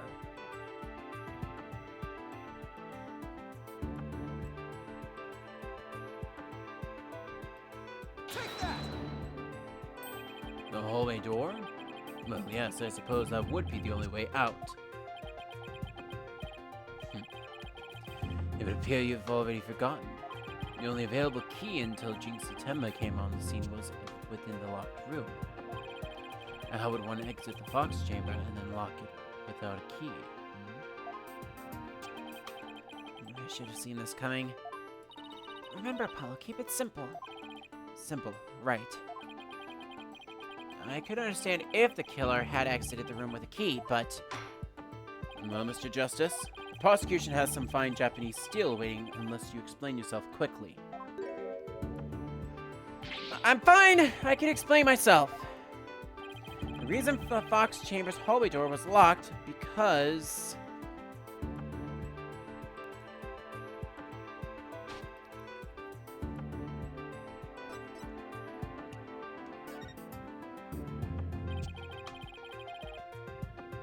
What if the room was locked from the outside? In other words, the killer took the key through the hallway door, then locked it. Ouch! Consider this. The master key was found inside the tightly locked Fox Chamber. Any assertion that the key was removed from that room is a blatant contradiction of fact.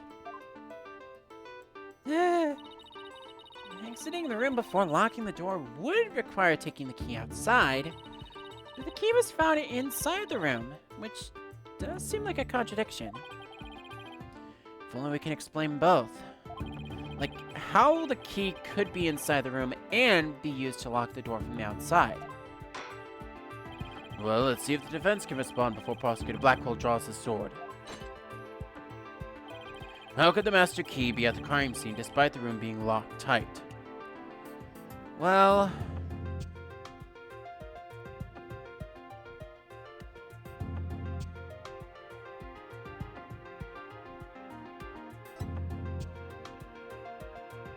could have been thrown from the outside. What if someone threw it into the room from outside? You know, something like go out the hallway door, lock the room, and then toss the key back in through the window. And that would explain how the master key could be inside the locked room. And where would you throw it from? There's a cliff outside the Fox Chamber's window. Throwing the key in from there is an impossibility. Oh, right. I wonder if the key could have been tossed in from somewhere other than the window. Somewhere other than the window. Could the key have been tossed in through somewhere other than the window? Yeah.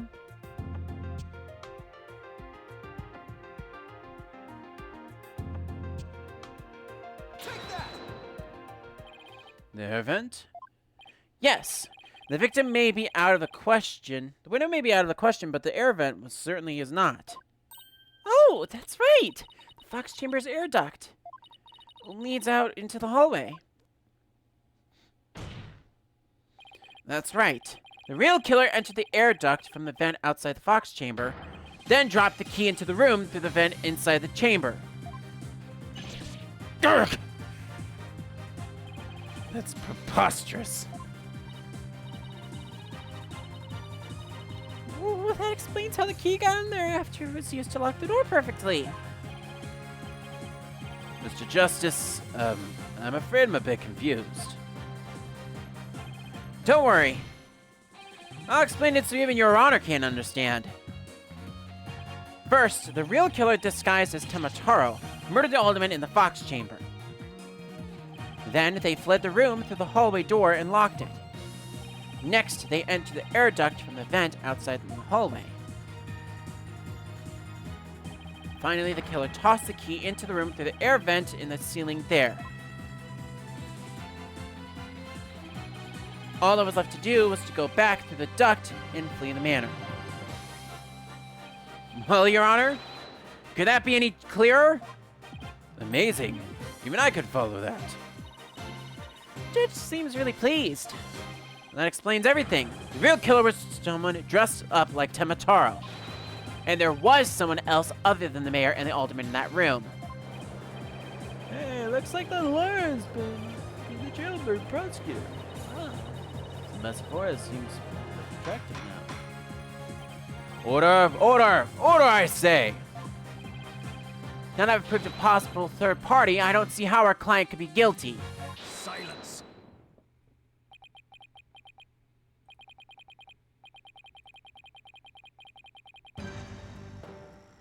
A valiant effort, Justice Darno.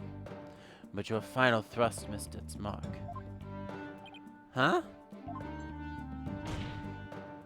Both that little scamp and the tricksy Tanuki saw the yokai after it left the room. But then what? Did that irksome yokai simply go through the foyer and waltz right out to the front door? That's exactly what happened. The killer fled from the couch! But that is impossible, without being spotted by the foyer security camera, that is.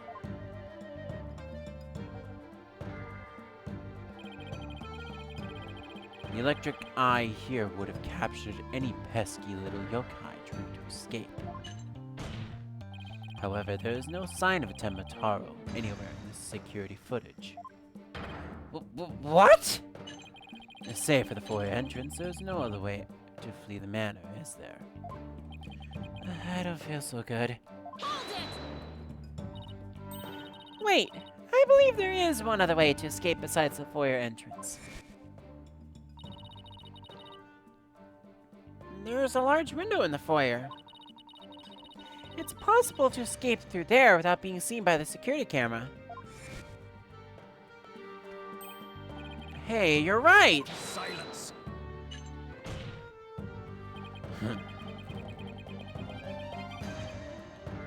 Must I point out every crucial detail to the defense? It seems you lack not only brains, but investigative powers to boot. That is the cliff side of the manor.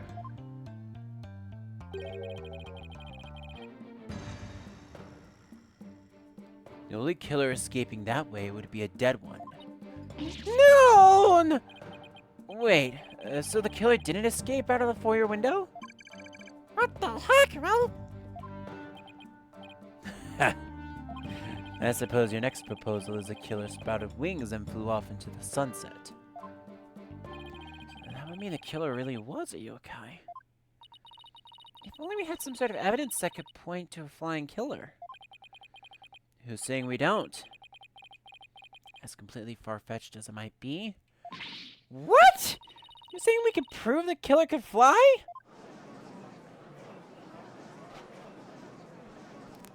Whoa, I thought I was the one with the cords of steel. Oh, I can't wait to hear this. Your Honor? What evidence do you have that the killer flew away? Isn't it obvious? Take that. We have that. And take a look at this special edition paper, Your Honor. Temataro, real or flight of fancy? What does this article prove, Mr. Justice? The photo in that article was taken shortly after the murder. Maybe the yokai in that photo is the killer shortly after they fled out of the window? Mr. Justice, you're not seriously suggesting... Oh, I'm serious. I mean, it all adds up. killer disguised as Tamataro flew away, you know, but some way or another. Silence. It is your brain that is full in the coop. That image is not but trick photography or some other form of artifice. Okay, then, how about the Tamataro figure Mr. Filch saw? It just vanished into thin air? No. There is a rational common sense explanation for that. That infernal yokai our tricksy Tanuki witness never reached the entrance. He, or should I say she, turned back before the camera's electric eye. She? I don't like where this is going one bit. Now, the fact that we know the yokai had come from the Fox Chamber means that it was likely either Mayor Damien Tenma or his daughter Jinxie Tenma. Well, we know that Mayor Tenma was already unconscious at the time. Oh, Not good. Not good at all. Do you understand the gravity of the situation now, Justice Dono? The falsified yokai remnants. And the appearance of Tamataro were the work of one individual. And that individual is none other than Jinxie Tenma.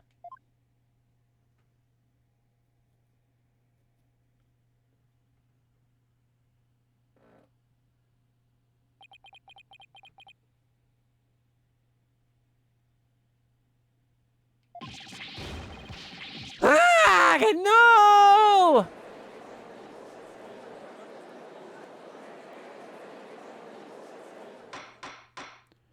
Order! Order! The defense will stop competing for the greatest freakout ever! The little scamp was, no doubt, simply trying to protect her father. And it's no wonder that her superstitious mind conjured up this mad masquerade. Prosecutor Blackwell's assertions makes perfect sense to me. It's far more convincing than saying the killer escaped by flying out of the window. Do you truly believe this could end any other way? Did we fall right into his trap? What do we do now, Apollo? Our case no longer stands without a real yokai, if only we had one. Bailiff, seize her. It is time I interrogated her at the Samurai of your wood. Hold it.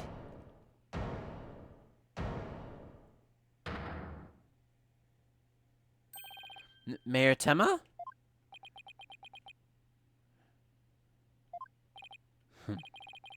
This farce is over. How does it feel seeing your own daughter accused of a cover-up most foul?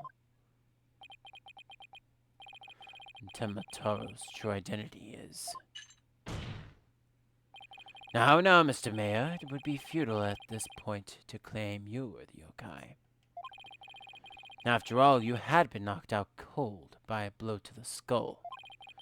Slipping into a yokai costume and roaming about the manor would be all but impossible.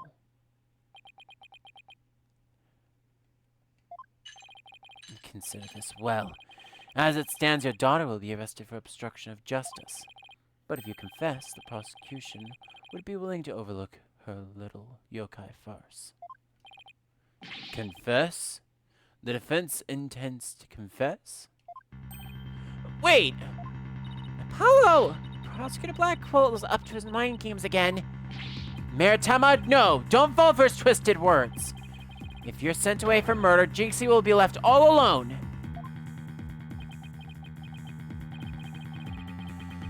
The real killer is... Mayor Tenma's going to confess unless you do something! But I can't prove how the real killer could have flown away.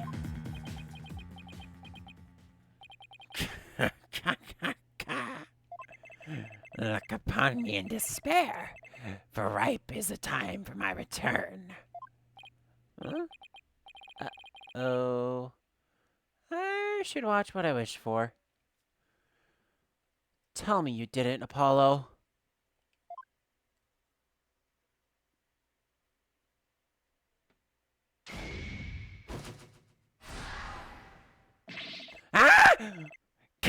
Foolish mortals.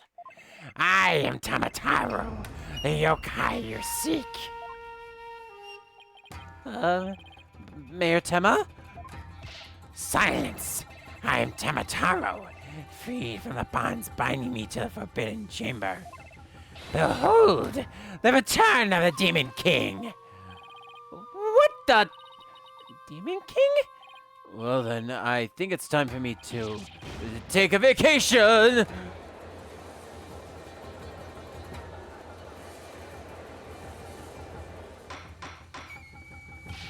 Minis will, he will explain himself.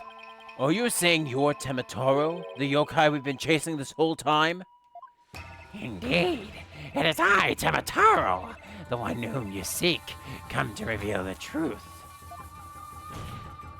This child is Tamataro, you say? Ha!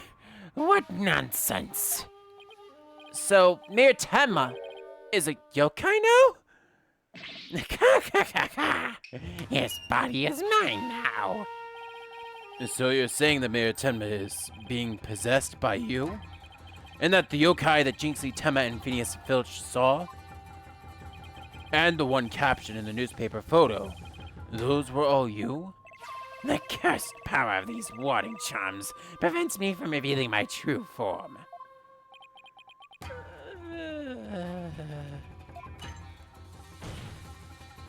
Your baldness!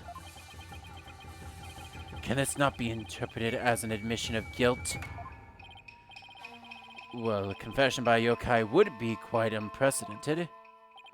Be that as it may, the defense's case has been overturned. Huh? What? You claimed the yokai that little scamp saw was some third party, the true killer. The one who escaped from the locked floor Fox chamber. But it was the accused all along. Arg!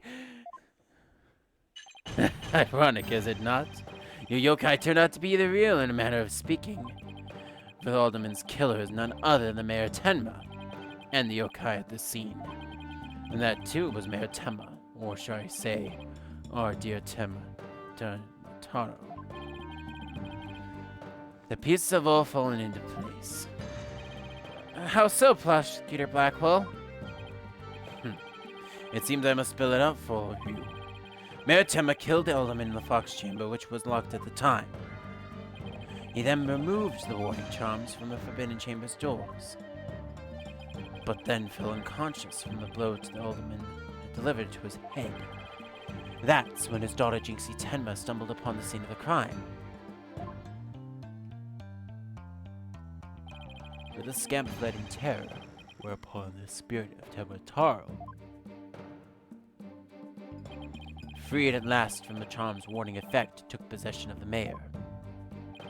The newly freed Temataro then fled from the Fox chamber.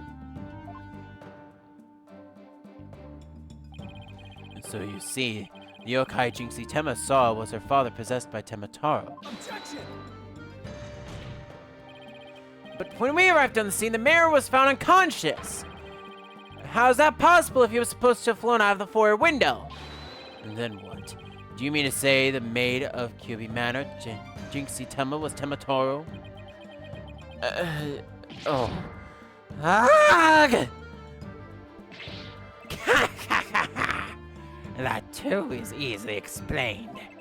Flew about for a time, did I? But presently tired, I made for the Forbidden Chamber. Blast exhaustion took me unawares in the Fox Chamber, and I knew no more. It would seem the pieces are still in place. Is Blackwell up to his tricks again? I don't know what to say. Is the defendant a real live? Is that rumor about Mayor Tenma's true? I knew yokai were real. You mean he really did kill the Alderman just so he could release Temataro? Order! Order! Now he's got everyone in the courtroom believing yokai. Simon says on steroids. He wants to convince our client any way he can, even if it means blaming a yokai. The proverbial ducks are all in a row. You should now have no qualms about finding the accused guilty of baldness.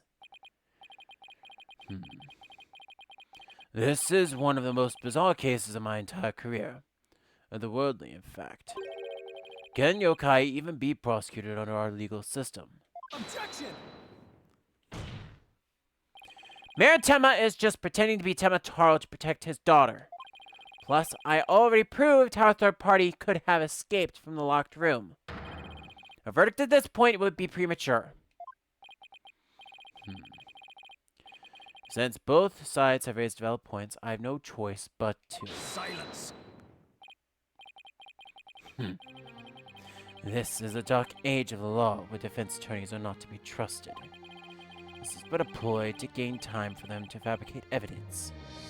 How will I sleep tonight? Knowing you will not let the sun rise on the mayor's day of reckoning with justice done. Objection! I won't fabricate any evidence. Silence! Then prove it by joining me. A night in the clink will ensure you will not succumb to temptation. How about I just promise not to succumb to anything? We have both evidence and a confession. The killer is this yokai before us. It is beyond dispute. A guilty verdict is all but... What's wrong with him?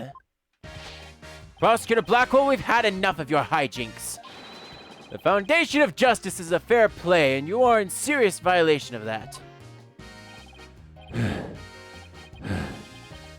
What in the devil was that? Fulbright, have you tampered with my shackles in some manner? It seems you found that quite shocking. It's my special jolt of justice device.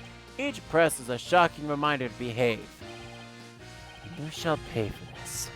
I summon Blackwell without... Your Honor, you need not fear now. I believe Prosecutor Blackwell will remain on his best behavior. A bit late with the reassurances, aren't we, Detective? Well, in that case... This concludes today's deliberations. The prosecution and defense will use this opportunity to further their investigation. This court is adjourned. And for me, I'm going to leave it here. On behalf of myself and everyone here at the Metro Realm, I do want to thank you very much for watching. That is going to be it for Part 9 of the Apollo Justice Trilogy. And most definitely, I'm getting out of here because, hoo boy.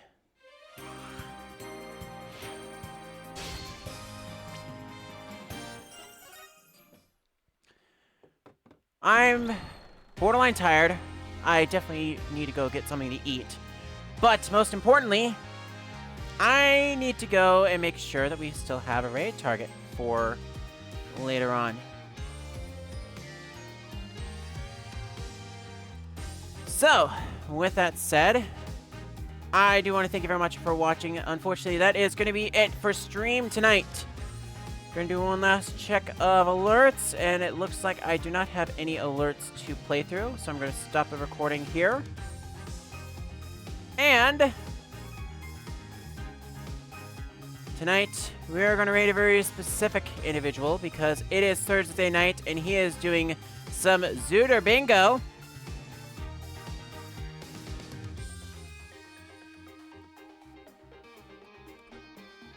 Ladies and gentlemen, we are raiding Lord Navasa.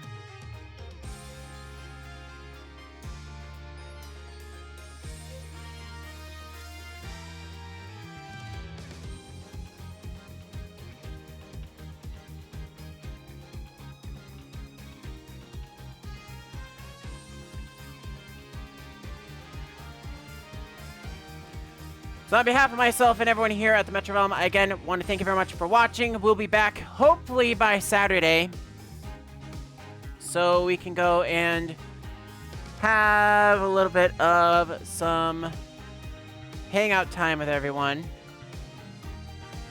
Of course, I want to thank you very much, everyone. That's going to be it for stream. Let's go on over for the raid message tonight.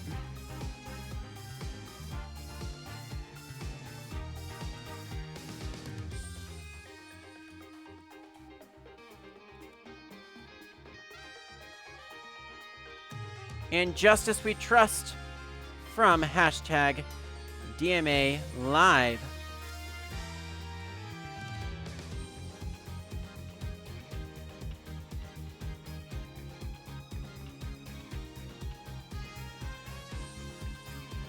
So with that said, thank you very much for watching, and we shall see you all in the next one.